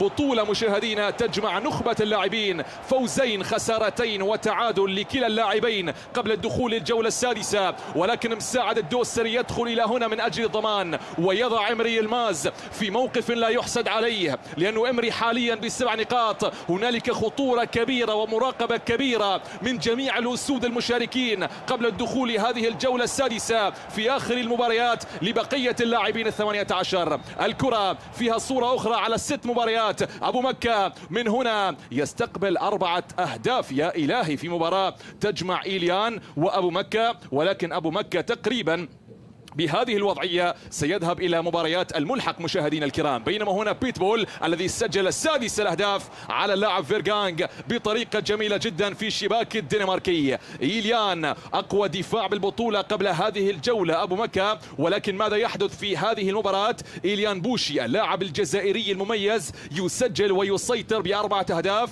بأداء رائع جدا بالنسبة للاعب الجزائري. بينما هذه كرة من فيرغانغ، المتعة المنتظرة، الهدف قادم والضربة قادمة والكرة تقطع عن طريق الدفاع. تعود الكرة من جانب كيكا، يلعب الكرة مع عثمان ديمبلي، يعود الخلف حيث فرانكي دي يونغ، الله على تمريرة ولمسة ساحرة، ولكن يا سلام على دفاع عن طريق فيرغانغ وصقور فالكونز الذين يراقبون ويتابعون ويأملون بتفوق الدوسري وكذلك فيرغانغ. الكرة عن طريق كيكا، الكرة على اليسار، أي سيطرة، أي فورمة، أي رعب، الله على الضربة، ولكن التصدي من إيكار كاسياسي، التصدي وفيرغانغ يطوق المكان، فيرغانغ يسيطر، فيرغانغ هنالك يطوق المكان ويضيق الخناق ويصوب، والكرة تحولت إلى خارج أرضية الميدان. أي رتم، 11 هدف في شوط، 11 هدف في شوط واحد يا دي يونغ، يا فيرغانغ، يا مجنون يا مجنون يا مجنون، الله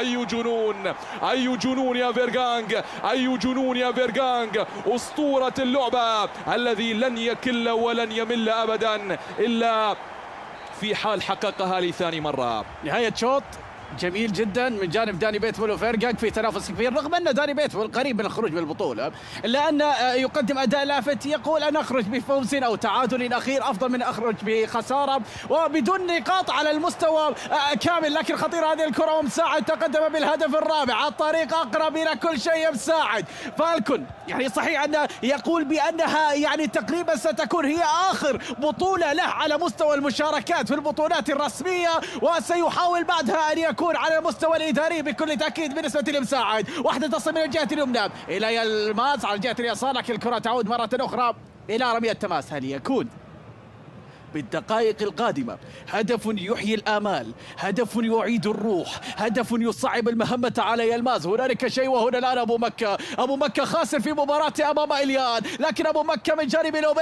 لوبيز على اليسار من جانب مكتوميني، حلوة حلوة حلوة حلوة حلوة اللقطة على اليسار بيلينغهام، تمريرة لا زالت الله الله الله، لكن قراءة ممتازة من جانب إليان في اللقطة الماضية. الجزائري يقدم أداء لافتا لأنه يعلم أن هذه المباراة هي الأمل الأخير له وهي الفرصة المهمة له أمام أبو مكة تحديدا، الذي يعاني كثيرا والذي يتمنى أن يحصل على كل شيء في هذا اللقاء. اليان يحافظ على كرة من الجهة اليسرى، يعود بالكرة إلى منتصف الميدان، مكتوميني على اليسار، بيلينغهام على اليمين، خطيرة جدا، اليان يسجل، لكن خلف المكان المناسب، خلف المكان المناسب، خطير جدا أمام أبو مكة في كل لقطة. الكرة توعد مرة أخرى من جانب بارلويلو على مستوى الجهة اليسار، تعود الكرة من جانب مكتوميني، يصل بالكرة على اليمين ومحاولة لا زالت تعود مرة أخرى إلى منتصف الميدان. حذر كبير الآن من جانب أبو مكة لأن يحصل على الأمل، لأن يحصل على الفرصة. اليان الآن تسديدة أخرى من مسافة بعيدة، لكن الوضع مخيف. يعني أكثر طريقة سجل من خلالها الأهداف هي من مسافة بعيدة. بالمناسبة 7 لاعبين حاليا مشاهدين في كل مكان يقاتلون ويتصارعون على المقعد الأخير المؤهل بشكل مباشر إلى دور ال16، ولكن هنا فيرغانغ وبيتبول مستمرون بالمتعة والإثارة والتشويق في مباراة دنماركية إيطالية بطابع أوروبي هنالك في باريس. تعود الكرة لمصلحة ديمبلي. الله الله الله الله على الكرة، ولكن شوف تقدم الحارس كاسياس يقطع الطريق على المهاجم الأخير. تعود الكرة لمصلحة عثمان، يلعب الكرة على اليسار لبارالويلو مع كيكا مرة أخرى. فيرغانغ يضغط، فيرغانغ يهاجم، فيرغانغ ما زال، فيرغانغ جول جول جول جول. 7-6 13 هدف في أقل من ساعة افتراضية. أي جنون، أي متعة على أرضية الميدان. أراوخو بيتبول من أجل أمل أخير، بيتبول من أجل انتصار أخير، من أجل عودة أخيرة، من أجل فكرة أخيرة، من أجل إيطاليا، من أجل سكوادرا زورا. ماذا يحدث هنالك؟ مساعد بالخمسة.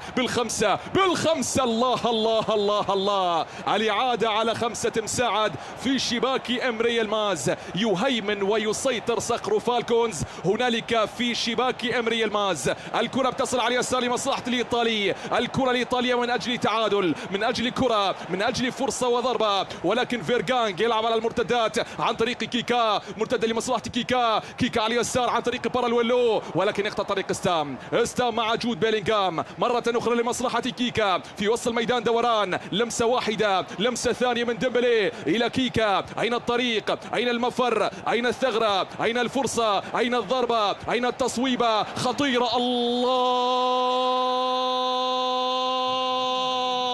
يا سلام يا سلام يا سلام يا سلام.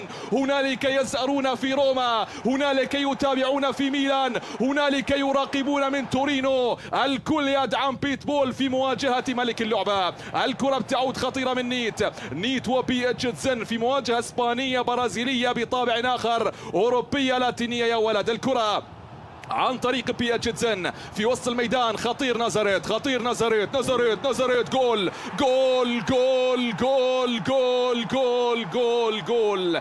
3 للبرازيلي 3. نعم انها الجولة الأخيرة، نعم انها مباريات البيست اوف 1. عبقري منات بفكرة البيست اوف 1. إثارة أكبر، أهداف أكثر، متعة أكبر، وكذلك روعة على أرضية الميدان. نتابعها في كل تفصيلة من تفاصيل هذه البطولة فقط في دور المجموعات. ماذا عن الكلام الذي سنقوله في الأدوار الإقصائية؟ تيكي تاكا بالهدف من جانب بيتزين اللي سجل هدف بصراحة جميل جدا. التمريرة المثالية في الوقت المناسب في اللحظة المناسبة. لكن هل تظن أن الإسباني سيصمت؟ لن يصمت صدقني، لأنه سيحاول أن يسجل. لكن هنا بيتزين البرازيلي يحاول أن يصل إلى الأمام. واحدة من الجهة اليسرى، قطع الطريق من أجل أن يبنى طريق آخر من الجهة اليسرى من جانب أتلتيكو. خطيرة، لكن الكرة تعود إلى مالديني الذي قطع الكرة الماضية. عد بنا إلى مساعد الدوسري، عد بنا إلى ألهان في هذه اللقطة اللي سجل من خلالها يبدو هدفا هاما بالنسبة إلى 5 الأهداف. نعم، أمام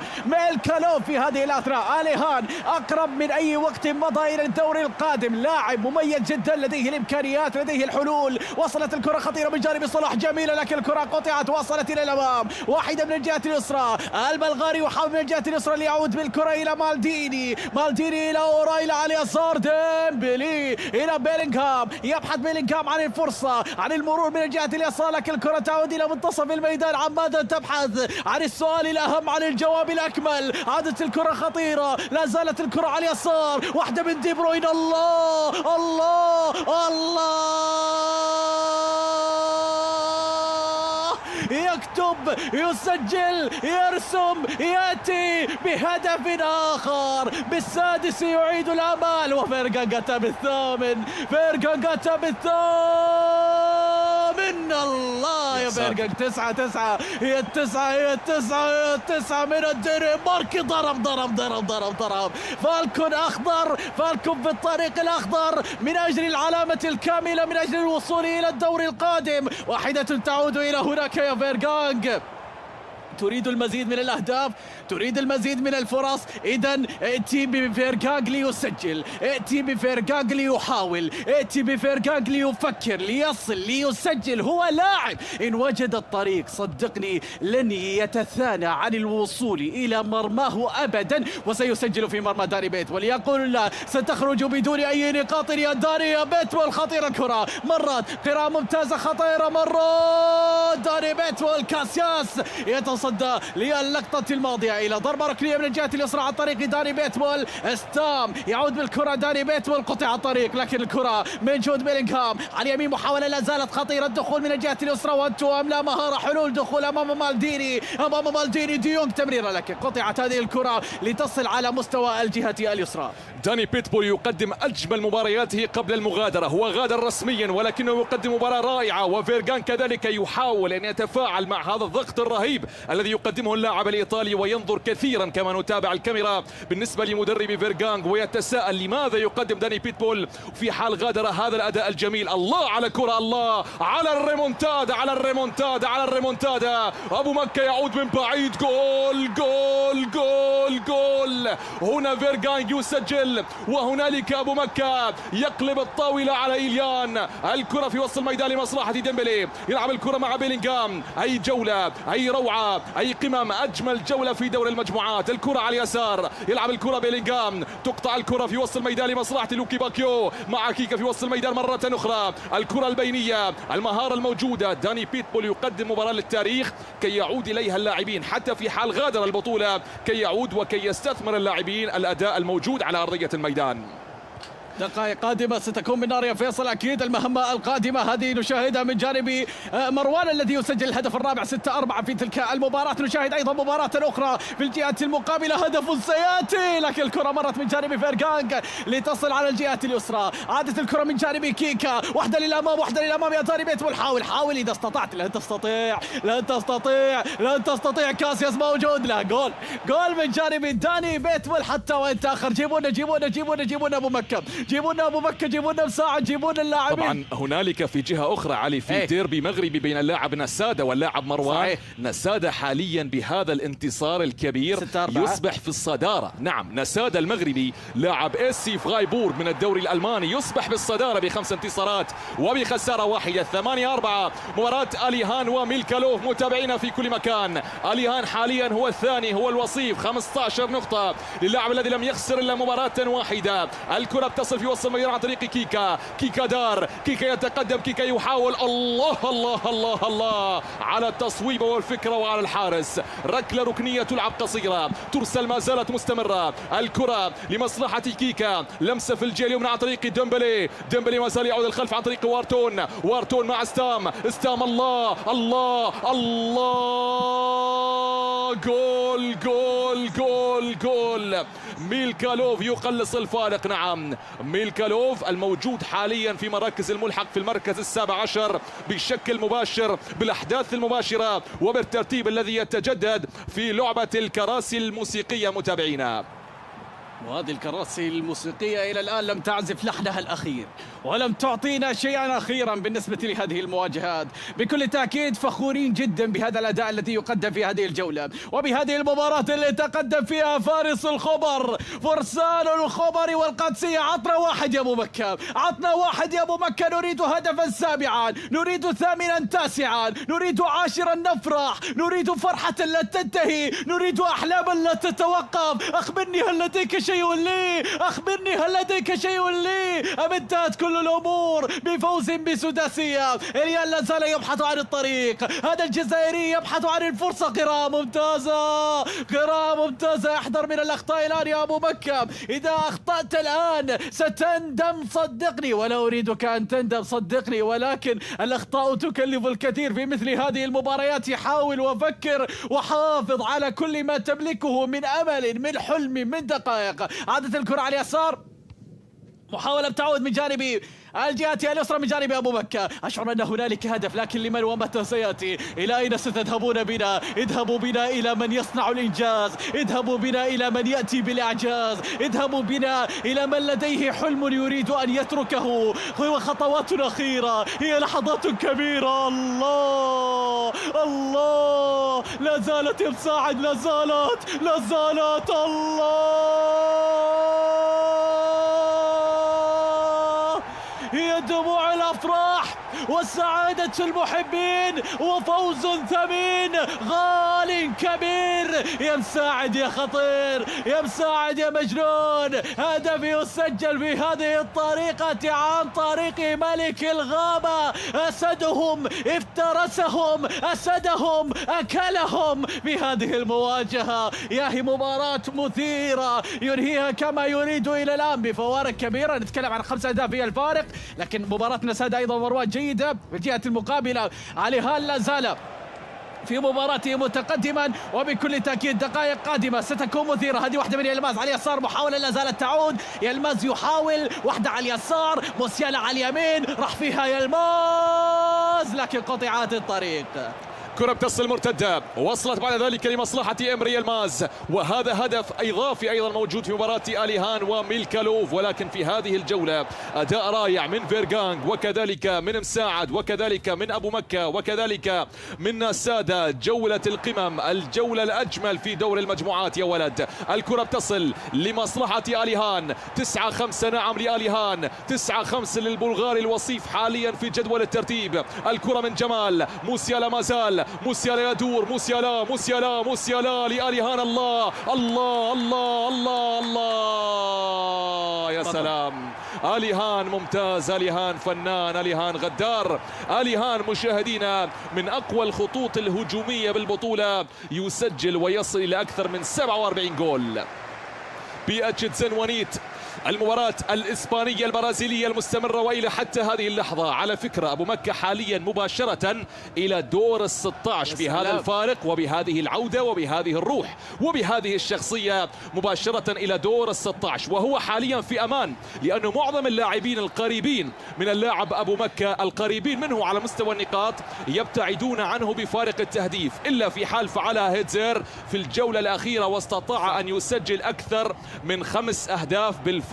لذلك أبو مكة قد يحسمها من خلال هذه الجولة، ويذهب فارس الشرقية مباشرة مع القادسية إلى دور ال16 من دون أن يذهب إلى الملحق. كرة بتصل في وسط الميدان مع ابو عدي، مقطوع الكره عن طريق ديمبلي، 10-9 لفيرغانغ. برافو فيرغانغ في مواجهه مع بيتبول، وبرافو للاعب الايطالي بيتبول الذي قدم واحده من المباريات طبعا التي ستبقى للذكرى على مستوى مباريات كاس العالم. ماكتوميناي يدور، ماكتوميناي ما زال، ماكتوميناي والكره لمصلحه الاسباني الذي يريد باستحواذه والذي يريد بفنه وبتكتيكه ان يحافظ على النقاط الثلاث بالنسبه للاعب نيت. الكره بتصل مره اخرى من جديد، لا زالت مستمره على اليسار عن طريق ابو عدي. أيوب يلعب الكرة مع بارالويلو، بارالويلو غدار، بارالويلو كرة أمامية يقطع الطريق في وسط الميدان. ديمبلي إلى بارالويلو، لمسة وتمويه، وديمبلي ونيت بأناقة مع ليو إلى كيكا دوران، لمسة على اليسار. الله الله الله الله، بارالويلو دوران واستحواذ، بارالويلو سيطرة عن طريق نيت، وتقطع الكرة من جانب أراوخو مرة أخرى عن طريق موسيالا والمرتدة. موسيالا مع بوكايو، لمسات قصيرة، سيطرة موجودة، كرات سريعة تنقل، كرة منقولة أمامية لليمين عن طريق بوكايو ساكا، مقطوعة عن طريق بارالويلو، يعود الخلف، بارالويلو مرة أخرى مع عثمان ديمبلي لمسة على اليسار، بينية على اليسار، قطرية على اليسار للإسباني غدار. الله، والكرة الرائعة التي قطعها المدافع هنا البرازيلي، قرأها بشكل ممتاز، أبعدها بصورة ممتازة، وهذه فرصة واحدة من جانب الجهة المقابلة. تعادل في الطريق، خطيرة بيتزين،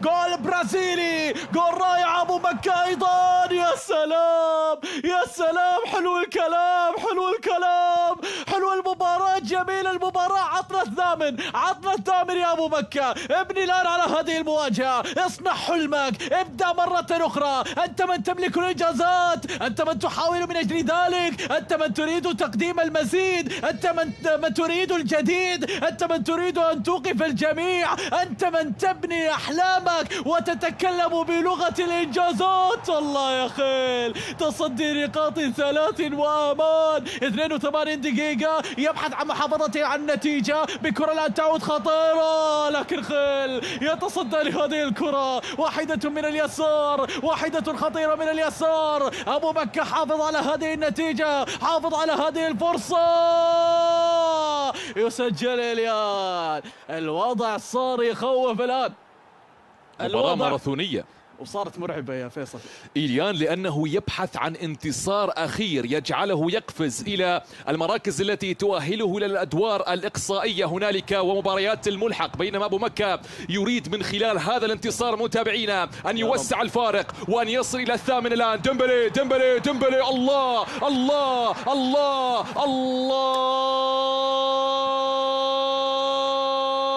الله على أبو مكة. الله الله يا أبو مكة يا كبير، الله يا أبو مكة يا معذبهم، الله يا أبو مكة يكايدهم هنا يسجل الهدف الثامن مشاهدينا، ويضمن كذلك توسيع الفارق ليبقى في المركز الثامن. وإليان يبحث عن طريق آخر، عن هدف آخر. جول جول جول جول جول جول جول. إليان لا يرمي المنديل، الجزائري لا يرمي المنديل، لاعب فيتاليتي باريس سان جيرمان يريد أن يعود لأجواء المباراة، بينما أبو مكة هنا يتأخر وكذلك يطالب بإيقاف اللاعب قبل لحظات، وحاليا يعود إلى أجواء المباراة من جديد. 8-7 8-7، لمسة على اليمين ساحرة لمصلحة بوكايو. بوكايو ساكا ما زال يعود الخلف عن طريق فريمان، سيطرة في وسط الميدان. فريمان ما زال، فريمان لمسة في وسط الميدان مع أراوخو، لمسة على اليسار لأورايلي. أورايلي واحدة. جوليانو سيميوني الأرجنتيني يقطع الطريق بروح كبيرة جدا من جوليانو وكذلك من سياماكا. يلعب الكرة في وسط الميدان،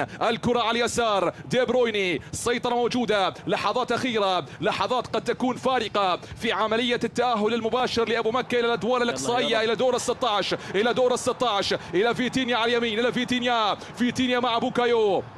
أبو مكة في وسط الميدان من جديد. الحكم أضاف دقيقتين يهدئ الرتم حاليا ويعود الخلف، لأنه يعلم بأن هذه الدقائق ستكون ثمينة جدا ليذهب مباشرة مشاهدينا الكرام بعد ذلك إلى دور ال16. إليان، هارد لك إليان، هارد لك للاعب الذي يغادر من هذه البطولة، هارد لك لإليان بوشي، وإن شاء الله يستفيد من طبعا هذه المشاركة التاريخية بالنسبة لإليان بوشي. وروح رياضية أيضا موجودة بين مدرب القادسية لاعب القادسية. مبروك كذلك لأبو مكة هذا الانتصار، وبنسبة كبيرة جدا متابعينا القادسية مع فارس الشرقية فارس الخبر إلى دور ال16 من دون الذهاب إلى مباراة ملحق إلا إذا فعلها لاعب آخر ووسع الفارق. أتحدث عن الإيطالي هيتزر.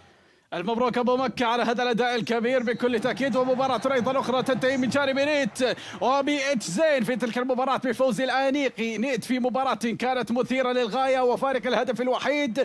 نيت لا زال لديه فرصة أم انتهت كل الأمور، ينتظر نتائج المباريات الأخرى. هو فرح أكيد بكل تأكيد بالذهاب بعيدا. شوف الفرحة، شوف أكيد الجريد العالية لهذا اللاعب. لكن هنالك أيضا مباريات لم تنتهي إلى الآن، بعض المباريات كانت مثيرة جميلة بكامل تفاصيلها وأحلامها وتوقعاتها ودقائقها المثيرة للغاية. 7 نقاط للاعب النيت قبل الذهاب إلى فاصل قصير. فوزين، تعادل و3 هزائم. مشاهدينا متابعينا في كل مكان، فاصل قصير ونعود إلى السادة المشاهدين المحترمين وإلى المتعة المستمرة في هذه البطولة الجميلة والاستثنائية. إلى اللقاء.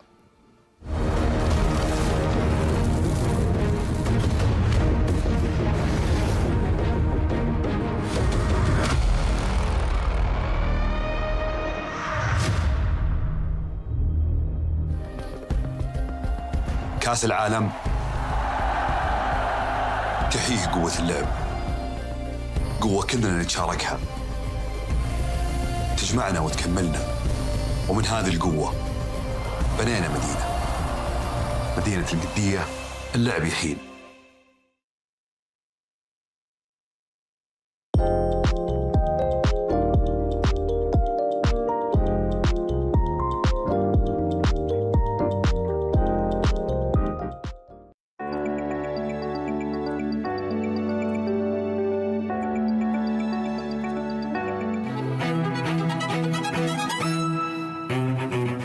Lewis Mason. I am 22 years old and I represent PSG Vitality on EFC. Yeah, last year was amazing. Finished second at the last AWC. It was a crazy achievement for me. At the pace of Eusebio, no one is stopping it! Whoa! He's in the grand final! But yeah, I wanted to finish first, and it gave me motivation to be back to finish, of course, champion. What a play, Harry Kane! Game, set, match! This year was not easy, to be honest. I started the season not that good by the Pro Open. The ball of his hands is Nicholas, who leads against Bryce, aiming it in! Reese on the team press has got it all wrong. But my last shot was the planes, and I take it. 3-3, maybe 4-3 to Brees. Brees is most definitely on his way through. Now I am qualified for a World Championship, who was my objective, my goal. And now I have, to be honest, of course, pressure, because I want to show everyone, every time. But yeah, at the top level, everyone is playing good, every game is tough.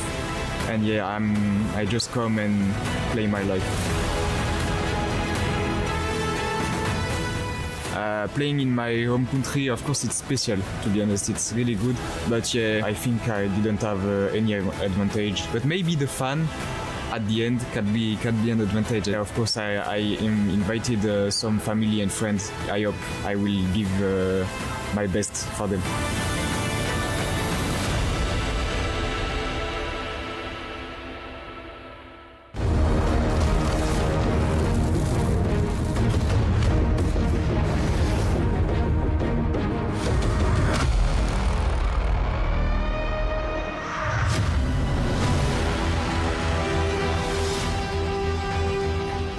حياكم الله متابعينا متابعي AWC في اليوم الرابع وفي الجولة الأخيرة لبطولة EAFC.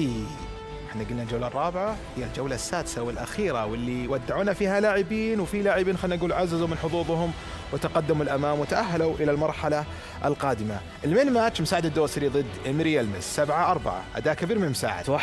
توحش الأسطورة مساعد، بصراحة قدم مباراة جدا جدا جدا جميلة، واعطتنا ايحاء انه باذن الله راح يكمل على هذا المستوى. مستوى مساعد اليوم عبد العزيز كان جدا ممتاز. المباراه ما كانت سهله، يلمز خصم جدا جدا صعب، لكن مساعد قدر انه يتفوق على يلمز من بدايه المباراه الى نهايتها. كان الفارق دائما ما يكون لمساعد الى ما ان انتهت ب7-4. مباراه كانت فيها نديه، ابو مكه واليان 8-7. هذه مباراه بصراحه ابو مكه كشر عن انيابه فيها الصراحه، لأنك تكون خسران ضد خصم مو سهل زي 4-0. هي زي إليان 4-0 ترجع 4-4 تفرق في النتيجة تتقدم في المباراة. أبو مكة قدم أداء كبير جدا، وهذا المستوى اللي احنا متعودين نشوفه من أبو مكة بصراحة. نتائج، حضور، ثبات. اليوم أعتقد أنه فاز في كل المباريات اللي لعبها أبو مكة. حتى مساعد اليوم صحيح فاز المباراة الأخيرة وتعادل المباراة اللي قبل، بس عموما كان تعادل طعم الفوز. والشيء الجميل أن أبو مكة بنسبة كبيرة إلى الآن مو مضمون 100%، لكن بنسبة كبيرة ضمن توب 8 ما شاء الله. مقعد في دور ال16. خصمه الوحيد اللي من ممكن ياخذ منه هذا المقعد اللي هو هيزر، لكن في فرق بينهم 4 أهداف إلى 5 أهداف، فهيزر يحتاج يفوز المباراة الجاية بفارق 4 أو 5 على أساس أنه ياخذ مكان أبو مكة في التوب 8. نشوف النتائج. نسادة فاز على مروان 10-5، والإلهال لايون بأداء مميز 12-5 أثقل مرمى مالكيلوف.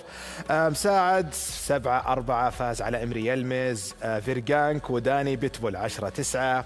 أبو مكة فاز على برايس 8-7. ونيت المقاتل فاز على فيزن 5-4 يا عبد العزيز. نعم، هذه المباراة كانت بالنسبة لنا غير متوقعة إطلاقا، خصوصا انه فيزن كان متقدم في النتيجة، وذكرنا انه غالبا المباراة محسومة الفيزن، لكن رجع نيت تقدم في النتيجة، حقق ال3 نقاط، والآن أعتقد أنه رسميا تأهل معنا للدور القادم. أعتقد نيت يحب دائما اللحظات الأخيرة تحت الضغط. اللحظات الأخيرة دائما يبدأ فيها. تحس انه لاتيني، ما كأنه اسباني، تحس في روح اللاتينيين. هم تقريبا نفس الشيء يعني، الاسبان واللاتينيين، لكن انه يبدا هذا اليوم ب3 نقاط وحرفيا قدامه معترك كبير، واللاعبين اللي لعب ضدهم ترى ما هم لاعبين سهلين، وانه يقدر يتعادل في المباراه الاولى والان يفوز. وفي هذا السيناريو يعني شفناه تقريبا كان مهزوم 4-3 الى الدقيقه تقريبا 88 صح، والى ما انقلبها بعد كذا. فشيء بصراحه يحسب لنيت، وشفنا الفرحه حتى بعد ما خلص الجيم كانت فرحه. لاعب جاي من اللاست تشانس كواليفاير، بعدها البلاي ان، والان يتاهل لدور ال 24، شيء يحسب.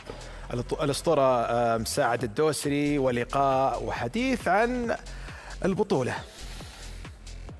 Welcome back, everyone. I am joined by MS Dasari. That was a very important game. I know everyone in the crowd was just saying you got your revenge on Emre Yilmaz from the FC Pro Open, but how are you feeling because you needed that win to stay alive in the competition? I miss this feeling a lot. I think I missed competing very badly, to be honest. I know what I'm capable of. Emre is a great player. He went from Pro Open from a knockout game against me in extra time to the all the way to the second against Anders. So I know what I'm capable of. I think now after groups is over, I would say warm-up is done. And now it's about character, personality. And the past 2 World Cups I've played, this was first and second.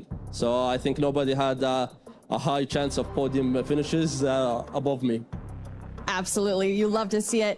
No, it's interesting. It's interesting because you're going through to those knockouts as well. You needed that win. There's a chance that you could be crushing Emre's key as well. And so that's a very fun one. I know getting that revenge. Is crushing a key mean a lot to you at the end of the day?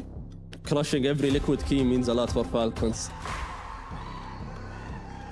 All right, he loves to crush a liquid key. And I do have to ask you about the club championship as well for Team Falcons. You're a player and your points are going into that point total. And so does that mean a lot to you as all of these wins are helping you at the end of the day for your club? Yeah, I mean, I was talking to Neo, which is the founder of Vitality, and we're very good friends. He was just congratulating me on being able to play in the World Cup. And I was saying I want to be the guy who earn points for his team, to be like, I think I would be the first in history to be as a CEO founder who even gets points for his team. So I think that would be fun. I know what I'm capable of. Beating Emre, which is top 2, makes me obviously knows what's my level, and I'm just looking forward. All right, Mr. Dasari, I'll let you get back to it because more games are on the horizon for you here today. But guys, over at the desk, he loves to crush the team liquid keys. What are we thinking about that? وش كان يقول صاحبك يا خالد؟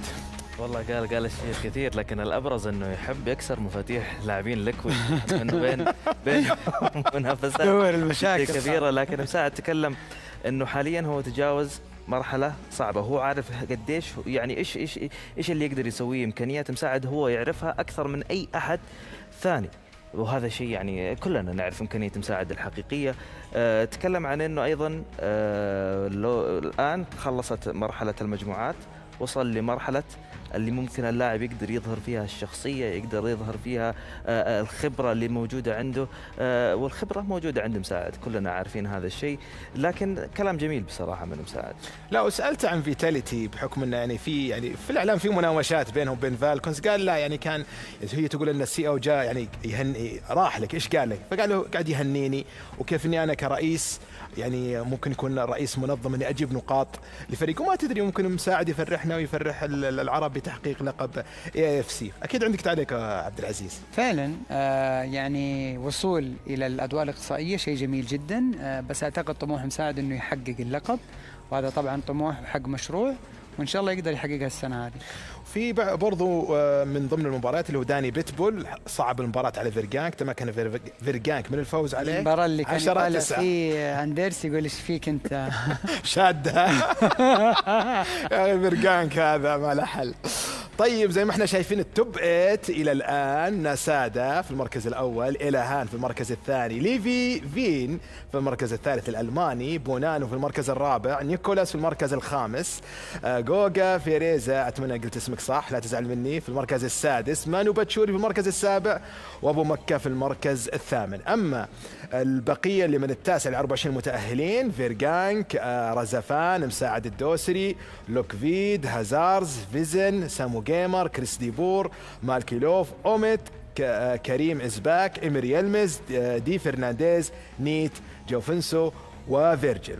نحتاج نعرف مباراة هيزرز القادمة ضد مين، لأنه يحتاج يفوز مهم وزي ما ذكرت إنه يحتاج يفوز بفارق 4 أو 5 أهداف. فهذه مباراة مهمة. قبل ما ننسى عندنا ديفي ليفي من ضمن اللي خلينا نقول الهابطين إلى الآن، قدامه مباراة جدا مهمة أمام الألماني ليفي فين. إيش نتوقع المباراة هذه؟ واو هذه مباراة صعبة جدا. صعبة. ليفي فين قاعد يقدم لنا بطولة جدا ممتازة، وهو تقريبا اللاعب الوحيد اللي بإمكانه يوصل ل 18 نقطة. هذا أبو مكة الآن بيكسر اللي هو مفتاح إليان لاعب باريس سان جيرمان وفيتاليتي. والله مبسوط المكاوي ها.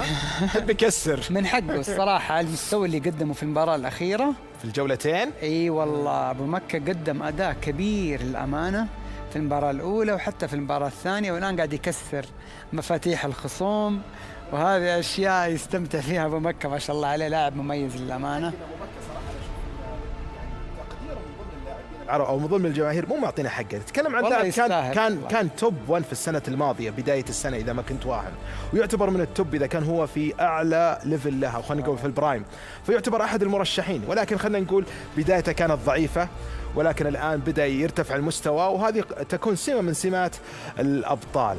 طيب خلينا نكمل على المباريات اللي حتكون برضو معنا. عندنا هازارز وريدلك. مباراة صعبة. هذه بالنسبة لنا احنا بحكم ان نبغى ابو مكة يعني يتأهل. هذه اسهل مباراة هي يعني اهم مباراة بالنسبة لنا، وقاعد يلعب ضد ريدلك حاليا بدون اي ضغوطات. يعني تقدر تقول اللاعب اللي بنفس ما يبغى يخرب وبنفس الوقت ما يبغى يطلع بمظهر انه لا انا ماني مهتم.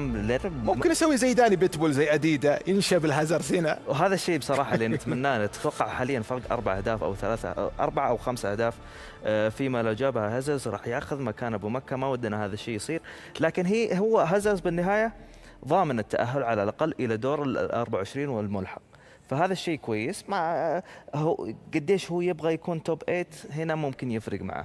فيرجل وكريم. كريم زباك كويس، قاعد يقدم مستويات حلوة. فيرجل قاعد يخسر نقاط أو يخسر مباريات احنا ما تعودنا نشوفه يخسرها بصراحة، لكن حتكون مباراة صعبة، مباراة قوية من الاثنين، وإن شاء الله الأفضل يفوز فيها. الأفضل يفوز فيهم. نبغى كريم يفوز. اللي يلعب. أنت فيك عرق طليان أنت. أنا محايد. طيب بونانو كريس ديبور. كريس ديبور قاعد يطلع لنا يعني بطولة ممتازة حتى الآن. نعم في شوية شكوك في بعض المباريات، لكن الأفضل اللي هو بونانو قاعد نقدم حتى الآن ملحمة تاريخية، وعندنا لاعبين اللي هم بونانو وليفي فين هم الوحيدين اللي من الممكن أنهم يوصلون إلى 18 نقطة. وشغالين تكسير مفاتيح الشباب. شوف فرقاك مبسوط. بيكسر اللي هو مفتاح داني بيتبول. يا أخي والله داني بيتبول أسعد لحظات. يا أخي أنا داني بيتبول يعني معقولة ولا نقطة. أنا حزين له اللاعب، يعني اللاعب عنده والله لاعب ممتاز. لاعب ممتاز وقدم مباريات حلوة والله العظيم، قدم مباريات حلوة، خصوصا أول جولتين اللي شفناها له كان تقريبا فارق هدف، وكان دائما مبارياته 8-7 7-6، فالحظ تقريبا ما كان واقف معه. أيضا بكل تأكيد بما أنك يعني خسرت أغلب مبارياتك مستواك ما كان بأفضل حالاته، هذا شيء طبيعي، لكن في مباريات الفروقات تكون فيها حاجات بسيطة جدا. هذه هي المباريات اللي إما أنها تأهل أو أنها تطلعك برا البطولة. في عندنا دي فرنانديز مع جون. دي فرنانديز لاعب ممتاز، هجوميا قوي، حاضر تكتيكيا وفنيا. شفناه تغلب على خصوم مو سهلين أبدا. كيوان جون تحس انه حظوظه خلاص، يعني لسه هو عنده فرصة. هو عنده فرصة بس انه قاعد يضيع. ولازم يفوز سهلة. لازم يفوز اذا هو نتكلم عن فرصة لازم يفوز. عموما ترى دي فرنانديز اليوم بدأ بداية سيئة لانه خسر اول مباراة وبفارق كبير. فكيوان جون اذا كان عنده فرصة في التأهل، يعني الان انت عندك فرصة، حاول انك تاخذها ويا تتمسك تتشبث فيها يا رب. وعندنا باولونيتو وأوبرين خلاص حاجز على الحافة. باولونيتو على الحافة 6 نقاط، لكن ما غير كافية بالنسبة له بحكم انه في لاعبين اخرين جايبين 6 نقاط، واحد منهم جوفنسو. هو تحت اصلا، هو الان من ضمن الهابطين. نعم. فلازم يفوز. نعم. هو جوفنسو تقريبا كلهم 6 نقاط، لكن في مباراة امس كانت الجوفنسو فاز فيها 9-1 او 10-1 هي فارق الاهداف هي اللي كانت فارقة معه هذه المباراة. فهذه مباراة قاعد يستناها جوفنسو اكثر من اي احد ثاني، ما يبغى ابدا باولونيتو فوز. لكن اعتقد باولونيتو ولو ان اوبرون بصراحة ترى ما كان سهل ابدا لكل الخصوم، ودائما الفروقات تكون بسيطة في مبارياته. محتاج الفوز أو التعادل على الأقل باولو نيتو. أنا توقعت يعني حيسوي لنا قصة زي جوفنسو كان جاي من لاس كواليفاير وصار بطل الاي دبليو سي 24. كذلك اللي هو مانو باتشولي كان جاي من البلاي انز وصار البطل. وهنا برضو عندنا مفتاح حيكسر من قبل اعتقد من كان ناسادا. اي ناسادا حيكسر مفتاح مين؟ لا يا ناسادا كت يا مخرج. ليش كسر مفتاح؟ كسر مفتاح مروان. يلا ما عليه يلا حتى نسادا ترى يتعلم ملامح عربية وهو عربي. هو مغربي ايش فيك؟ ايوه طيب ليش انت حزين يعني على حزين؟ طيب نروح على الستيج ومباريات الدفعة الثالثة من الجولة السادسة بأصوات معلقينا، فإلى هناك. أهلا وسهلا بكم، مرحبا في الجولة الأخيرة من دور المجموعات بالنسبة لبطولة EWC 26 والمقامة هنالك في باريس. أنا فهد أو أبو هوس مرحبا بكم أنا وصالح في هذه الليلة، لكن الليلة يبدو لي بأنها حامية لما لا تكون. هزر الآن يتقدم بهدف ثاني. 10 دقائق كانت فيها قصة سريعة الأحداث متواترة. نعم تقدم هزر بهدفين مقابل هدف، وكلنا اليوم أكيد ندعم ريدلاك لضمان أبو مكة في التأهل بالنسبة في هذه الجولة. المباراة الأساسية اللي عندنا اليوم مباراة ليفي. يا ساتر، هنا هجمة كانت قريبة من ليفي دويرد في حال خسارته سيودع البطولة. ليفي فين هو أحد المتأهلين بشكل مباشر في هذه البطولة. مباراة خلينا نقول على مستوى كأس العالم هي متكافئة، على مستوى المراكز هي غير متكافئة، لأن الألماني وصل 15 نقطة. يا سلام، تصويبة يا الله، ولا أروع ولا أجمل. هدف جميل، لمسات رائعة، اكسترا باص في العمق، وهدف أول يسجل ليفيفين في هذه المباراة. كيف سوف يكون الرد السريع؟ سلمى على الطرف الأيمن، سلمى تبحث عن زميل، سلمى الآن بالدوران، سلمى بالمساحة، ضربة الراس، لكنه هدف أول لمصلحة ليفي. الهدف الأول لمصلحة ليفي، وميسي يضرب براسه، يتنمر على الحارس في هذه اللقطة وكأنه يقول هذا الأسيست من راسك ويسلم راسك، هذا الأسيست براسك ويسلم راسك. ليفي فين يعيد ليفي دوفيرد إلى هذه المباراة 1-1. يا لها من جولة حسم، يا لها من جولة حسم. تتكلم هنالك يتقدم هزر بهدفين مقابل هدف، وهنالك ليفي فين تقدم بهدف ثم عاد من جديد. يبدو لي بأن هزر سوف يسجل العديد من الأهداف، لكن الكرة تقطع من ريدلاك. نقدر نقول جود لك يا ريدلاك في هذه المباراة، نقدر نقول نتمنى لك جل التوفيق في هذه المباراة. لما لا، هنالك مصالح في هذه المباراة. ممتاز انت يا كاسياس. خسارة يعني مقبولة يا ريدلاك، بس أكثر من 4 لا أوفر. نبغاها بالثلاثة، تخسر بالثلاثة أحلى وأحلى، كلها طعم. كيك على الطرف الأيمن ناحية استام لساكا، ساكا لعبها ناحية سليبة لا يبحث عن زميل. فرانكي ديونغ يحاول يبحث فيها عن زميل مرة أخرى لديمبلي، تصويبة لكن تأخر فيها، كان ممكن يعمل فيها فينس شوت في اللقطة الماضية. هنالك هجمة ارتداد، هنالك كرة الآن على الطرف الأيمن، ميسي لعبها، الكرة خطيرة. دوي في هذه اللقطة على الطرف الأيمن لكن تذهب إلى ركلة مرمى. مباراة أحداثها متواترة وسريعة بين هزر وبين ريدلاك. بالطبع هي سريعة الأمانة أخي فهد، حتى الآن مواجهة كبيرة للأمانة استمتعنا فيها. كذلك نشوف المباراة الأساسية عندنا ليفيفين وكذلك ليفي ديوورد، والكرة الآن لتباب لينيتو الذي استطاع أن يتقدم في هذه النتيجة ب4 مقابل لا شيء. والكرة الآن في الجهة اليسرى في محاولة لتسجيل المزيد في هذه الثواني. هلو بابلو برونو، هدف أول يأتي في هذه الثواني لصالح برونو، هدف مقابل 4 في هذه القمة. وهنالك هدف ثاني أتى في مواجهة ليفيفين وليفي ديويرد. الكرة الآن إلى باب نيتو في الجهة اليسرى تمريرة تعود إلى بيلينغهام مرة أخرى إلى دي بروين. عطني الصورة وانقل المواجهة. 2 لليفي دي ويرد وهدف لليفي فين في هذه القمة. المتصدر ومن يبحث عن مركزين للذهاب بعيدا، من يريد الهروب من مناطق الإقصاء ومن يريد التأهل في هذه القمة وفي هذه المواجهة. حلوة التمريرة الله في اليسار جميلة من اليسار للمنتصف حلوة الأولى، ولكن الدفاع كان حاضرا لإبعاد تلك اللقطة. وفي تلك الثانية الكرة تعود مرة أخرى في هذه الثواني خلف الدفاع لا تالي فيفين بحثا عن هدف. هو يعلم جيدا حتى الخسارة لن تكون مؤثرة على مشواره في هذه البطولة، ولكنه بالتأكيد سيطمح للانتصار. يريد أفضل سجل، يريد الصدارة، ومن لا يريد ذلك يا ليفي. الكرة الآن في الجهة اليسرى حلوة من جوليانو، ولكن قطعت من جود بيلينغهام في تلك الثواني. عادت الكرة في الجهة اليمنى لصالح ليفي دي ويرت الذي يريد أن يسجل هدفا ثالثا في هذا اللقاء. إذا قبل هذه المواجهة كان ليفي دي ويرت في المركز 26، نعم متكافئا بالنقاط، ولكن يريد الانتصار في هذه المواجهة من أجل أن يذهب إلى المركز 24 أو أي مركز يؤهله للمواجهات الإقصائية. بالجانب الآخر رأينا بأن أبو مكة تأهل بشكل مباشر في التوبيت، وكذلك مساعد إلا إذا كانت هنالك روايات مختلفة في المواجهات الثانية. يا مارك في هذه اللحظات. إذن الكرة لا تزال في منتصف ملعب، نشاهد من خلالها استحواذ، نشاهد من خلالها هدوء، نشاهد من خلالها بحث عن فرصة وعن هدف قد يكون حاضر في أي ثانية وفي أي لحظة.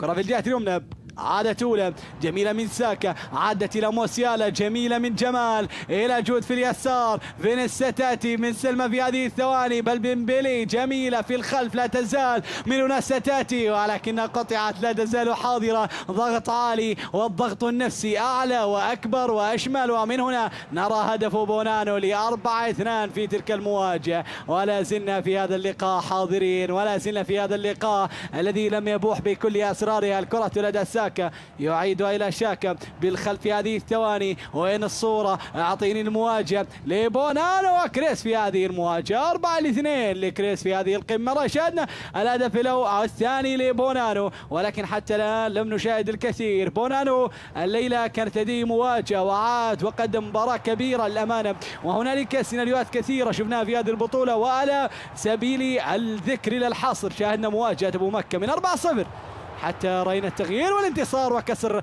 المفتاح في تلك المواجهة. وقبل لحظات من بداية هذه الجولة الكرة الآن لعبت لدى بينيا جميلة في الجهة اليمنى، هنالك تمريرة خلف الدفاع لصالح عثمان في اليمين. بونانو للعودة يا بيلي يا بيلي من بيلي عادت بين أحضان حارس المرمى في تلك اللقطة، ولكن بونانو مصر بونانو لا لا لا لا لا لا لا لا يا سبحانه،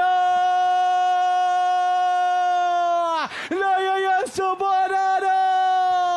الأولى من جود والثانية في الشباك يا الله، بعدما قطعت وبعدما رفضت هو يصر على تسجيلها، هو يصر على أن تعانق الشباك. الله يا بونانو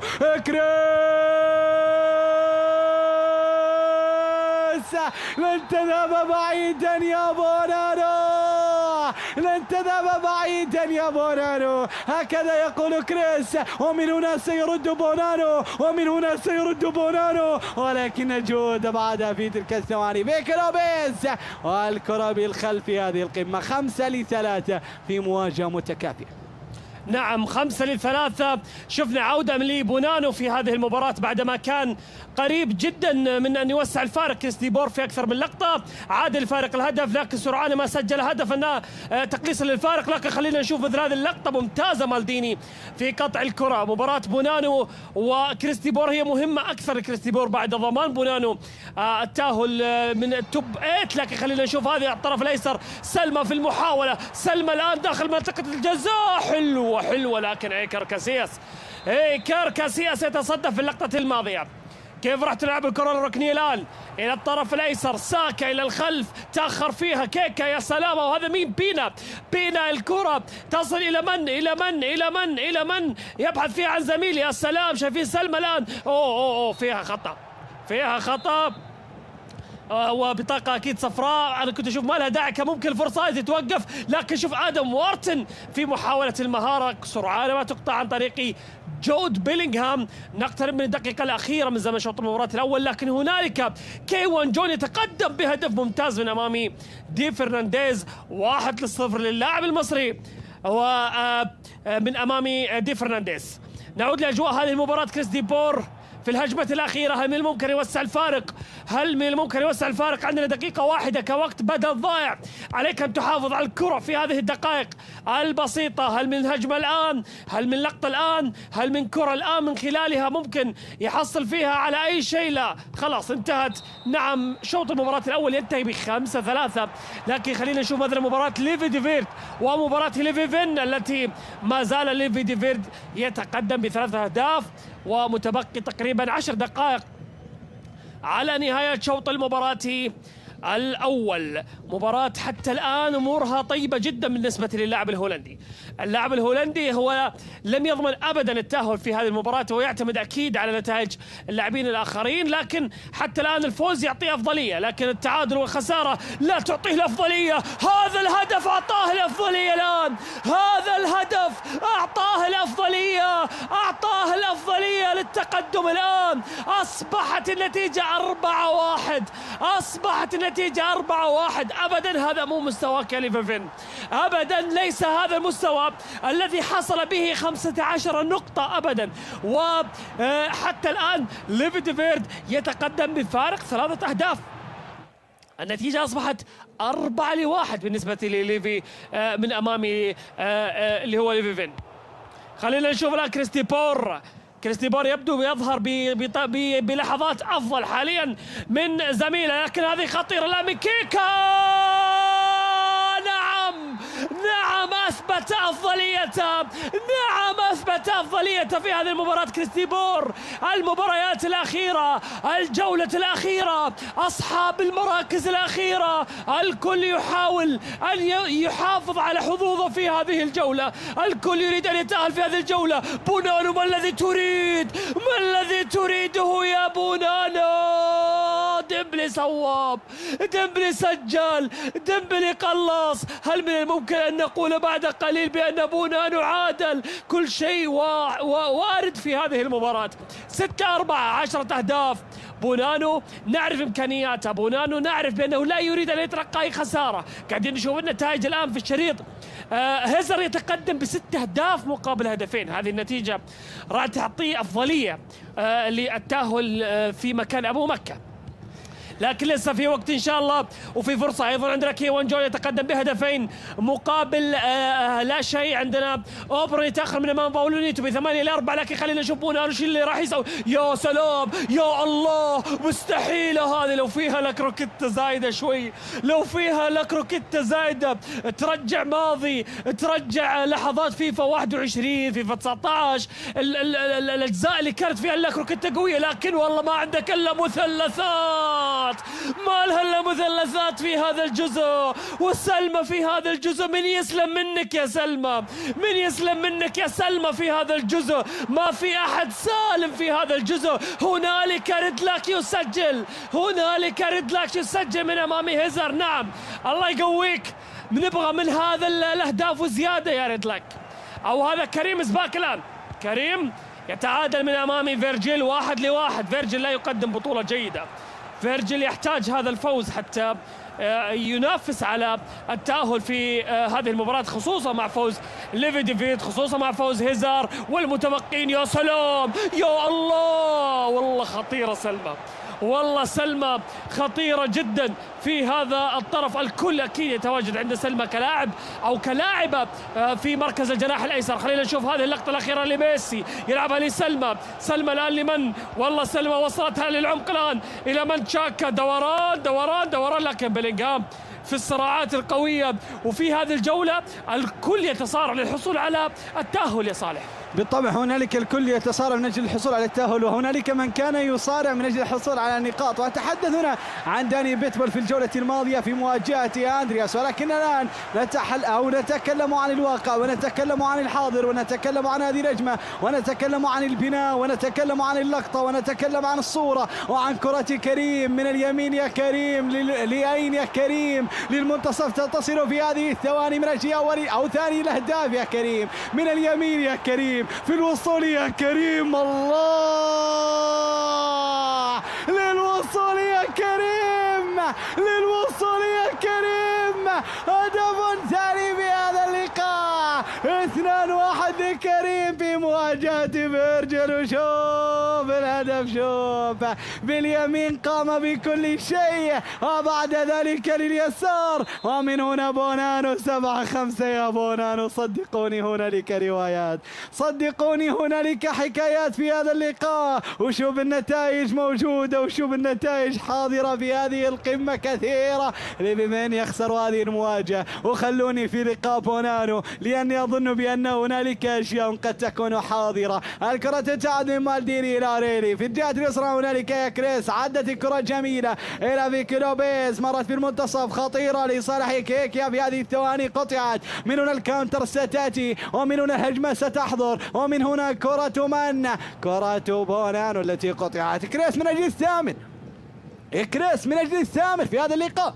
الكرة تعود في المنتصف بكل هدوء، يبحث من خلالها على حل، ويبحث من خلالها عن تسجيل هدف. سلمى الحاضرة في كل فريق، الحاضرة مع كل لاعب هي الخطورة، أحد مصادر الخطورة الأولى في كل فريق. لما تقدم بطولة كبيرة يعني أقول مع كل العناصر، دفاعيا حاضرة، هجوميا حاضرة، على صعيد السرعات، وكذلك على صعيد تسجيل الأهداف. اللقطة الماضية رأيناها قطعت وعادت من جمال موسيالا، وهنا المرتدة بونانو جميلة إلى سلمى، كنا نتحدث وسلمى كادت أن تتكلم، وبونانو كان قريبا من تسجيل تقليص الفارق يا ماكتوميني. حلوة حلوة حلوة حلوة حلوة،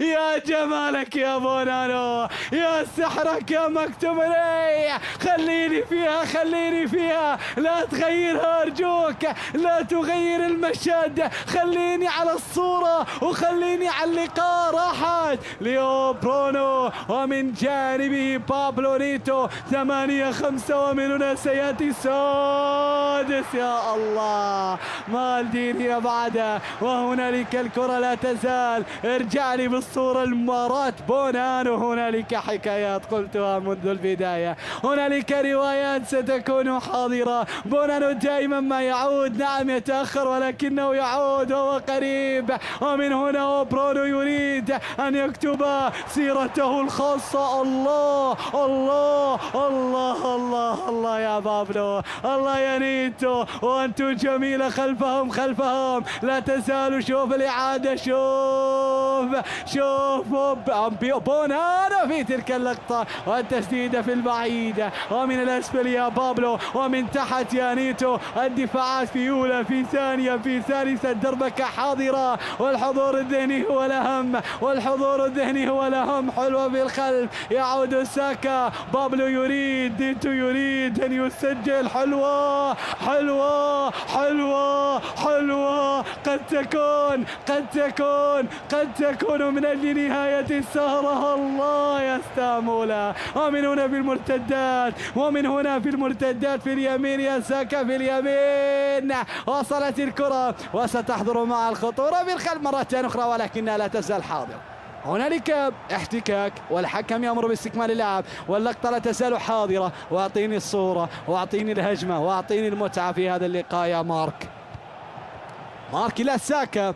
المواجهة لا تزال حاضرة، مواجهة بونانو وكريس، وإلى أين ستنقل الصورة؟ مخرجنا هنالك هجمات في الأعلى، هجمات في الأسفل، هجمات من اليمين هجمات، ومن اليسار كذلك. قرب الصورة، دعنا نشاهد. أعطني المباراة. كيوان جون أمام دي فرنانديز في هذه القمة. 4-2، والصافرة أطلقت معلنة عن نهاية شوط المواجهة الأول.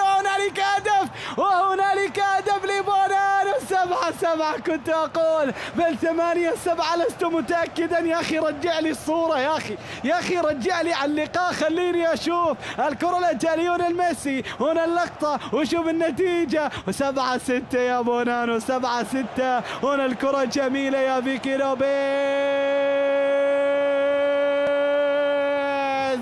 ركلة الجزاء حاضرة، ركلة الجزاء حاضرة، ركلة الجزاء لفيرجل الآن. لك يا كريم، لك يا كريم، لك يا كريم. الله، 3-2 فيرجل يعود في اللقاء. من هنا يقترب، ومن هنا يريد العودة، ومن هنا يريد السحر، ومن هنا يريد المتعة، ومن هنا يريدون المتعة يا فهد.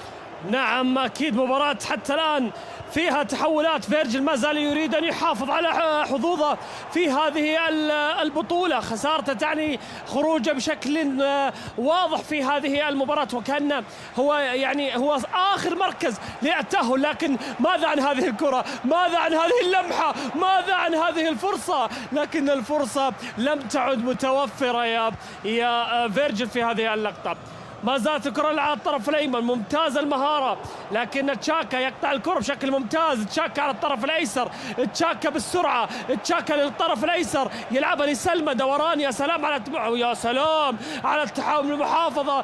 فيك الآن لتشاكا، تشاكا ما زال يبحث عن اللاعب الجناح، يبحث يا ساتر عن القوة الجسمانية، يا ساتر على اللعبة الجسمانية. الآن فيكي إلى من؟ فيكي إلى من؟ سلمى، ممكن كيكا، سلمى، كيكا، لكن الدفاع يقطع الكرة الماضية بشكل أكثر من رائع. 5 دقائق حاسمة، 5 دقائق. هل من الممكن أن نشاهد هنالك هدف؟ هل من الممكن أن نشاهد هنالك فرصة؟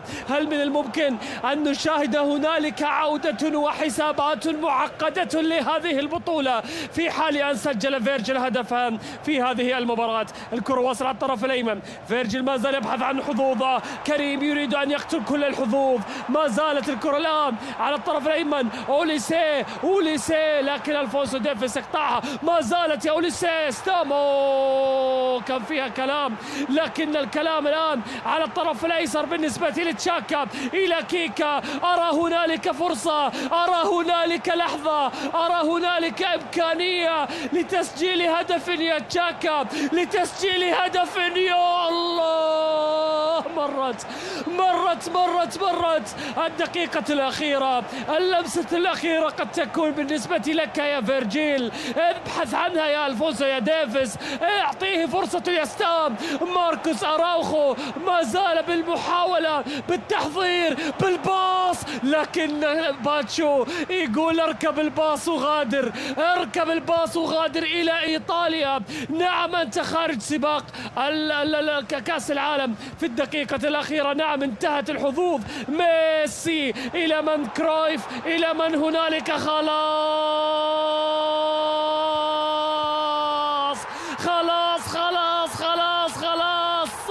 أعطاه الرصاصة، أعطاه التيكت للعودة إلى إيطاليا وخروجه من كأس العالم. يا لها من لحظات صعبة، يا لها من سيناريوهات صعبة، يا لها من أحداث صعبة جدا. خروج كان قريب جدا من التأهل في اللحظة الأخيرة، لكنه يغادر الآن بعد خسارته ب4 أهداف مقابل هدفين. المبروك لكريم في هذه المباراة، حظ أوفر بالنسبة لفيرجيل. هنالك مباراة بونانو الذي يتقدم ب8، لكن شوف كريستي بور ما زال يريد أن يعود في هذه البطولة، يريد أن ينافس في هذه البطولة. نعم كريستي بور حتى الآن في وضع في السليم، حتى الآن وضع في السليم. كريستي بور ما زالت عنده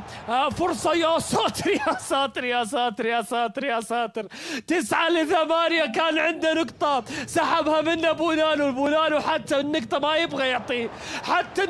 يبغى يعطيه، وكيوان جون هنالك ما زالت تقلباتك، ما زالت كان متقدم ب4-2 في هذه المباراة، لكن الآن 4-4 ومتبقي تقريبا نصف ساعة لنهاية هذه المباراة. كيوان جون على يمين الشاشة طبعا بالطقم الأسود، وفرنانديز على يسار الشاشة بالطقم الأصفر اللي تعودنا عليه وتعودنا على خياراته. أعتقد هو اللاعب الوحيد اللي عنده فيرز، لكن تصويبه يا سلام يا سلام على فرنانديز، يقلب الطاولة من أمام اللاعب المصري، وعن طريق من دائما أكيد عن طريق السلمى، أكيد عن طريق السلمى يقلب الطاولة، يسجل 3 أهداف متتالية من أمام كيوان جون. كيوان جون والله ودي أقول إنك ما عندك خبرة، لكن لعب كيوان جون تقريبا 3 كؤوس عالم، يعني هذا كأس العالم رقم 3. أنت أكيد إنك اكتسبت خبرة، تعلمت من الأخطاء، لكن حتى الآن ما زال هنالك دقائق عدة للعودة في هذه المباراة. خلينا نشوف مثلا مباراة كريس دي بور وبونانو، متبقي 5 دقائق على نهاية هذه المباراة، وأبو نانو ما زال يريد أن يحافظ على أن يكون هو متصدر مثلا بالعلامة الكاملة في جميع مباريات المجموعات. يا سلام على الدواء، الله الله على هذه النظرة، الله على هذه المهارة، الله على هذا الدوران، الله على لو لعبها الآن لمصلحة كيكا. ما زال يريد أن يحافظ على الكرة هذه ما زالت عادت نعم لمصلحة مو صلاح. إلى من؟ إلى فيكي ما زالت تبحث عن من؟ سلمى بالأرضية، ممكن سلمى بالساتر، يا ساتر يا ساتر، الله الله الله الله الله، حسمها بونانو ب10 أهداف، حسمها ب10 أهداف، وحسمها بالمهارة، حسمها بالدوران. سلمى مو طبيعية، وقلنا ما أحد يسلم منك يا سلمى في هذه المباراة، مستحقة. وهنالك أيضا قد يكون هنالك هدف 11 حتى في هذه المباراة إذا أسعف الوقت، لكن الوقت لم يسعفها، لكن النتيجة الآن حسمت ب10 أهداف. المبروك لبونانو، انتصاره في هذه المباراة ب10 أهداف مقابل 8. هنالك زي ما شفنا الصورة كريس دي بور عفوا ليفي ديفيد ينتصر ب6 أهداف مقابل اللي اعتقد اللي هو ليفن، وهنا دي فرنانديز الذي يتقدم ب5-4 يا صالح، مع دقيقة 70 20 دقيقة متبقية فقط. إذا المواجهات فيها تقلبات كثيرة كانت حاضرة، منها ما توقعناه ومنها لم نراها. نعم، من هنا جون الذي كان متصلا ب4 مقابل هدفين، والآن تنقلب الطاولة ل5-4، ومنها ما رأيناها ومنها ما توقعناها ومنها ما ذكرتها مرارا وتكرارا، وهي مواجهة بونانو، بأن بونانو دائما ما يتأخر وبعد ذلك يعود. وما أجمل العودة يا بونانو، من كم كانت 7-5 في بعض اللحظات إلى أن عادت إلى 10-8. ومن هنا ترى الشخصية، ومن هنا ترى العزم، ومن هنا ترى الإصرار الذي كان واضحا في تلك اللقطة. الكرة الآن في الجهة اليمنى في محاولة المرور، مرة جميلة في هذه اللحظات، حلوة من أجل هدف سادس، ولكن الكرة الماضية قطعت لتعود مرة أخرى لجون في هذه اللحظة. إذا نتكلم عن لقاءات كثيرة حضرت الليلة. كريم انتصر، بونانو انتصر، بابلو نيتو انتصر هنالك، كذلك ليفي دي وورد انتصر ب6 مقابل هدف. والآن جون يريد أن يعود، الله على تلك اللقطة، ولكنها قطعت لتعود مرة أخرى في منتصف الملعب. كذلك نتكلم الآن عن انتصار محتمل بنسبة كبيرة لدي فرنانديز، إلا إذا كان هنالك كلمة مختلفة لجون في هذه القمة. الكرة الآن في الجهة اليمنى وصلت ولا تزال حاضرة، يبحث من خلالها عن هدف سادس، هدف الاطمئنان، هدف الوصول، هدف الراحة، وهدف التأهل. الكرة الآن يا فرنانديز بالجهة اليسرى، مرت في المنتصف، حلوة، ولكنها طالت في تلك اللقطة لتعود مرة أخرى. هنا في منتصف الملعب، تمريرة في الجهة اليمنى ستلعب في هذه الثواني بحثا عن هدف سادس. لا يزالون يتناقلون الكرة، وحذاري من النقلات الزائدة بدون أي فائدة، لأنها قد تكون لديها مساوئ أكثر، الله، ولكن فرنانديز أبعدها في تلك اللقطة، وعادت الكرة في الخلف في هذه الثواني. كانت قريبة للغاية من أن تصبح هدفا للتعادل يا جون، وهذا ما كنت أحذر منه يا فرنانديز. حذاري من إطالة الكرة، حذاري من الأخطاء، وحذاري من التمريرات التي لا تكتمل. جميلة جميلة جميلة جميلة، ولكن جون كان أجمل. من هنا يا جون، من هنا يا جون، هنا سيأتون. يتقدم جون بحثا عن هدف خامس، من أجل الخامس يا جون باليسار. حلوة موسيالا، عاد مرة أخرى شاكة جميلة، ولكن فرنانديز في مرتدة ستكون حاضرة. يطلب التوقف جون، والحكم يعطيه مراده في هذه الثواني. مواجهة ثانية فوق اليسار، واعطيني الصورة يا مخرج، اعطيني الصورة يا مخرج. 7-1 المواجهة خلاص شبه انتهت في هذا الجانب. نشوف النتائج ونشوف المباريات. هيزرز وارد لك في هذه الثواني مع أبو مكة ينزل إلى المركز التاسع، وبذلك لا يتأهل بشكل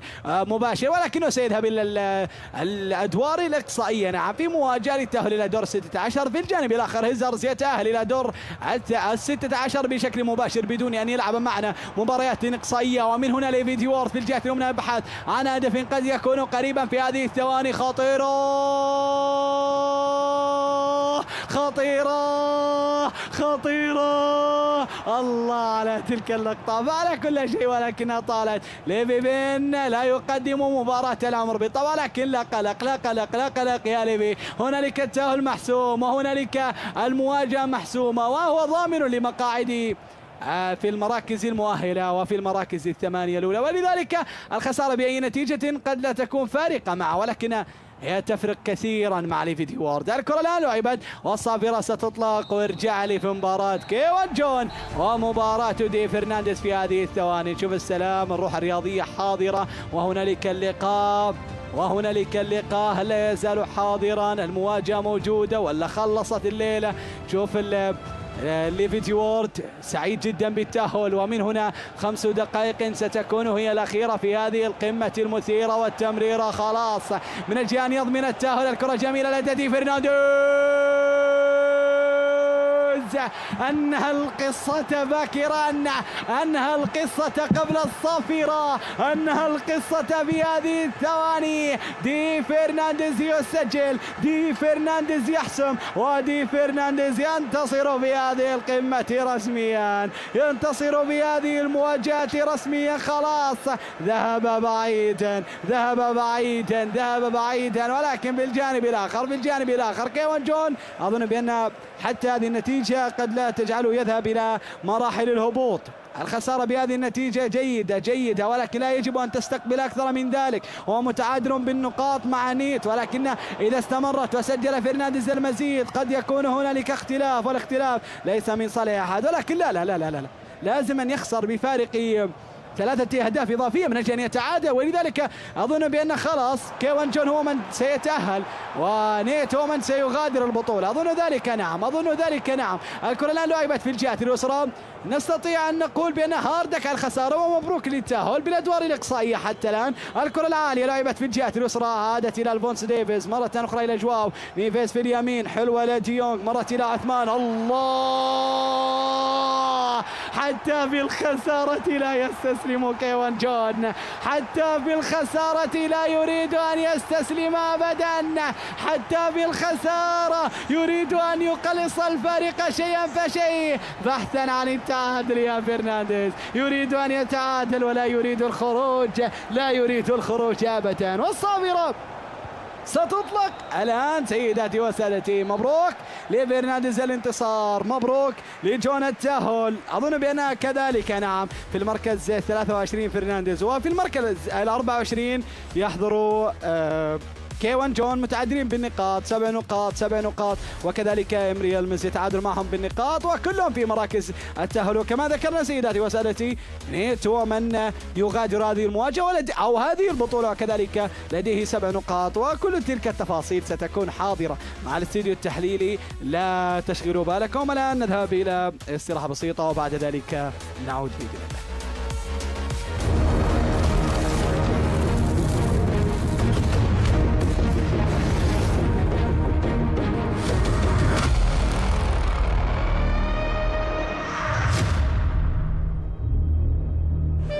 Have you ever been to Florence? I really want to go with you, and I'm just worried we can never go.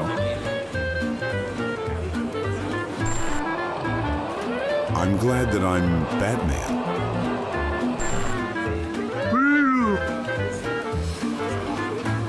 Oh well.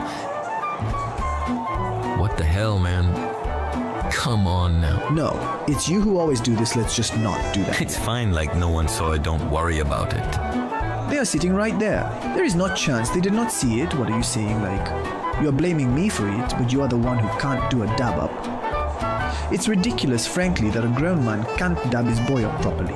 It's not that deep, bro. It is though, and that's what you don't get. You know what I'm doing. We should get a cute puppy.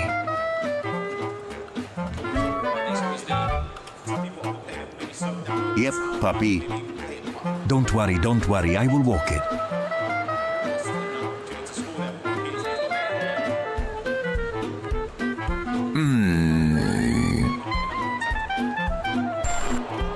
Look at him go there. Anyways, I need to sit up straight.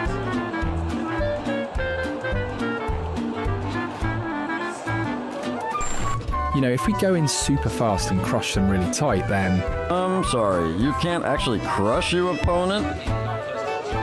Why not? You just can't.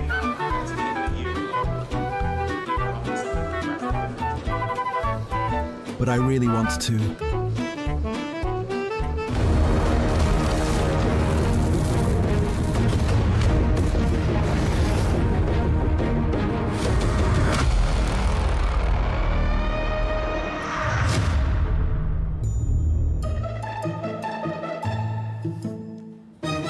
حياكم الله مرة أخرى في الAWC في اليوم الرابع والحديث عن آخر 6 مباريات من مرحلة الدوري. ولكن قبل ما نتكلم عن المباريات الأخيرة واللي كان فيها كرسي أو خلينا نقول لعبة الكراسي موجودة، دعني أرحب بمن ضم إلينا حديثا جابر اليامي. حياك الله جابر. حياك الله عبد الله، حياك الله خالد، البس عليكم كل خير وعلى متواجدين معنا خلف الشاشات. يوم أول نسميه لخبطة الأوراق صراحة، اليوم الثالث اللي نشوف لخبطة الأوراق صراحة. برضو ترى اليوم الثالث والرابع لخبطة الأوراق يا عبد الله، لكن متحمس ايش راح يكون معنا في الأدوار الإقصائية. تبي شاي تبي شيء؟ لا أنا متحمس القادم معنا. طيب خلينا نتكلم عن ليفي دي في اللي فاز بنتيجة كبيرة على VVN 7-1. شوف يا عبد الله، هذه المباراة بالذات اللي أنا ما كنت متوقع إن فيفين يخسر بالنتيجة هذه قدام ليفي دي وورد. السبب اللي نتكلم عنه مستوى ليفي دي وورد، ما هو المستوى المطلوب اللي احنا متوقعين فيه. لاعب اسم كبير، شخصية كبيرة، لكن ليفي بين يخسر النتيجة هذه ب7-1 أنا أشوف فيها علامات استفهام كثيرة صراحة. ليش المستوى؟ نتكلم عن متصدر أو نتكلم عن 3 متصدرين أو 4 متصدرين في المجموعة من التوب 8 خالد. توحش صراحة ليفي اي نعم كان ليفي دي المشكلة كلهم ليفي حتى قلت لك توقعت انهم هولنديين كلهم، لكن توحش ليفي دي ويد توحش صراحة. يفوز عادي بس 7-1 ما او 8 ممكن حتى وصلت جدا ما توقعناها ابدا. لكن هو كان محتاج هذا الفوز مرة. يعني نتكلم عن ليفي فين اللي هو ضامن توب 8 وضعه تماما مهدي مروق، ما اخذ المباراه هذه يعني تحميه لدور ال16. بعدها حتى راح يريح، ما راح يلعب معنا دور 24. بينما ليفي لو تعادل او انهزم كان بيكون خارج البطوله، فكان يحتاج هذه المباراه وكان عنده رغبه اكبر، ووضح لنا هذا الشيء في هذه المباراه. في مباراه اخرى انت كنت مهتم فيها لمباراه هازار ضد رد زعلتني 9-6. زعلتني هذه المباراه 9-6 ولا 9-5 لانها تفرق والله انها 9-6 لكن بياكدوا لنا على الشاشه. لان لو كانت 9-6 ابو مكه راح يتاهل توب 8 دايركت، لكن لو كانت 9-5 هزز راح يتأهل مكان أبو مكة توب 8، وأبو مكة راح يضطر يلعب معانا دور 24. فهذه المباراة يعني أنا كنت شايفها 9-5 وكنت زعلان بصراحة، بحكم أني كنت صراحة أبي أبو مكة يتأهل كتوب 8 وراح يكون الطريق الأسهل بالنسبة له. لكن في كل الحالتين أنت مضطر تلعب مباريات سواء دور 24 دور 16 دور 8، أنت راح تلعب المباريات وما يهم. يعني دامك أنت تأهلت صراحة، يعني أنت بالنهاية إذا تبغى تجيب البطولة راح تضطر انك تفوز قدام اي خصم جابر. صحيح. لما نتكلم يا عبد الله عن الموضوع اللي هو اكيد كل واحد يبغى يضمن اللي هو التوب 8، لكن برضو انت لو تطلع وتكون جاهز تروح على التوب 8 تقابلهم بشكل افضل، تكون انت خلاص جاهز وانك تقابلهم بافضل صوره وبافضل مستوى. لما نتكلم عن مباريات عبد الله بشكل عام فيها اليوم لخبطات كثيره صراحه. لما نتكلم عن اللي هو النقاط، كلمنا عن كريم وفيرجل. كريم صراحة أنا شفنا كريم اليوم مستوى مختلف، من اللعيبه اللي انا صراحه أنا اشوف مستوى كريم دائما في تصاعد وفي تذبذب، لكن اليوم كريم واضح انه اعطانا صوره مختلفه، واضح اعطانا اسلوب مختلف. لازم كريم من المباراه القادمه انه لازم انه يكون جاهز ذهنيا، ونتكلم عن جاهز ذهنيا، كريم مو متواجد ذهنيا. ايش الاسباب هذه اللي دائما اشوف كريم ينزل فيها؟ فلازم تكون جاهز ذهنيا. خلاص انت لك الان 4 ايام عبد الله، 4 ايام لازم انك تتعود على كل سيناريو يصير لك بعد الاخطاء، بعد المراجعات، بعد الاشياء اللي شفناها من كريم. شفت انا خلال الفتره راحت، خلال الايام هذه كنت اشوف كريم صراحه عنده اخطاء كثيره، لكن لازم يا عبد الله انه يكون جاهز ذهنيا خلال هذه المباراه. النتائج فرحتنا الظاهر خالد على الفاضي 9-5 على إدلاك زين. لا هو بشكل عام لانك انت اللي نبهتنا ان لو فرق الاهداف خلينا نقول اقل حيتاهل ابو مكه. بالعكس فانت اللي فرحتني، انا كنت شايف 9-6 انا قلت 9-6 انا زدت هدف من عندي. ايه انت تبغى تحاول انك تشيل ابو مكه. ايه بس ماشي لكن ابو مكه ان شاء الله بياخذها بذراعه. كذلك ديفي ليفي احنا تكلمنا عن النتيجه هذه، فاز على ليفي فين 7-1. بونانو اداء كبير، فاز على كريستيبور 10-8. واللي هو باولو نيتو ممثل ليكود فاز على اوبرين 9-5.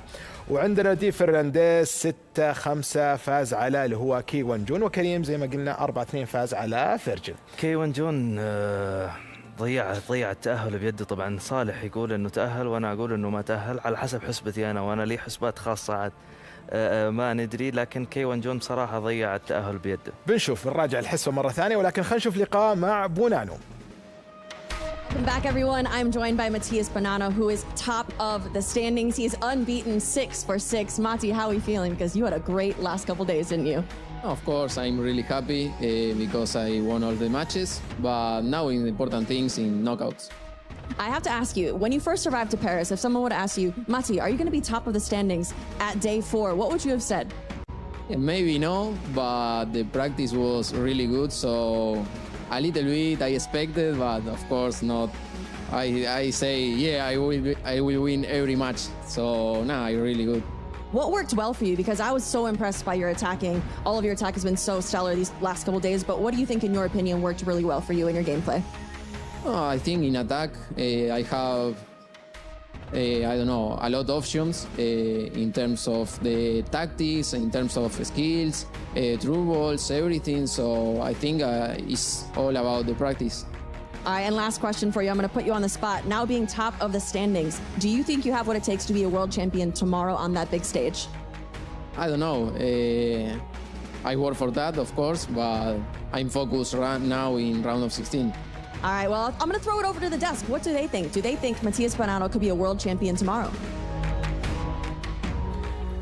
لقاء مع بونانو اللي جايب العلامة الكاملة، الدافور اللي خلنا نقول ما كان أحد يتوقع صراحة يكون من ضمن الأول. يعني ممكن يكون أي لاعب من ضمن الأول، بس إنه يجيب 6 من 6 كلام كبير يا خالد. حتى هو بنفسه ما كان متوقع. حتى سألته قالت هل كنت متوقع أنت أصلا هذا الشيء؟ قال لا بصراحة يعني ما بنو، يعني قال ما توقعت، لكن هو دائما يحاول إنه يفوز أي مباراة، وهذه العقلية الصحيحة لأي لاعب اف سي مهما كان مين ما كان خصمك. المفروض انك تركيزك الاول كيف افوز هذه المباراه، اترك الاشياء الثانيه على جنب. اذا ركزت انت كيف تفوز هذه المباراه راح توصل في البطوله يعني لاقصى حد. لكن بونانو هل يملك يا جابر؟ انا بوجه لك السؤال هذا، بمسك مكان عبد الله. طيب قبل ما نتكلم عن بونانو، الحين هذا الجدول الاخير للمتاهلين. فعندنا في التوب 8 بونانو المركز الاول، ناسادا المركز الثاني، الهال لايو المركز الثالث، ليفي فين المركز الرابع، نيكولاس المركز الخامس، جوجا فيريزا المركز السادس، مانو باتشوري المركز السابع، وهازارد في المركز الثامن. هذولي هيعفون من الدور الأول من دوري خروج المغلوب، يتأهلون بشكل مباشر. طيب الباقي اللي هو ال24 مركز، في المركز التاسع أبو مكة، العاشر فيرجانك، الحادي عشر رزفان، الثاني عشر كريم، الثالث عشر مساعد الدوسري، الرابع عشر لوكفي، الخامس عشر دي فرنانديز، السادس عشر فيزن، السابع عشر سامو جيمر، الثامن عشر ليفي دي في، التاسع عشر باولو نيتو، ال20 كريس ديبور، ال21 مالكيلوف، ال22 اوميت، ال23 إمري يلمز، و24 نت. وبذلك كذلك خالد العوفي يفوز على اللي هو صالح. نعم. ويؤكد لنا نيت هو خلينا نقول هو المتأهل. هارد لك للاعبين اللي ما تأهلوا اللي هم جوفنسو، فيرجيل، كاشيكا، سموليك، إليان، مروان، برايس وكي جون، ريدلاك وأوبرين وداني بيتبول وأديدا. جابر، الحديث عن السؤال اللي كانت توجه له تقول له يعني إيش سويت؟ فقال لها براكتس براكتس براكتس. هذا هو الصح يا عبد الله. نتكلم على التحضير من جميع النواحي، التحضير الذهني، التحضير التكتيكي، كل ما يملكه بونانو. كان متواجد في السيتي مع افضل المدربين. نتكلم عن ايدو كاستيلانو اللي قاعد يحضره بشكل ممتاز، واللي كان لي حديث مع ايدو كاستيلانو عن الموضوع هذا. ايدو كاستيلانو يعمل على اشياء كثيره، ففي الفعل نسخه بونانو هذه السنه مختلفه جدا عن السنوات اللي راحت. دائما بونانو ما يطلع بدري. جابر، هل تشوف انه ممكن يسوي شيء بالادوار الاقصائيه؟ ممكن، ليش لا؟ لكن في نقطه ودي انوه عليها. دائما في لعيبه اشوفهم لعيبه مجموعات ما عنده مشكله في النقاط يقدر يعوض، لكن في لعيبه ثانيه في مرحله المجموعات نعم يبدع، يبين لي انا المرحله هذه انتهت خلاص، المرحله هذه انتهت، لكن المرحله القادمه اللي نتكلم عنها هي مرحله الادوار الاقصائيه. هل انت راح تكون نفس المستوى ونفس الشخصيه اللي شفناها في المجموعات او لا؟ خالد، أنا سمعت الكلام هذا في لعيبة يقولون لما يوصل مرحلة الإقصائيات يعني يكون أداء جدا سيء، يتأهل بصعوبة، لكن لما يصل إلى مرحلة خروج المغلوب يتحول إلى لاعب آخر. صحيح، يعني هو المشكلة أنه الناس يعتقدون أن الإف سي مثلا يقارنونها بكرة القدم. مثلا إذا واحد جاب المركز الأول من المفترض أنه خلاص هذا يوصل جدا بعيد، لكن الفروقات بين اللاعبين المحترفين ترى ما هي فروقات كبيرة جدا، يعني حاجات بسيطة واختلافات بسيطة، وبعض الأحيان حتى الحظ ممكن يلعب دور إنه يأهل لاعب على لاعب ثاني. فمسألة إنك الأول في المجموعة هذا ما يعني إنه أنت ضامن إنك توصل مكان بعيد. بالنسبة لبونانو، بونانو قاعد يقدم عمل مباريات جدا جميلة، وإحصائية بسيطة مني أنا عن بونانو، تقريبا ب4 مباريات من ال6 اللي لعبها كان متأخر بفارق هدفين في كل مباراة منهم، وفي كل مباراة يقدر يرجع من جديد ويفوز في هذه المباراة. فهذا الشيء بصراحة يحسب لبونانو. لكن أنا عندي تسريبتين لكم بحكم الجدول اللي أنا شفته وخبرتي، طبعا ما هو رسمي كلامي أنا هذا. راح يكون في مواجهتين قوية جدا. المواجهة الأولى بتكون بين أبو مكة ونيت. أبو مكة بيحاول إنه يثأر لأبو فوزي. طبعا نيت فاز على أبو فوزي أعتقد في اللاست تشانس كواليفاير إذا ما خاب ظني. والثانية واللي بيكون عليها ضجة كبيرة جدا، واعتقد انها تصير وان شاء الله انها تصير، ما بين اندريس ويلمز. اندريس ويلمز، فكلاش باك اخر بين الاثنين. هذه لو صارت بتكون قويه جدا، وهو على حسب الجدول والترتيب المفترض انها تصير، لانهم دائما يمشون مثلا التاسع يلعب مع ال24، العاشر يلعب مع 23. هي تسريبات ولا حسبه؟ حسبه مني انا. اذا كانت صحيحه فهي تحسب لي، وان كانت صحيحه اعتبر انها من قالت وخلاص. هذه فائده اللي يشد حيله في الدراسه، يحسب حسبه مضبوطه زي خالد، وين ما صار شيء انسوا كلام اللي قلته. بالعكس لو قابل يلمز اندريس، يلمز خسران من مساعد، فمساعد يعني تقريبا كم فاز عليه؟ تقريبا 7 أو 6. يلمز فاز على اندريس لكن في ضجه كبيره خصوصا من تيم يلمز. احنا بنروح على الموضوع المعطيات. نفسية يلمز الآن كيف راح تكون لما تقابل مساعد دوسري ويفوز عليك مساعد دوسري، تقابل اندريس اللاعب اللي راح يكون مزعج جدا جدا ليلمز، فبتكون صعبة جدا على يلمز. فصراحة إلا يلمز من اللعيبة اللي دائما هادين، أنا أشوف يلمز لاعب هادي جدا، يرجع في أي وقت صراحة، أنا أشوفه يرجع في أي وقت. لكن ممكن هذه المباراة تختلف صراحة، ممكن نشوف أندريس راح ياخذ الثار على يلمز. والله إذا كانت صحيحة وحسبتي صحيحة، وأتمنى